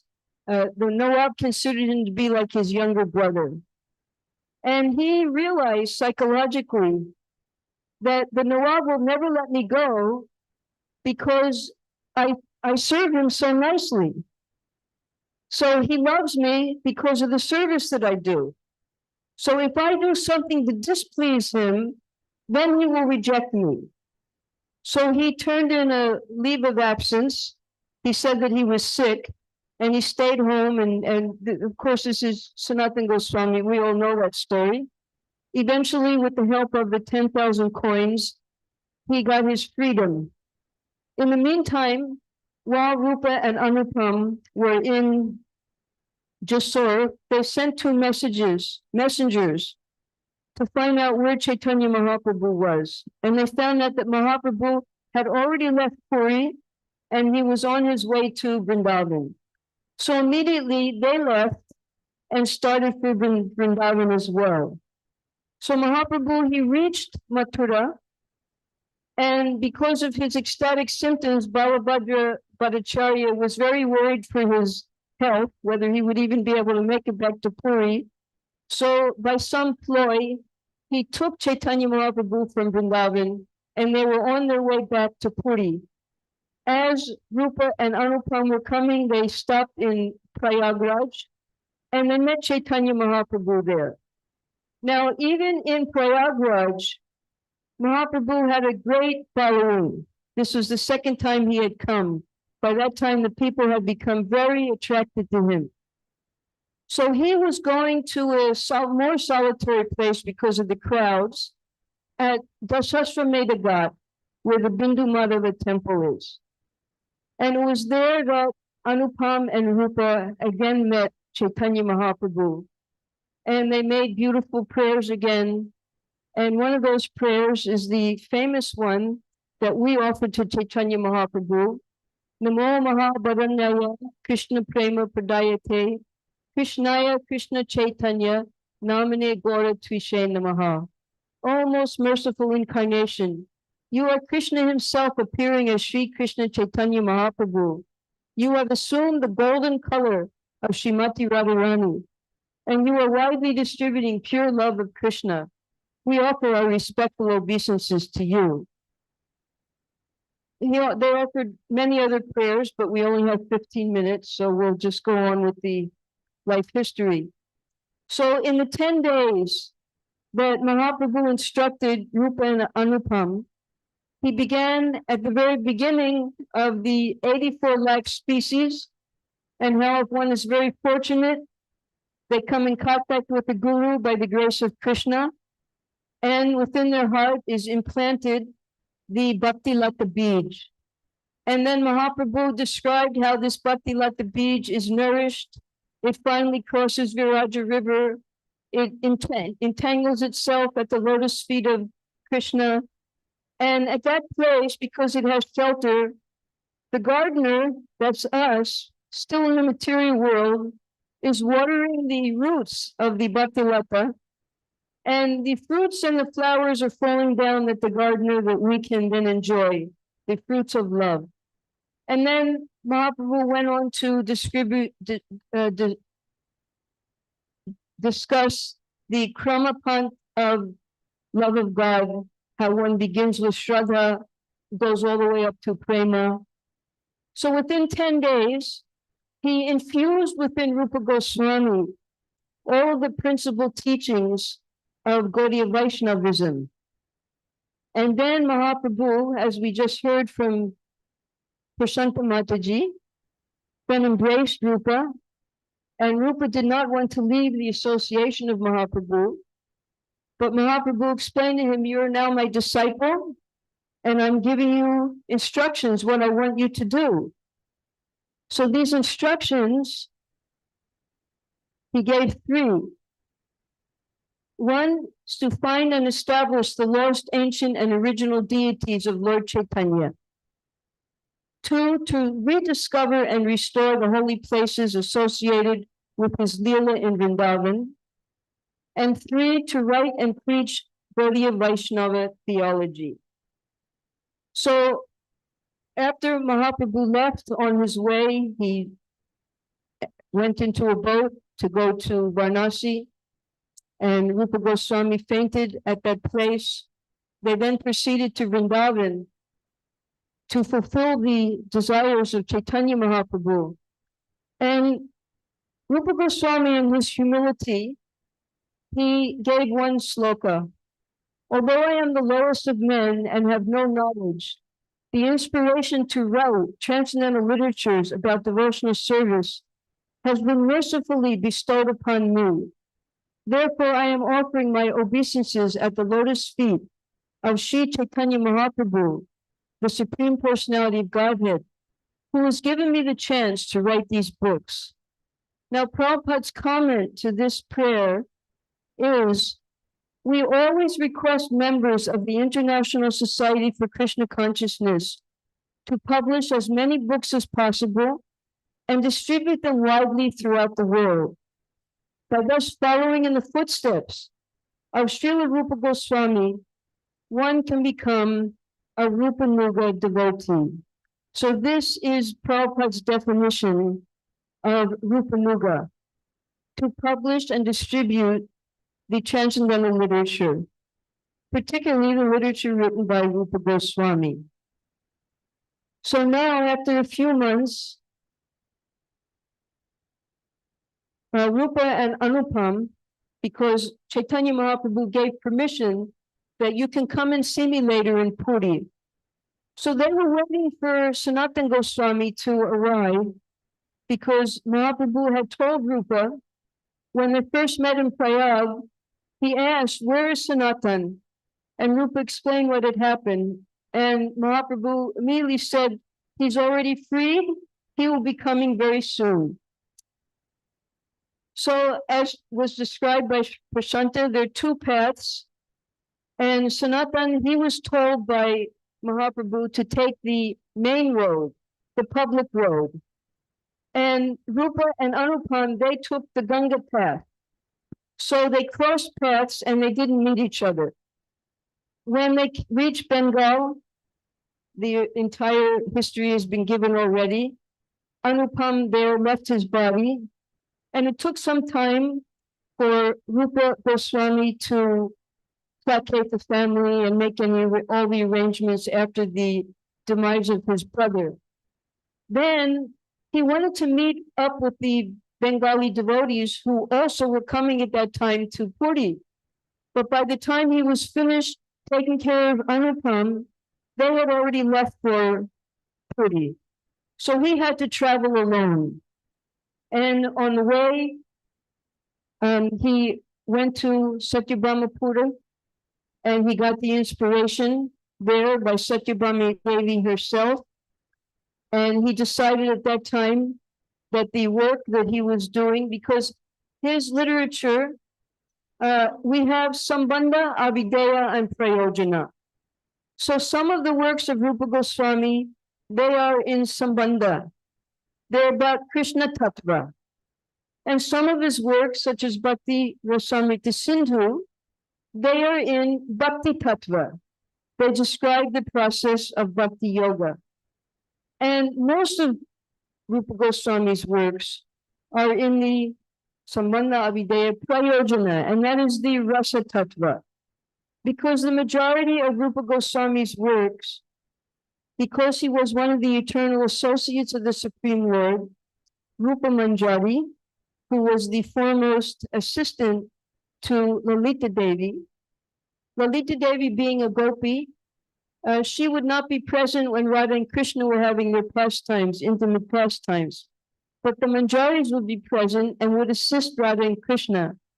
And Rupa Manjari being the most prominent, the leader and chief of the Manjaris, she could understand these internal pastimes of Radha and Krishna and was able to put them into writing in his books. So that's why he's most known for his Rasa Tattva literature.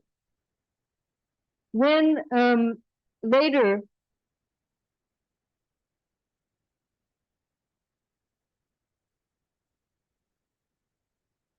when Rupa and Sanatan went to live permanently in Vrindavan, the devotees who lived in Puri, whenever anyone would come from Vrindavan, they would ask, how are Rupa and Sanatan? And they would describe the lifestyle of Rupa and Sanatan Goswami. They would never stay more than 3 days under one tree. And they wouldn't stay together, they would stay in different places. And that was why, for instance, the Ter Kadamba pastime took place, because they were in different places. And they were so highly respected. And their madhukari, they wouldn't even take roti, they would just take some atta and mix it with Jamuna water, roll it into batis, throw it into a fire and have those batis. With some, they would just roast some chana with it. Very austere lives. And Prabhupada warns that nowadays people are trying to imitate Rupa Goswami simply by putting on white cloth. Because Prabhupada explains that they did not wear saffron. They were on the Paramahamsa level and they wore white. So nowadays they put on the white dress and they cry and they roll on the ground and then they go smoke bidis. So we can't imitate the austerities, the tapasya that was being performed by the 6 Goswamis. But we can learn from them, from their literature, about how to perform pure devotional service. Otherwise, as Rupa Goswami explains in the Bhakti Rasamrita Sindhu, if we don't follow the rules and regulations given in the Puranas and the other Vedic scriptures, simply our devotional service is a disturbance.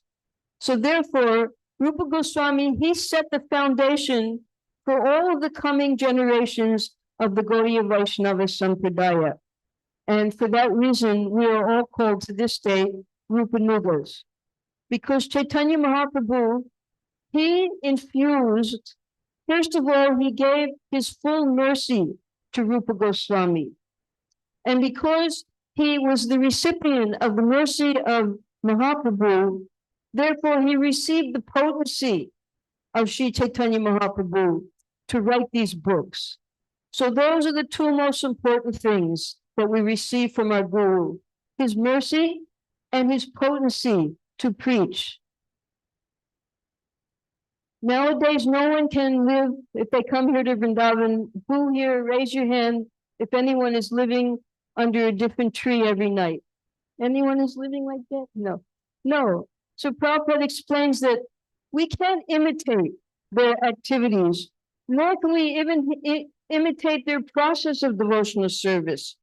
Acharya means that according to time and circumstance, we give the principles by which people can actually take up Krishna consciousness.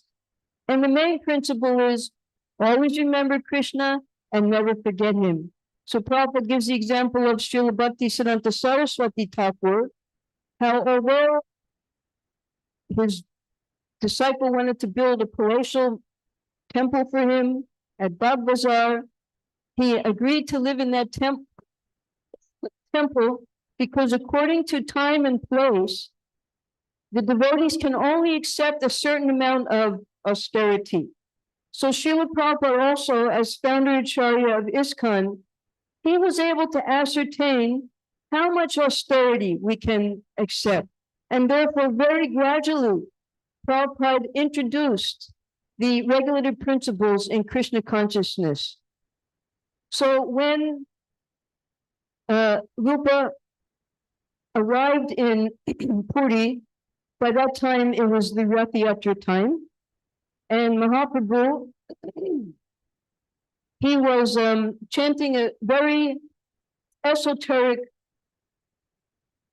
love song in front of Lord Jagannath.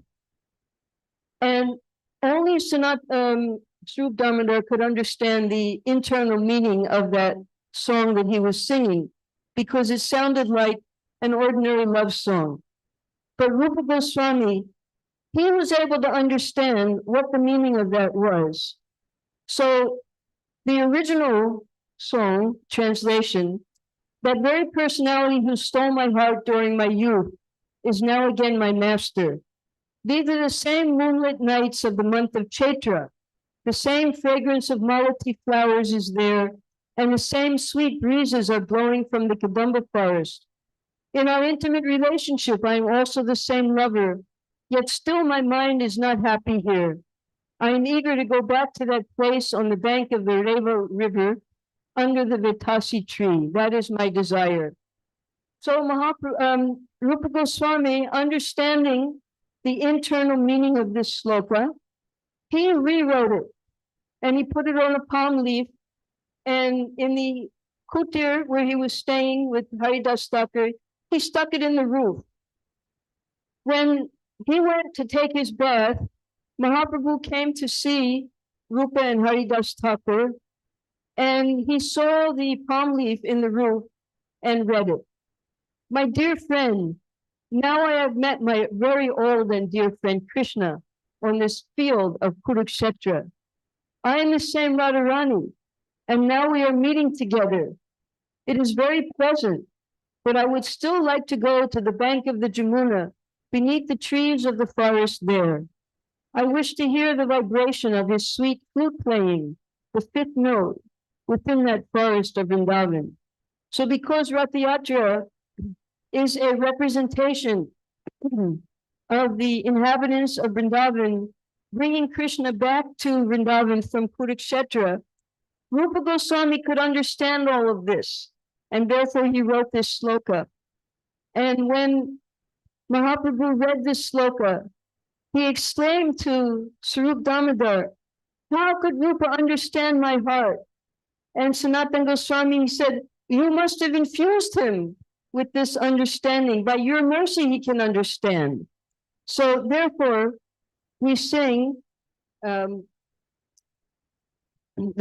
Rupa Goswami, he is manobishtam. He could understand the heart of Chaitanya Mahaprabhu. So after 10 months, Rupa Goswami went back to Vrindavan, And at that time, he discovered the murti of Govinda Dev Ji at Gomatila. He discovered the deity of Srimati Vrindadevi that is still now in Kamyavan. And he began to excavate the holy places. In other words, he very seriously, for the rest of his life, began to carrying out the instructions that Mahaprabhu had given him in Vrindavan. And finally, his nephew joined him, and Jiva became the prominent disciple of Rupa Goswami. Rupa Goswami was both very loving and very stern with Jiva Goswami. Jiva Goswami became his editor and proofreader of his books. And sometimes Rupa Goswami would share his books. After he had finished Lalita Madhava, he gave that book that drama to Raghunath Das Goswami to read. And Raghunath Das, he would not part with that book because it's all about separation in Dwarka, the feelings of separation. Rupa asked him for it back, that I have to do some editing, and he held it against his chest. He wouldn't give it back to Rupa. So what Rupa did was he wrote another book called Danakeli Komodi, which is the playful pastimes of Krishna in Vrindavan. He gave that to Raghunath Das Goswami so that he could get Lalita Madhava back. And then Raghunath Das Goswami was so happy reading that book that he forgot all of his crying and his feelings of separation. So this is the beautiful exchange of pastimes between the residents of Vrindavan and the six Goswamis. The hub of the universe is considered to be Radha Damodar temple because that was, whenever they could, that was where they met. That's where their library was. And finally, Rupa Goswami, Jiva Goswami, Krishnadas Kaviraj, and Bhugarva Goswami, they all have their samadhis there. And that was where Srila Prabhupada received his inspiration. Prabhupada once told the devotees, I used to look through the window at the tomb of Rupa Goswami. It was too much ecstatic. In one of Srila Prabhupada's rooms at Radha Damodar, Prabhupada would look out this window right into the courtyard where Rupa Goswami's samadhi was. And it was there that he got the inspiration from Rupa Goswami, how he would preach in the Western countries. Prabhupada had begun translating Bhakti Rasamrita Sindhu long before he came to America. He had done it sloka by sloka, and he was putting those translations into his Bhakti Godhead magazine tabloids. But when Prabhupada was in America finally, and he had enough resources, he established the ISKCON Press, and he also, for the publishing, one of his dearmost disciples, Jayananda Das Brahmachari, gave him $5,000. So you'll see at the beginning, the preface of the Bhakti Rasamrita Sindhu, Prabhupada thanks his disciples because finally, in 1970, Prabhupada was able to publish with that donation, and with the help of his disciples who are now doing the ISKCON Press, from transcription up until binding, only the devotees, they did all of the printing work and press work to print that book, Nectar of Devotion. So Prabhupada, he showed his appreciation to his disciples, and Prabhupada was so affectionate to his disciples, he named one of his disciples Rupanuga. And if anyone knows Rupanuga Das, he was a great preacher. He made so many Maharati devotees in our movement. And once while Prabhupada was sitting with the devotees, he pointed to Rupanuga. He said, oh, there's Rupanuga. He is so beautiful, just like Rupa Goswami. So Prabhupada had so much affection for his disciples who were helping him carry out the instructions that his spiritual master had given him. And for him, Rupa Goswami was the inspiration how he was going to preach. And when Prabhupada finally brought the devotee back to India, specifically back to Vrindavan, our first Kartik festival was held at the Samadhi of Rupa Goswami. We had a huge grand total of about 50 devotees at this Kartik festival. Now you can multiply that by 1,000, 10,000, and that's the exponential quality of Krishna consciousness, always expanding. So Prabhupada, at that Kartik festival, he gave his Nectar Devotion series, which we can all still listen to. And still to this day, all of the generations of Gaudiya Vaishnavas, they were all considered Rupanugas because it was he who gave the groundwork for which we are all following, getting the mercy of Chaitanya Mahaprabhu, and therefore we're all sitting here today by the mercy of Rupa Goswami. Hare Krishna, Jai.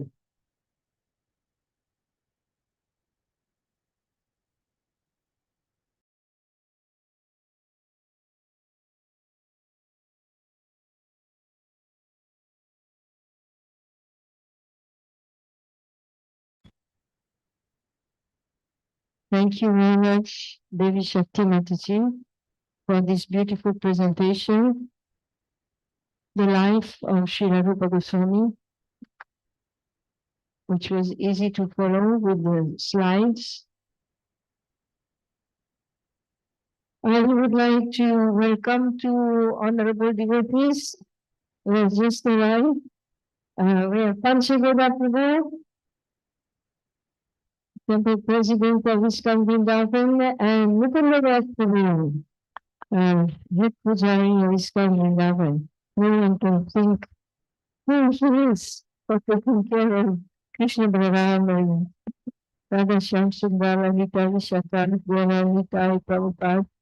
Should I do it from there or here? I can do it from there. Yeah. Stop Kirtan, where's the Kirtan? You got the words? Is the Sachishutashtakam here? So dear devotees, we are going to offer bhogas to Srila Rupa Goswami in the temple room.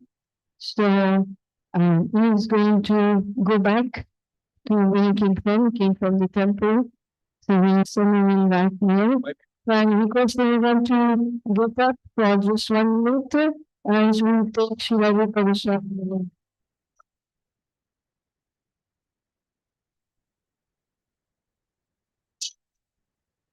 Okay, yeah. That's why you're a CFO. What are we doing?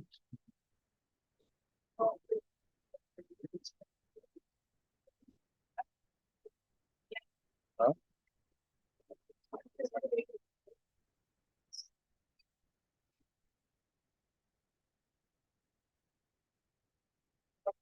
I'm gonna get up too. I get down. What are you doing?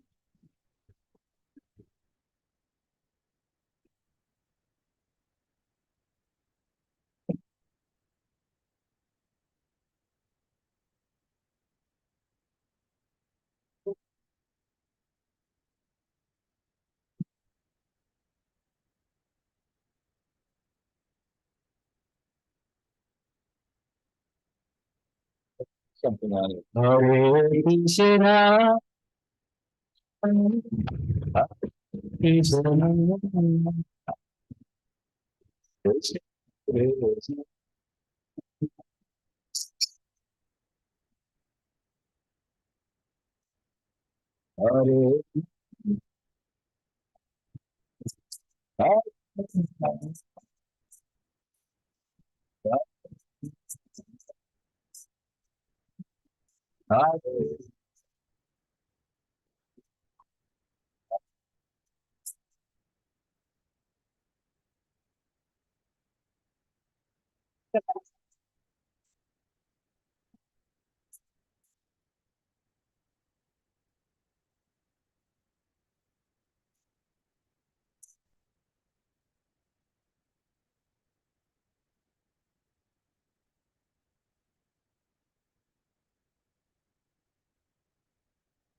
Hare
Hey no Prabhu Kota Gela Charya Thakur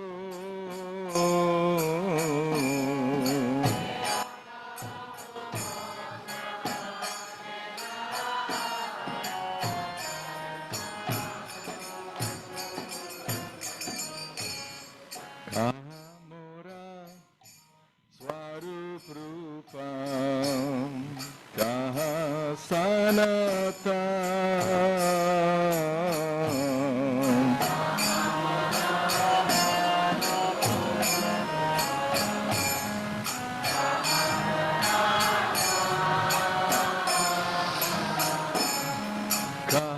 Kahamora Swarup Rupam Kaha Sanatam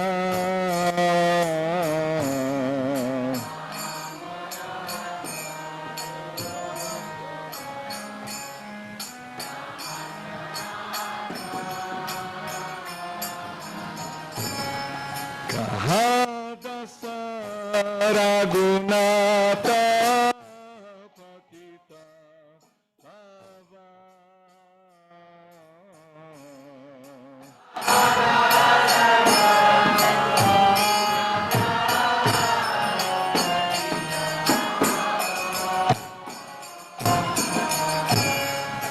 Kahadasa Raghunata Patita Pava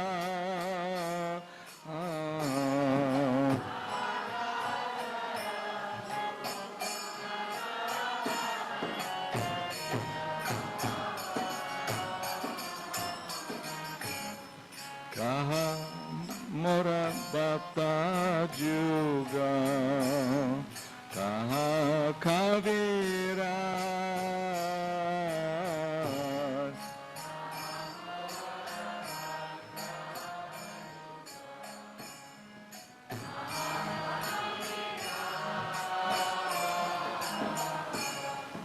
Kaha Murabata Juga Kaha Kavira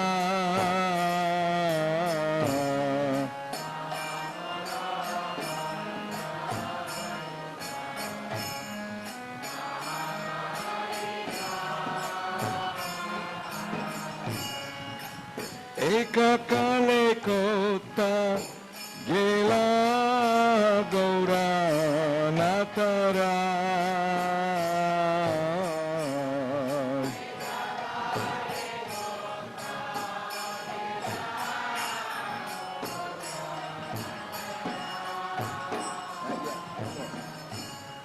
Eka Kale Kota Gela Gaura Natara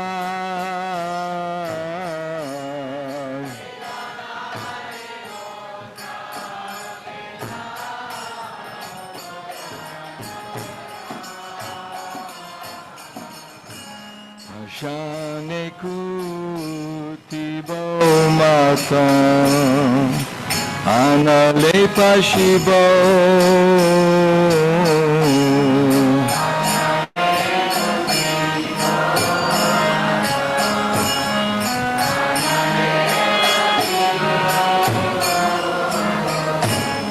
Kashane Kutibo Mata Anale Pashibo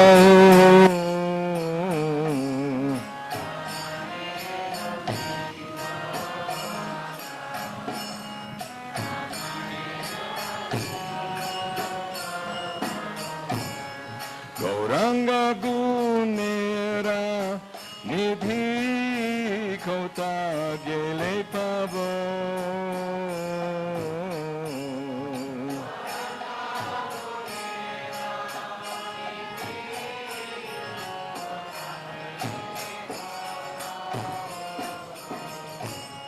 Gauranga Gunera Nidhi Kota Gele Pavo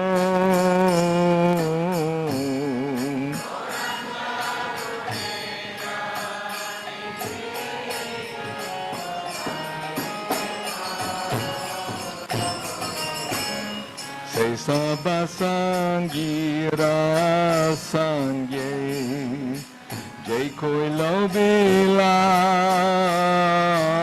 Vilas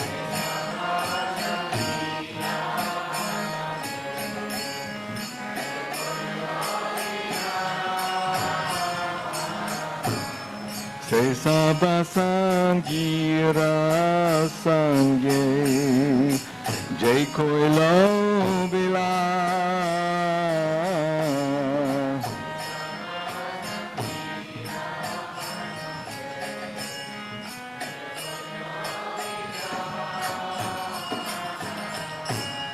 Se Sangana Paya Kande Narotano Das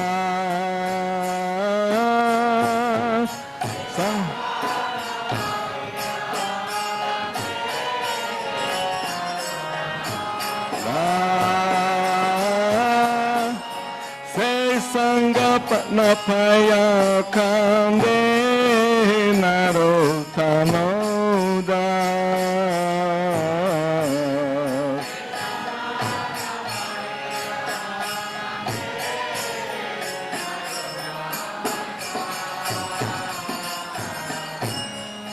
Yanilo Prema Dana Karuna Prachu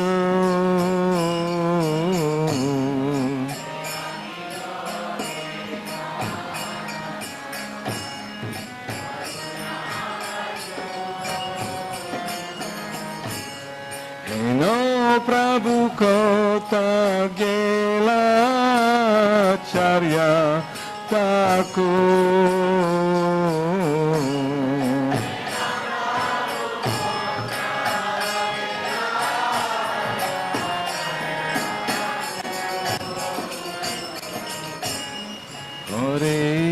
Krishna, Hare Krishna, Krishna Krishna, Hare Hare, Hare Ram, Hare Ram, Ram Rama, Hare Hare.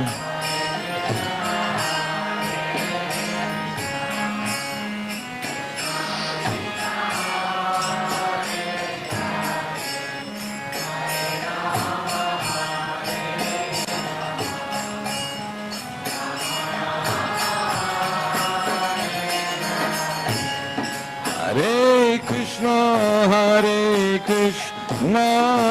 Krishna Krishna, Hare Hare, Hare Ram, Ram Rama, Hare Hare.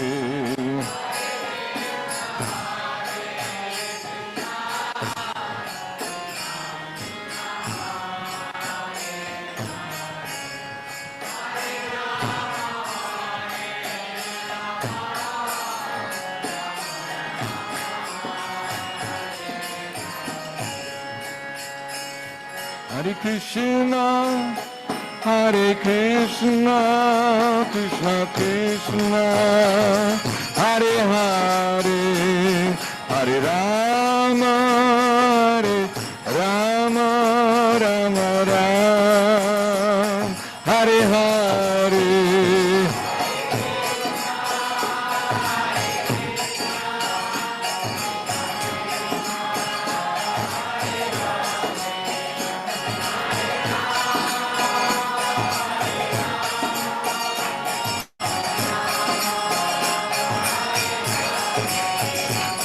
Hare Krishna, Krishna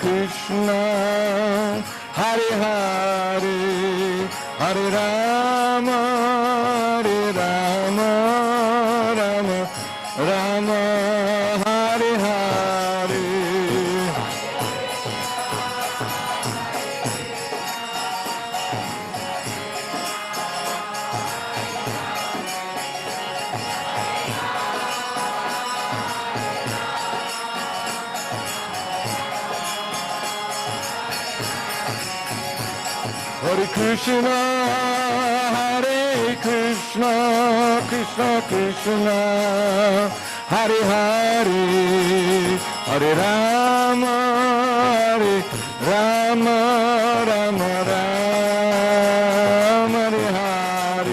Hare Hare.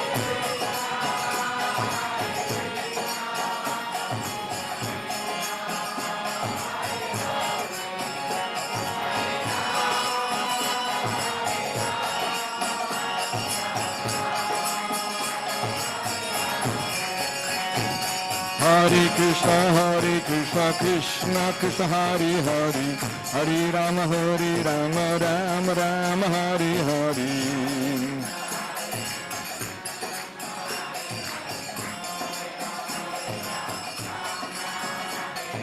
Hare Krishna, Krishna Krishna, Hare Hare, Hare Rama, Rama Hare Hare.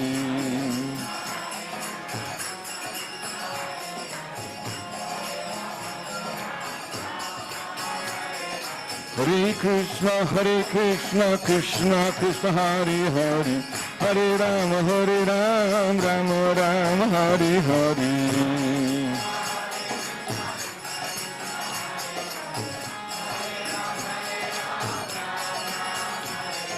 Hare Krishna, Krishna Krishna, Hare Hare, Hare Rama, Rama Hare Hare. Hare Krishna, Krishna Krishna, Hare Hare, Hare Rama, Rama Hare Hare.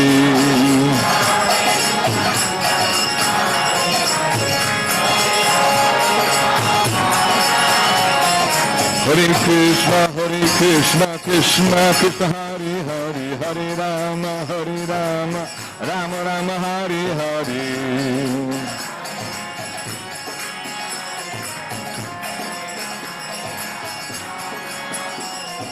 Hare Krishna, Krishna Krishna, Hare Hare, Hare Rama, Rama Hare Hare.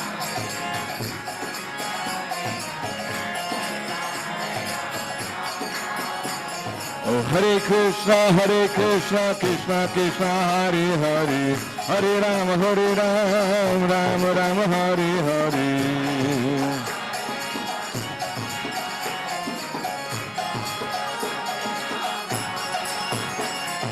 Hare Krishna, Krishna Krishna, Hare Hare, Hare Ram, Ram Ram, Hare Hare.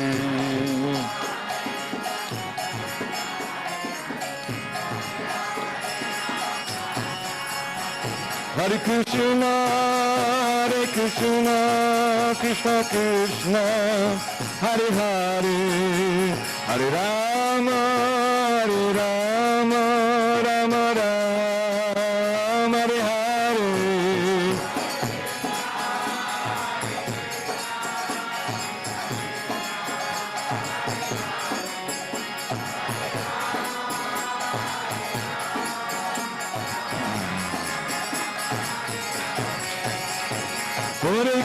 Hare Krishna, Krishna Krishna, Hare Hare, Hare Rama, Rama Ram, Hare Hare.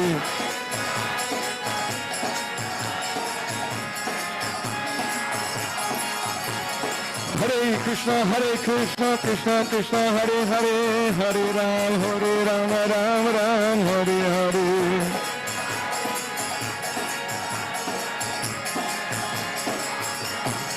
Hare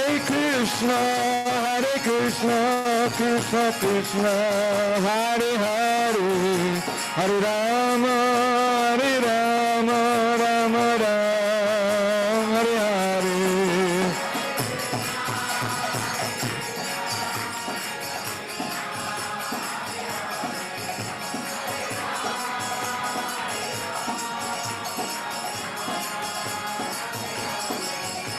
Jai Krishna Balaram, Krishna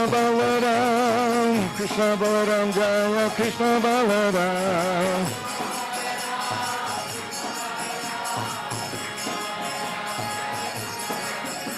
Jai Gaura Nitai, Jaya Gaura Nitai.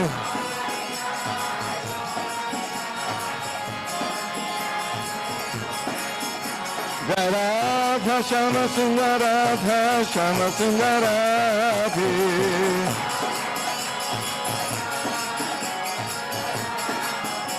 Radha Govinda Radha, Govinda Radhi.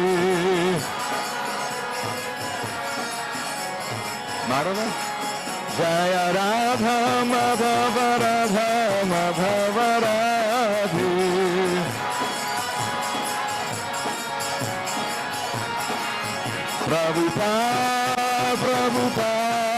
Prabhupada, Jai Prabhupada.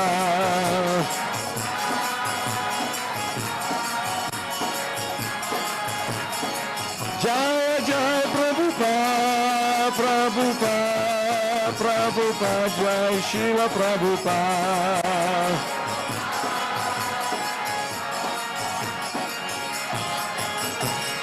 Nitai Go Haribo, Nitai Go Haribo.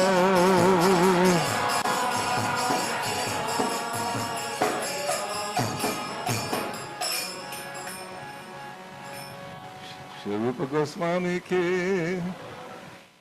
Vanchakalpatrivescha Kripa Sindhivyevacha Patitanam Pavanebhyo Vaishnavebhyo Namo Namah. Srila Rupa Goswami ki. Well, now that Mother Devi Shakti covered everything thoroughly from A to Z,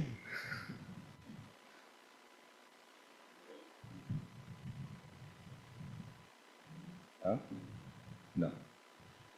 Om Jnana Timarandasya Gyananjana Shalakaya Chakshurun Militam Jena Tasmai Shri Guruve Namaha. So we're all here by the mercy of Srila Prabhupada. Also, Rupa Goswami is called Prabhupada. We're all taking shelter of our Prabhupada, Rupa Goswami Prabhu. So Krishna, he comes again and again, teaches Bhagavad Gita and gives the Vedic literature, always very, very concerned about all us fallen conditioned souls wandering lost in this material world. Okay, it's not enough. Came again, Chaitanya Mahaprabhu. Okay, do it like this, showing by personal example how one can actually surrender to Krishna. He made it so simple by chanting the holy name of the Lord, fully dedicated and exhibiting wonderful symptoms, chanting, dancing. Not that they'll be imitated, but showing all degrees of the highest ecstasies, but also the rigidness of following the sadhana bhakti. Srila Prabhupada was very careful that we don't think we grow up too fast and become renunciants. Let me sleep under a different tree in my lungi and talk about the amorous pastimes of the Lord. Of course, this is the goal and the objective, to awaken our love for Krishna, which is lying dormant. Nitya Siddha Krishna Prem Sajika Bunoi. And this wonderful VIHE is here to give us philosophy, teachings, regimen. Sometimes they were criticized, Prabhupada, oh, you're too conservative. But we have to be conservative because the nature of the mind and senses is very restless, and we're very quick to jump and imitate. We have a lot of monkeys. You see how the monkeys, they jump from tree to tree, here to there, always looking for some gratification. But Lord Chaitanya came, he sent his mother and father, he sent his associates, his eternal associate, Nitya Siddha devotees. Not only did he describe the process of sadhana bhakti and also what happens from sadhana bhakti maturing to raganuga bhakti, spontaneous love. But even further, after teaching Rupa Goswami, he's describing the spiritual world, the local Vrindavan, how beautiful, how big it is. And then the Vaikuntha planets, the measurements are just beyond comparison of each Vaikuntha planet. You know, this many million times, that many million times, that, you know, in our mind, we can't comprehend how wonderful and how great Krishna is. When Brahma, we know the story, came to Dwarka to see Krishna, Lord Krishna said, which Brahma? And Brahma said, the four-headed Brahma, the father of the four Kumaras, you know, the guy in charge. So Krishna said, so what can we do for you? Well, first of all, why this Brahma?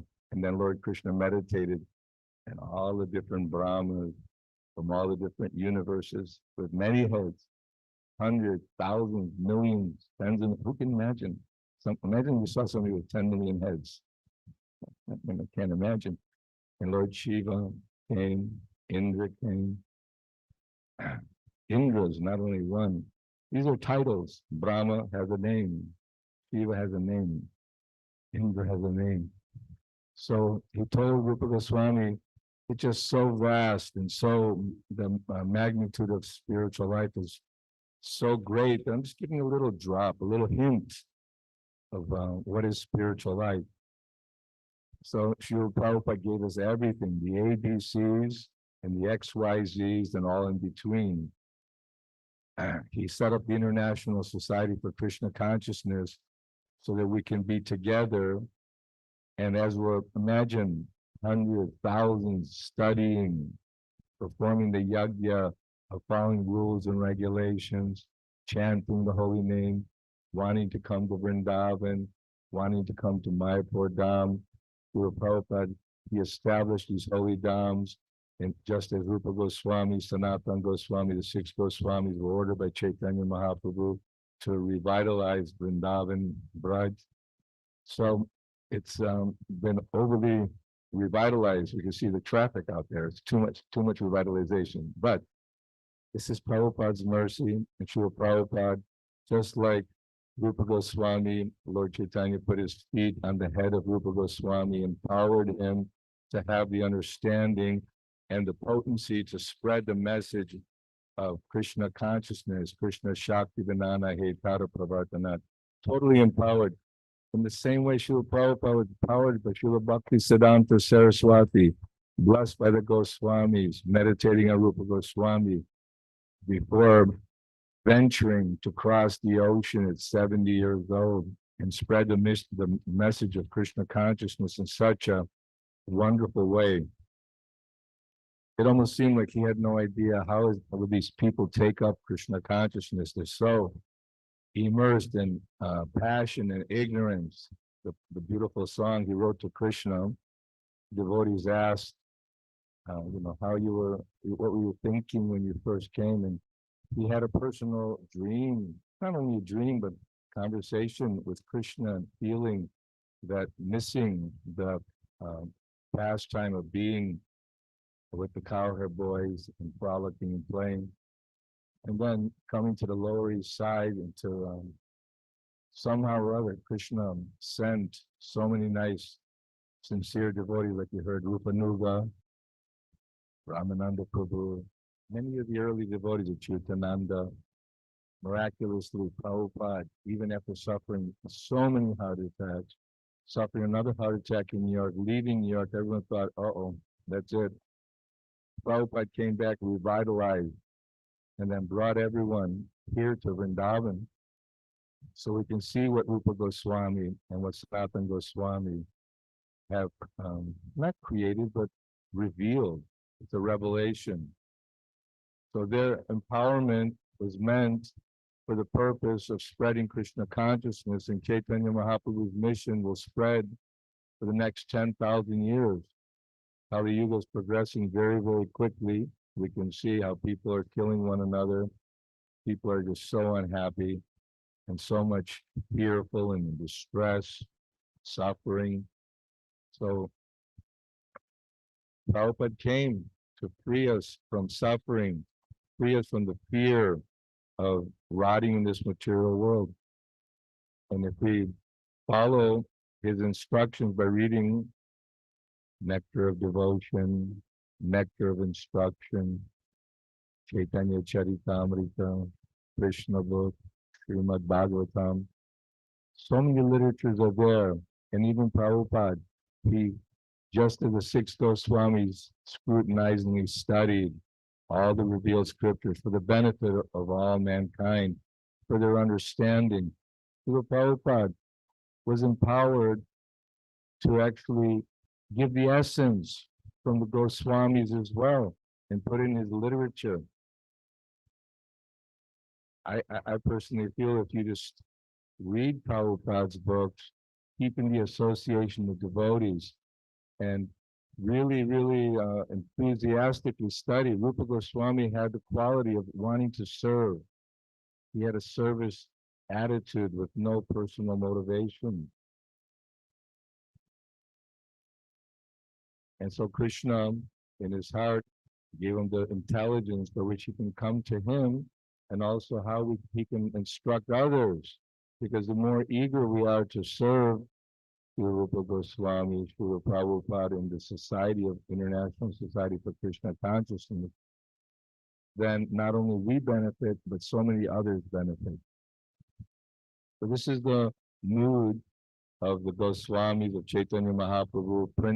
Print the books. Srila Bhakti Siddhanta and Bhakti Vinod Thakur started the printing press. Srila Prabhupada was whipping his devotees. Why? I'm way ahead. I'm not inspired to translate if you can't keep up. So the devotees were doing anything and everything they could to, miraculously, one person came on a school mission. He was a great typist, so he's catching up to all the transcriptions and recordings. And then as the books are coming out one after another, Prabhupada is smiling, very happy. Each book that would come would give great satisfaction to Srila Prabhupada. And when you heard how the devotees were enthusiastically distributing these transcendental literatures, he liked creating competition between the devotees, you know, not in a very encouraging way. In a, oh, tomorrow, you see, your Radha Damodar party, Vridananda in Brazil and Mexico, they beat you. You know, wow. So this is wonderful mood of desire to spread Krishna consciousness by your own utsahan, by your own enthusiasm and determination, but to stay fixed in Krishna's family, stay eager to study very carefully. We all have to study very carefully because you must have read the Bhagavad Gita several times. And even if you read the Srimad Bhagavatam again and again, the Chaitanya-Charitamrita again and again, Nectar Devotion, Nectar Instruction, Krishna book, each time is new and fresh, and many, many more realizations are coming because you're maturing. We're all trying to, although we're very insignificant, come from very poor backgrounds. Rupa Goswami said, I am fallen, I'm low, don't touch me. But he was from a Brahmana family, very exalted. But this is the mood of a devotee. He feels that I'm very fallen, but somehow by the mercy of Krishna, it's all Krishna's potency, Krishna's mercy, my spiritual master's mercy. And it's so rare. Brahmanda Brahmite Kona Bhagyavanji Guru Krishna Prasade Pai Bhakti Latabi. So we should take advantage of getting the mercy of Rupa Goswami, Srila Prabhupada, and all the devotees association, so that we can also advance in our Krishna consciousness.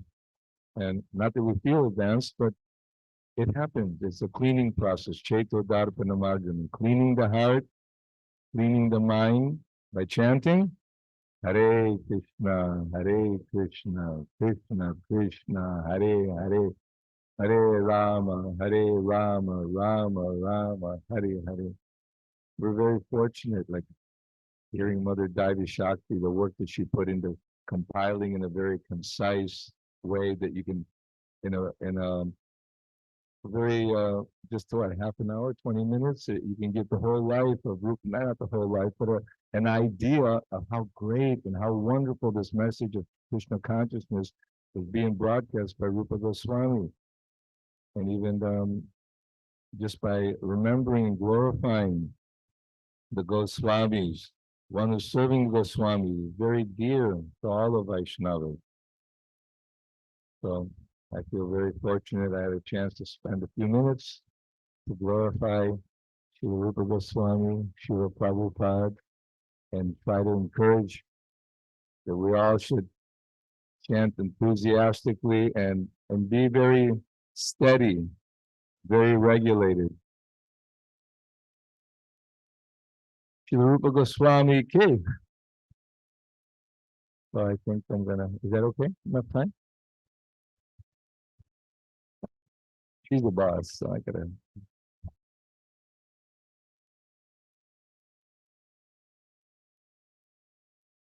We have that same problem with the temple too. Okay, we are here. Thank you, Panchagada Prabhu. Thank you for coming and for singing beautifully the song of separation from the previous acharyas.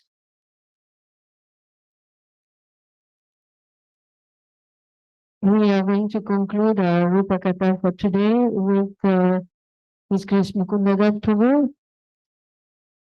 And he will be speaking on a little bit of a transcendental topic. We have put some quotes on the walls there. You see one is Seva Sadhaka Rupena Siddha Rupena Chatrahi Tad Bhava Lipsuna Karya Rajanokani Saradana. In this verse, it is explained that the self-realized devotees, they have the body that we know, that we have, the gross body, the subtle body, but they also become aware of their transcendental body, the Siddha Rupa. And today, this year, we have given us the background here for the festival. We have Radha and Krishna sitting on a throne, And we have Srimati Rupa Manjari coming to offer some service to Srimati Radharani. So we are going to hear about her now. Who is Srimati Rupa Manjari? She is the same as Sri Rupa, descended in this world to disseminate this love for the Supreme Couple. So we'll hear from Mukunda Prabhu. Guru Gaurachandaya Radhikaya Tadalaya Krishnaya Krishna Bhaktaya Padvakaya Namo Namah Kalpatarubhyashta Kripa Sindhubhyahe Vacha Titanam Pavanebhyo Vaishnavebhyo Namo Namah Sri Krishna Chaitanya Prabhu Nityananda Sri Advaita Gadadhara Shivajadi Gaura Bhakta Vrinda Hare Krishna Krishna Krishna Hare Hare Hare Rama Rama Rama Hare Hare Sri Chaitanya Manavestam Stapitam Yena Bhutale Swayam Rupa Gadamayam Dadati Samvadantigam. Hare Krishna. So we're very fortunate to be here in Vrindavana Dham, in our Krishna Bharana dear Goshala at the VIHE, which was started many years ago, 1987 was the first year. It was just 1 month course, Kartik time, and Burijan Prabhu actually started that VIHE under, of course, Prabhupada's instructions, Prabhupada's desire. And so I was very fortunate actually to be one of the students at that time, 1987, the first batch of students, and Prabhupada's disciples were there, senior disciples. They were giving wonderful courses. So I took 2 courses, actually one by Bhakti Prema Maharaj, Vaishnava etiquette, and one by one Sanskrit scholar, who was disciple of Bhakti Damodar. So he was teaching Sanskrit, so I took that course also. And then every year, of course, it expanded more and more beyond actually imagination, practically, so to say. First, it was in the Gurukul building, which is gone now. No problem, but something more wonderful is going to be there. A wonderful guest house and restaurant and also auditorium for preaching about Rupa Goswami too. So PhD program also, yeah. So but then of course the facility was not enough because it was the Gurukul building, the classrooms of the Gurukul. So then eventually the VIHE came here and it was just a small building. Actually, before the VIHE started, I stayed in this building here for maybe 1 year. But then I was relocated and VIHE got this place and it was very simple, just 2 classrooms, but it expanded more and more and it is really wonderful. So not only the simple courses expanded, of course, based on Prabhupada's instruction that the Bhakti Shastri should be taught, and then later on, Bhakti Prabha, Bhakti Vedanta, Bhakti Sarbhauma, and so on. And of course, sometimes some additional courses are there. But basically, under Prabhupada's, of course, guidance, and at the same time as Prabhupada, whenever he was giving class, he was offering obeisances to his spiritual master by reciting Om Jnanatimarandasya. And then he was reciting immediately Sri Chaitanya Manodastam Stapitam Yena Bhutale Sayam Rupa Gadanayam Dadati Sapadantikam. So Rupa Goswami, eternal associate of Sri Chaitanya Mahaprabhu, at the same time eternal associate of Sri Radha and Krishna, and as Mataji was explaining, and that was one of the topics which was presented to me also, and I was asked which one to choose, and I was the last speaker, so I felt, well, the best at last, and the essence that is about Rupa Manjari. But at the same time, so we have to very cautiously, we have to perform our devotional service as Prabhupada explained, the previous acharyas, Rupa Goswami himself, then we perform sadhana bhakti, following rules and regulations, but sadhana bhakti is in two parts. First, VIHE sadhana bhakti, following rules and regulations, and then comes rag anuga bhakti, the spontaneous platform when one is in purified consciousness and following the eternal associates of Krishna in Braj, who are known as Ragatmik Jan. So Rag, so they have spontaneous love, affection, attraction, attachment, what you see, to Sri Krishna. So not only the gopis, but all the Brijbasis. Not only Mother Yashoda, not only the friends, not only the servants, but even the cows, the birds, the plants, the trees, the river Jamuna, they all have so much love for Krishna.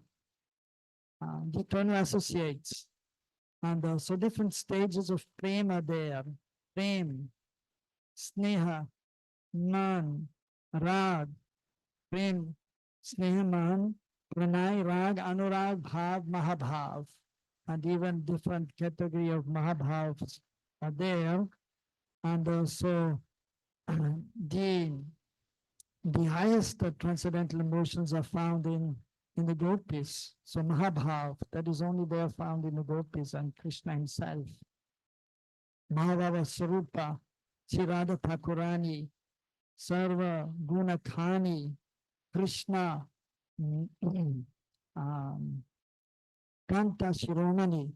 So specifically in the Chaitanya-Rupa, which of course is the postgraduate study for the devotees, as Prabhupada explained. First we read Bhagavad Gita and then Srimad Bhagavatam and then the Chaitanya-Rupa. And there, so the loving sentiments are explained of the eternal associates of Krishna and Braj, which also mentioned in Srimad Bhagavatam in the 10th canto, but more specifically, they're there in the Chaitanya-Rupa more elaborately, and specifically also the highest transcendental emotions, so which are the emotions of the gopis. So that has been explained by the acharyas in our sampradaya, the 6 Goswamis, and even Swarup Damodar, and Rai Ramananda, and so and also it has been associates with Swarup Damodar, Rai Ramananda, and the 6 Goswamis, the all gopis, are also known as manjaris. So manjari is also gopi. Actually, there are 5 kinds of gopis: Saki, Nitya Saki, Priya Saki, Param Priya, Param Preshta Saki. So 5 kinds of gopis are there. So the most dear friends of Srimati Radharani are Lalita Vishaka, who are also in our temple. We have Radha Krishna and Lalita Vishaka. And actually Prabhupada, he told Yamuna Devi, who told me personally, one time I had the fortune of speaking with her for 1 hour. And so Prabhupada actually asked her to go to Jaipur to make the deities here, or to tell those who are making the deities in Jaipur. And Prabhupada gave us specific instructions how the deities should look. Gonitai, Krishna Balaram, and then especially Radha Krishna and Lalita Vishaka. And he was telling, so we'll have Radha Krishna, Gonitai one altar, then Krishna Balaram, and then Radha Krishna, and the Ashtasakis. And Mother Yamuna was saying, but Prabhupada, the altar is a little small to have Ashtasakis. And then Prabhupada said, oh, okay, yes, so we'll have Lalita Vishaka, Radha Krishna and Lalita Vishaka. So then She was actually going there and she was there and guiding them according to Prabhupada's instructions. Like Srimati Radharani, she's in dancing pose. Srimati Radharani, the right hand like this and left hand like this. And Prabhupada also mentioned one time here in Vrindavan and referring to the pastimes of Radha Krishna, if Radharani stops to dance, the whole show is over. Referring to Radha Krishna's and the Gopis Ras Leela, which is mentioned in Bhagavatam, Sharad Purniya Ras and Kartik Purnima Ras, Ras Leela, and so indicating, and of course Prabhupada fully aware of the wonderful transcendental loving exchange, but he was only sometimes giving a little drops to the devotees because the qualification has to be there to be absorbed in this aspect, as Mataji was pointing out.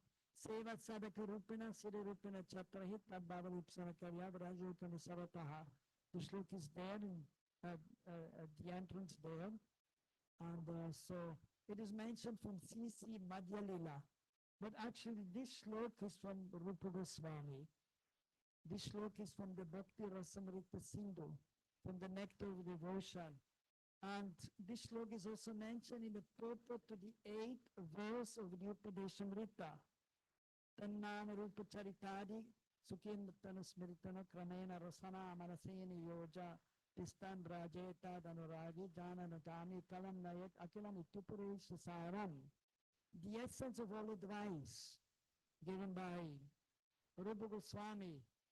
So actually in the 8th verse of the 11 verses of the Upadesamrita, also showing what we have to do, first being a sadhaka, controlling the mind and the senses, following rules and regulations, and giving up things which are not favorable, accepting which is favorable, but then here giving the essence also that one should always be absorbed ultimately in hearing very nicely and remembering nicely Krishna's wonderful name, form, qualities, and pastimes. And then he's explaining that following staying in Braj.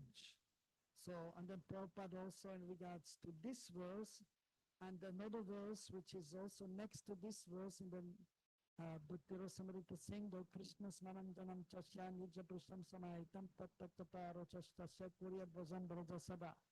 We should always be in Braj. And Prabhupada is writing, even not physically, then mentally. So of course we are fortunate to be now in Braj, but then some of you will maybe have to go back to wherever you came from in India or from abroad. But if one can stay there, here, that is most wonderful. At the same time also we should be absorbed in the remembering the pastimes of Krishna. If one is just thinking about something else, or even sometimes some pujaris they have joined, and then they want to go to America. Yeah, and they have gone also. So they were not in Braj Bhav, and they're going to America. So that is not Braj Bhav. Braj Bhav means you physically are there, but especially mentally, in the consciousness, you have to be absorbed in Braj, in Krishna, Krishna's wonderful qualities and pastimes with his eternal associates. That is Braj Bhav also. And even somebody maybe in America or in New York or wherever. And one time Prabhupada was in New York. I was in New York also for a visit. I stayed there for 3 years, worshipping Radha Govinda. And Rupa Goswami's Ishtadev is Govinda Dev. And these deities were actually installed by Prabhupada in Jaipur, in the Radha Govinda temple. And so there, Prabhupada was there discussing different things. And then he was saying to his devotees, I am always in Vrindavan.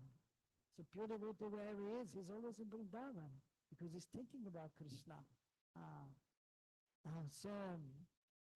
So that is the essence of all advice is there in the 8th verse of Rupa Goswami. So you can see in Rupa Goswami's books, so there's a gradual development from Shraddha to Prem. And he's giving the Padati, the process Like in the school, you go first class, second class, third class, fourth class, like this. So gradually we have to go higher and higher and higher, and then we may attain perfection. So for that purpose, he has explained Raga Nuga Bhakti. Ultimately, we have to enter Raga Nuga Bhakti, the spontaneous platform. Otherwise, we'll not go to Braj. That Mahaprabhu has explained in Chaitanya-Rupa also. If you're not following the eternal associates of Krishna and Braj, you will not go to Braj and enter the pastimes of Krishna. So therefore, Rupa Goswami has explained also this in his Upadesamrita, in the Bhakti Rasamrita Sindhu is explained about then Raghunuga Bhakti to some extent, and about Bhav Bhakti, when one is more advanced and actually free from the modes of material nature and able to be absorbed. At the beginning stage of sadhaka, we follow externally, but then Siddha Rupena Chatrahi, as in this verse it is mentioned, that when one is in the spiritual platform, then one can be absorbed in this topic.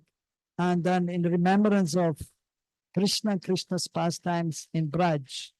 And that is also, so the second verse, Krishna Smaram Janam Chasya, that we should, that is the goal. As also we know, Padma Purana it is mentioned, that Smatavya Satatan Vishnu, Vismatavya Najatuchit, Sarvadidi Nisheda Suri, Etayora Kinkaraha. The essence is there also. The many rules and regulations to follow, but what is most important, that we have to remember Krishna. And what we should not do, forget him. So there also is mentioned that we should always remember Krishna. And Krishna is never alone, but we should remember Krishna's associates. And the friends, the cows, the calves, Maria Shoda, but then ultimately the group is also. Because Mahaprabhu is not different from Radha and Krishna. And so therefore he came to give the holy names, but then he especially gave Braj Bhakti and their Unad Ujjvala Ras in the Chaitanya-Rupa, Mangalacharan verses he has explained. So that Mahaprabhu Anarbita Charim Chirakena Vatano Kalau Samarpatya Unad Ujjvala Rasam Samaktisyam. He has come to give Unad Ujjvala Ras, and that is actually the Madhurya Ras, the loving exchange between Krishna and the gopis, the Gopi Bhav. And so, and then also, so Rupa Goswami, so he has done in the Nectar of Devotion, so he has explained about the different rasas, Shantaras, Dasyaras, Sakyaras, then Vatsalya Ras, and then also the Madhurya Ras, the highest Ras. So Panchagoda is going, so Panchagoda Prabhu, okay. Hare Krishna. Yeah, he has some other engagement. So, but we continue. Artik is at 3:30, so we'll take 10 minutes more. So gradually, we're supposed to speak about Rupa Manjari, but we have to slowly but surely enter into this subject matter with a clear understanding. So Mahaprabhu came to give this Unadojjala Ras actually, because he's no different from Radha and Krishna, and therefore his most intimate associates in Braj, so Lalita and Vishaka, they became Swarup Damodar and Rupa Goswami and Rai Ramananda. And then so these are the friends of Srimati Radharani, as mentioned, the Ashtasakis are there, the most close friends of Srimati Radharani in her group. Other gopis are there, who are friendly, but little distance towards Radharani, and there's someone neutral. And then the rival group is headed by Chandravali. So there's transcendental competition there, but Krishna is in the center. So that is explained also. So the Sakis are there, and they're serving Radha Krishna. And then, but so as explained before also, so some of these Sakis are a little younger than Srimati Radharani. So Lalita, Vishaka, they're the same age, the Sakis. But there's some gopis, they're known as Manjaris, they're a little younger than Srimati Radharani. And so 1.5 years younger. So the foremost of them is actually Rupa Manjari. So she's the foremost of the Manjaris, and she's, of course, under Srimati Radharani and doing whatever Srimati Radharani does. And actually, even Radharani doesn't have to tell Rupa Manjari what to do. Because she's so much absorbed in serving Radharani, she knows. Even Prabhupada has explained, and it is mentioned in the scriptures, different kinds of disciples. First class, second class, third class, fourth class disciple. Fourth class is doing the opposite what the Guru wants him to do. So he's not really a disciple. So in the third class, he may try to do, but he's not able to follow. The third class, and the second class disciple is getting an instruction and is following the instruction. And the first class disciple, the spiritual master doesn't have to tell him what he has to do. He knows. He knows the heart of the spiritual master. So, so there also what to speak in Golok, the highest realm. So the Manjaris, they know Srimati Radharani's mood and how she wants to be served, how she wants them to serve or to go towards Krishna and give maybe some message or whatever. So they're very, very close to her.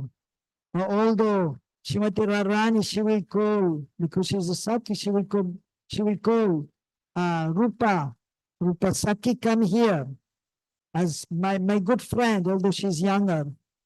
But then Rupa Manjari and the other Manjaris, they're in that mood that, no, we are not the Sakis of Radharani, we are the servants of Srimati Radharani. And there's a verse by Raghunath Das Goswami in Vilap Kusumanjali, and there is taking shelter actually of Rupa Goswami and then taking shelter of Rupa Manjari.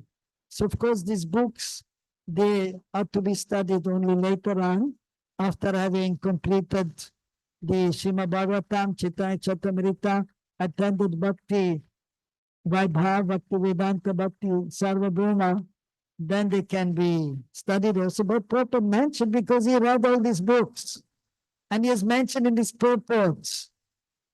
So if one is reading attentively, he can see. I read the CC 12 times in English, 2 times in English, 1 time in Bangla.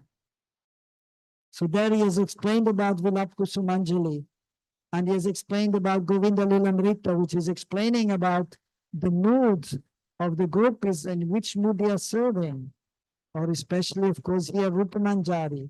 So there Raghunath Das Goswami is writing this book as a sadhaka, offering respect to Rupa Goswami, but then he's entering the Antaradasha, Siddha Rupena Chatrahi, the mood that now, then he's seeing himself as Rati Manjari, and he's praying to Rati Manjari, to Rupa Manjari and Srimati Radharani. Sri Rupa Manjari Kachachi Tapata Padma Gostendra Suna Bhajapiti Mastakaya Ham Oda Takataka Kanaka Gori Sam Padaravinda Sambhami Sanaka Tavakim Karishye. To praying to Srimati Radharani that please give me your mercy. And then specifically also to Rupa Manjari. Rupa Manjari is saying that Rupa Manjari is massaging the lotus feet of Srimati Radharani. And then he's thinking, oh, it would be nice to serve the lotus feet of Rupa Manjari also. So he's praying to Rupa Manjari, please give me a remnants of seva, of serving the lotus feet of Srimati Radharani. And then, of course, Rupa Manjari, very merciful, is letting Rati Manjari also serve the lotus feet. So that has been explained by the Acharyas also, and Prabhupada, I think that's why he's giving drops. And this is just like, for example, we have the different samskars. Like for householders, 16 samskars are there, solar samskar, purificatory rites. First of all, to understand, we are not this body, we are spirit, soul. And there's a marriage ceremony, and then the woman wants to have a child, woman and husband, and the father-in-law and mother-in-law, means the father and mother of the man, they will always ask, so what's happening, not pregnant yet? So there different samskars are there for purification of the couple, the family, and then of course the child who will be coming. And then the child is born, giving and the name to the child, Namkaran Samskar, and then giving the first grains, Anaprashanam Samskar. The child doesn't know anything what's going on. He's a baby, right? But he's getting purified, impressions are there. And even mostly the parents, they don't know what are the samskars. Oh, you know the 16 samskars? No. So that is there, but there is benefit there if the qualified priest is there. And one will be eligible to understand more about spiritual life by that samskar.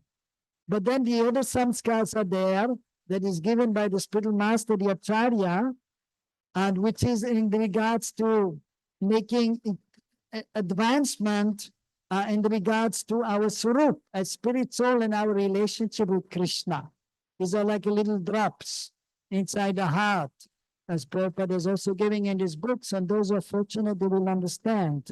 Usually due to purva samskar, to previous impressions, but then by good fortune, also by good environment, then one will be able to understand and be benefit. But even if one is not understanding, now maybe most of you may not be able to understand about the matter of internal cultivation of the Siddha Rupa, of the relationship with Krishna as Gopya Gopa. So that may not be for the beginning devotees, but even though one may not understand, but still there will be some benefit. Also in the Chaitanya-Rupa, Krishna Kaviraj Goswami is explained, because it is the high topic, like already in the Adi Leela 4th chapter, which now we are reading in the temple. Since maybe 2 years, we start with Chaitanya-Rupa because it is important. Prabhupada had this Chaitanya-Rupa printed for our benefit, that we should read it, we should hear it. So then finally 2 years ago, it was started here in our temple every Monday. And so the Adi Leela started. Now in the 4th chapter, it is about Srimati Radharani and her loving sentiments. So which is there, and we may not be able to understand in the beginning, this topic, but still, so the benefit will be there. And he has explained in the Chaitanya-Rupa, even if you're not able to understand now, but just by hearing, then you will be benefited. And ultimately later on, you will understand this topic. And then he has explained also that some people, they may not want to know about this, and they may be against this, but we don't have any worry. All it is confidential, but those who are not qualified and those who are not supposed to hear this topic, they will not understand it anyway. Because only if one is following the process properly, if one is on the proper guidance of the qualified spiritual master, if one is very serious and purified in consciousness, then he can understand this topic, then he will get the benefit. So Rupa Manjari, so she's very close to Srimati Radharani, most close. And especially, so for example, every day they meet 3 times. Radharani, the gopis, in different places with Krishna also. One in the morning in Nandagaon, they meet. And Radharani and the gopis are cooking there in the kitchen. Lalita Vishaka, they are helping. Rupa Radha Manjari, they are helping, cooking. So actually, when we do proper deity worship, the devotees actually should be in that mood ultimately, not just externally cooking, but I'm just thinking about what's going on in the temple. I have to get a new mobile and okay, I'm looking forward for the prasad. No, but we should be thinking about Krishna and Krishna's associates.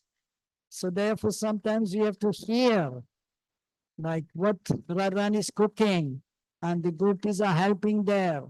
Rupa Manjari is there helping, giving whatever Radharani needs. And then after, so Krishna is eating, and then Krishna is going out with the other gopas, taking care of the cows and the calves for a little while. But he's always thinking about Radharani, and Radharani, the gopis are thinking about Krishna. And then so, and they meet again at noontime at Radhakund, and then they get nighttime at different places. As for Rasa Leela, when the full moon night is there, the gopis are dancing with Krishna, but the manjaris usually are not dancing, they're just there helping and they're supplying. something, if something is needed, if Radharani needs something, or in the Nikunja, in the different forests, then Radha Krishna there, or even actually noontime in Radha Kund, 8 kunjas are there of the 8 gopis, the Sakhis. And then Lalita Kunj is there, Lalita is there, and then the Manjaris are there also, and the divine couple. So at night time also. And but then at the end of night, when it is time to relax and take some rest after wonderful pastimes, then the gopis, they will also go to their respective places. But then the confidential seva, which is done in the Kunja, that is done by Rupa Manjari and few of her friends. So she's most fortunate, she's most close to Srimati Radharani. So actually we are most fortunate to be in the Sampradaya, the Gaudiya Vaishnava Sampradaya. Sri Chaitanya Mahaprabhu, he came to give the highest form of love, that is a love of Braj, and especially the love of Radha and Krishna, which is known as Parakya Bhav. And then so we are even more fortunate that we are under Rupa Goswami, who is Rupa Manjari. And as we can see, it is described also, for example, what is the color, the complexion of the different gopis. Of course, of Radharani, we know also Tapta Kanchana Gaurangi, golden complexion. Also similarly, so Lalita Devi has the same complexion, and also it is mentioned that Rupa Manjari has also the same complexion. And you can see the dress of Rupa Manjari also. Same dress, practically very similar to Lalita Devi's dress. The color of peacock feather, and the peacock feathers are there also. That is the color of Lalita Devi's dress, because they're in the same group also. And so they may have the same dress also. Even if you go to school in India, they all have the same dress in the school. Different school, different dress. So like that. So same dress is there. And of course, they perform various services. They're very expert, the gopis and the manjaris, in singing, playing musical instruments, in cooking, or even astrology. They're expert, very expert. But they have a specific seva also. And Lalita Devi, she's famous for offering tambul.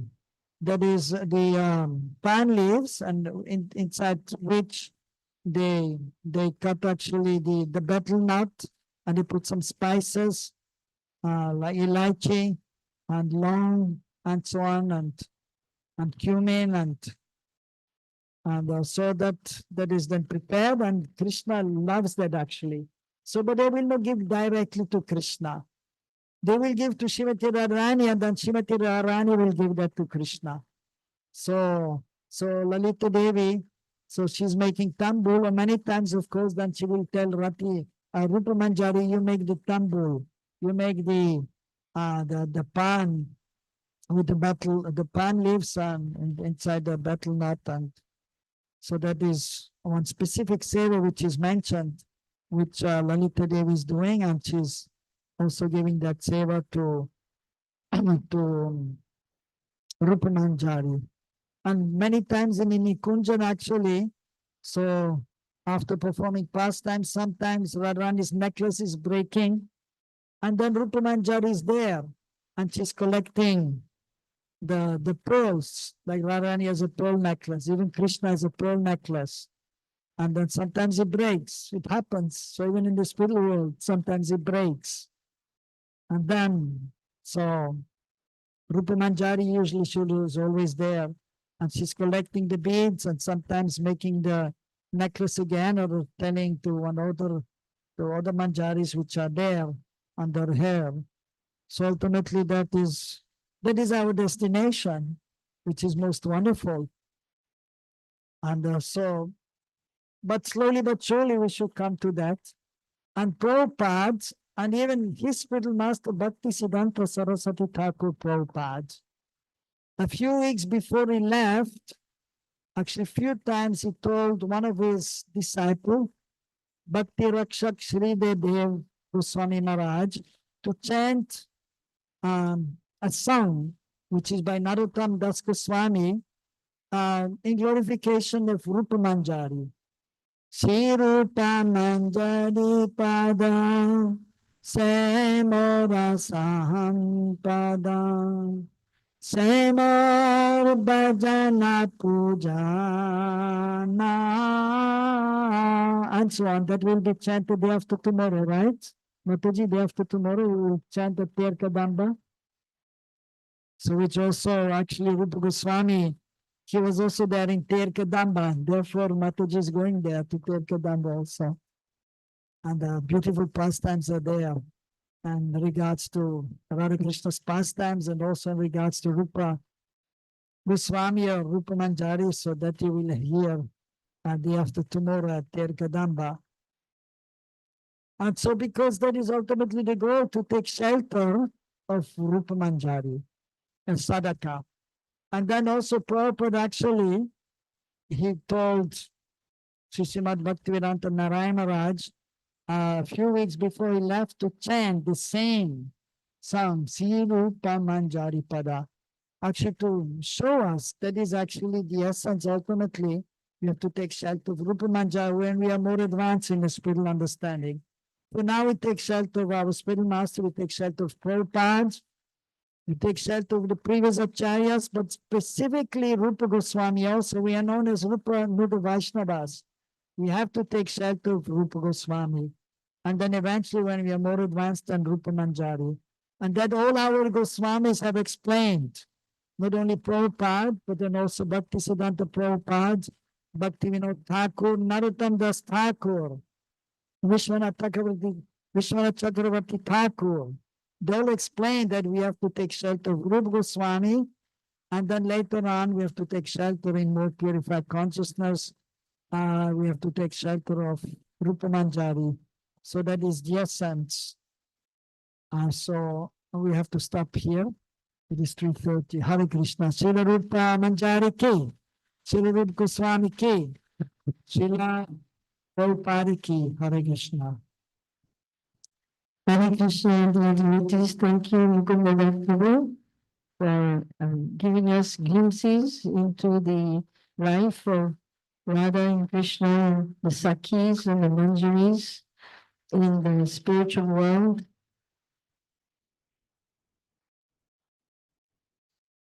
So we are going to now offer Arti to Shri Radha Govinda and Shri Rupa Goswami.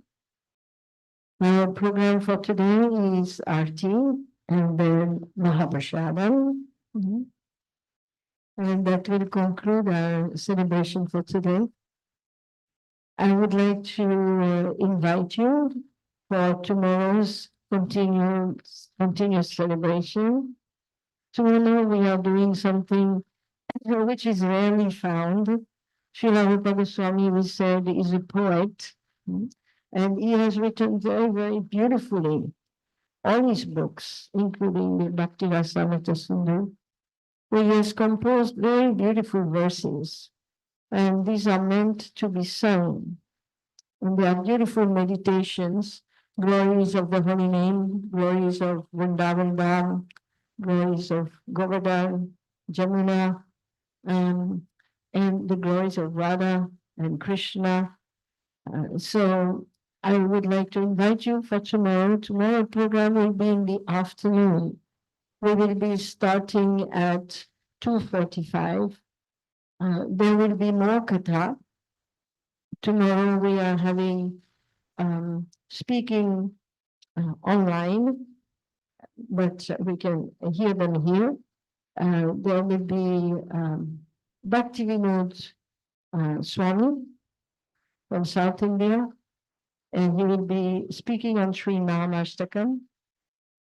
And then we will have Sachinandan Maharaj, who will be speaking on Utkalika Vallari, the last compilation of Srila Rupa Goswami. So this will be from 3 to 4. And then from 4 o'clock, we will be hearing the compositions of Srila Rupa Goswami. With us will be Dinabandhu Prabhu, who will be presenting the Yamuna Ashtakam.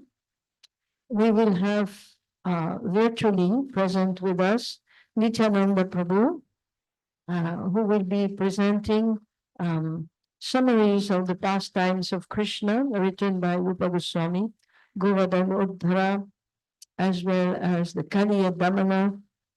And then we will have the origin actually of the taste in ISKCON for these recitations, Dravida Prabhu, a disciple of Srila Prabhupada from California, who is the Sanskrit editor for the International BBT. So he will be also singing a variety of poetries by Srila Rupa Goswami. We'll be hearing poetries and we'll be hearing verses. And tomorrow we will also hear the Chitrakavitvani, which is a part of the Stavamala. Today we were talking of how complicated the verses can be. So we will find out tomorrow how complicated the verses can be and how intricate the Sanskrit composition can be. So I invite you to come and discover this world of Sanskrit poetry. And this will conclude with a dinner in the evening, and Ekadasi dinner. Tomorrow is Ekadasi. And if any of you are interested, on the 17th, which is the actual disappearance of day of Srila Rupa Goswami, we will be going to Ter Kadamba, as Mukunda Prabhu mentioned. There will be worship there. We will offer bhogas to Srila Rupa Goswami. We'll offer him arti. There will be Mahaprasharam, and there will be an Akhanda Kirtan for 7 hours. So this will be our offering to him. During the Akhanda Kirtan, there will be Julam, Pushpabhishek, Deepotsava, and the celebration will end with this beautiful song, Sri Rupa Manjari Pada, praying to Srila Rupa Goswami to bless us as someday, if not in this lifetime, in some lifetime to come, we may attain the lotus feet of Srimati Radharani, and we may become a servant of Sri Rupa in his original form of Sri Rupa Manjari. So thank you all for coming. Thank you for being here. I would invite everyone to go to the temple room downstairs for the arti. Actually, they are waiting. Shri Radha Govinda are waiting for the arti. The Bhoga offering has been completed already a little while ago. So please go downstairs. And as soon as the arti is over, we have taken darshan. Please return here. Prasadam and Mahaprasadam will be served here right after the arti. Hare Krishna, everyone. And I request those devotees who have Prasadam service in their list to please help us tidy up the room here for Prasadam distribution. Srila Prabhupada ki jai, Srila Rupa Goswami Pada ki jai. So please proceed downstairs. And you can go through the curtains here, it's open.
Jaya Shota Shakti Sushma Chiyai Sivat Vedanta Srila Prabhupada ki Jai Shupad Paramahamsa Jaya Shota Shakti Sushma Chiyai Bhakti Siddhanta Saraswati Thakur Srila Prabhupada ki Ananta Gaudya Vaishnavavrinda ki Jai Sri Rupa Sanatana Bhatta Vinachi Ji Prabhupada Bhatta Srila Goswami Prabhu ki Srila Rupa Goswami Prabhupada ki Srila Rupa Goswami Pada ki Prem se Gaur Shri Krishna Chaitanya Prabhu Nityananda Sri Advaita Gadadhar Shri Vrindavana Institute Shri Radha Krishna Gopal Govinda Cham Kundradha Kundradha ki Shri Vrindavana Dham ki Shri Mangalacharan Dham ki Shri Mangalacharan Dham ki Shri Jagannath Dham ki Tulsi Maharani Devi Bhakti Devi ki Namo Devi ki Harinam Sankirtan ki Sri Panchatattva ki, Sri Lineage Govardhana ki, Sri Radha Govinda Deva ki, Go Premanande Hare Go, Srila Bhakti ki. All glories to the Srila, all glories to the Srila, all glories to Sri Gauranga, all glories to Srila Prabhupada. Srila Rupa Goswami Pada ki, Srila Rupa Goswami Prabhu Mahotsav ki, Sri VIHE ki. Hare Krishna, Samarita Bhakti Prema ki.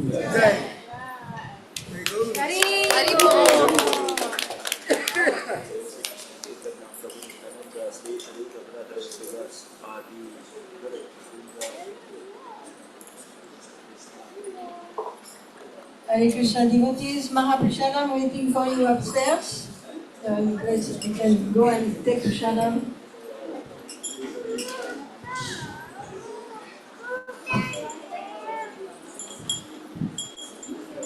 Hare Krishna, so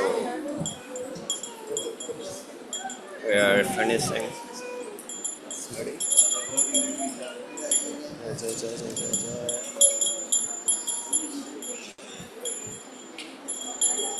Darshan is getting close now, and we are heading towards Prasada.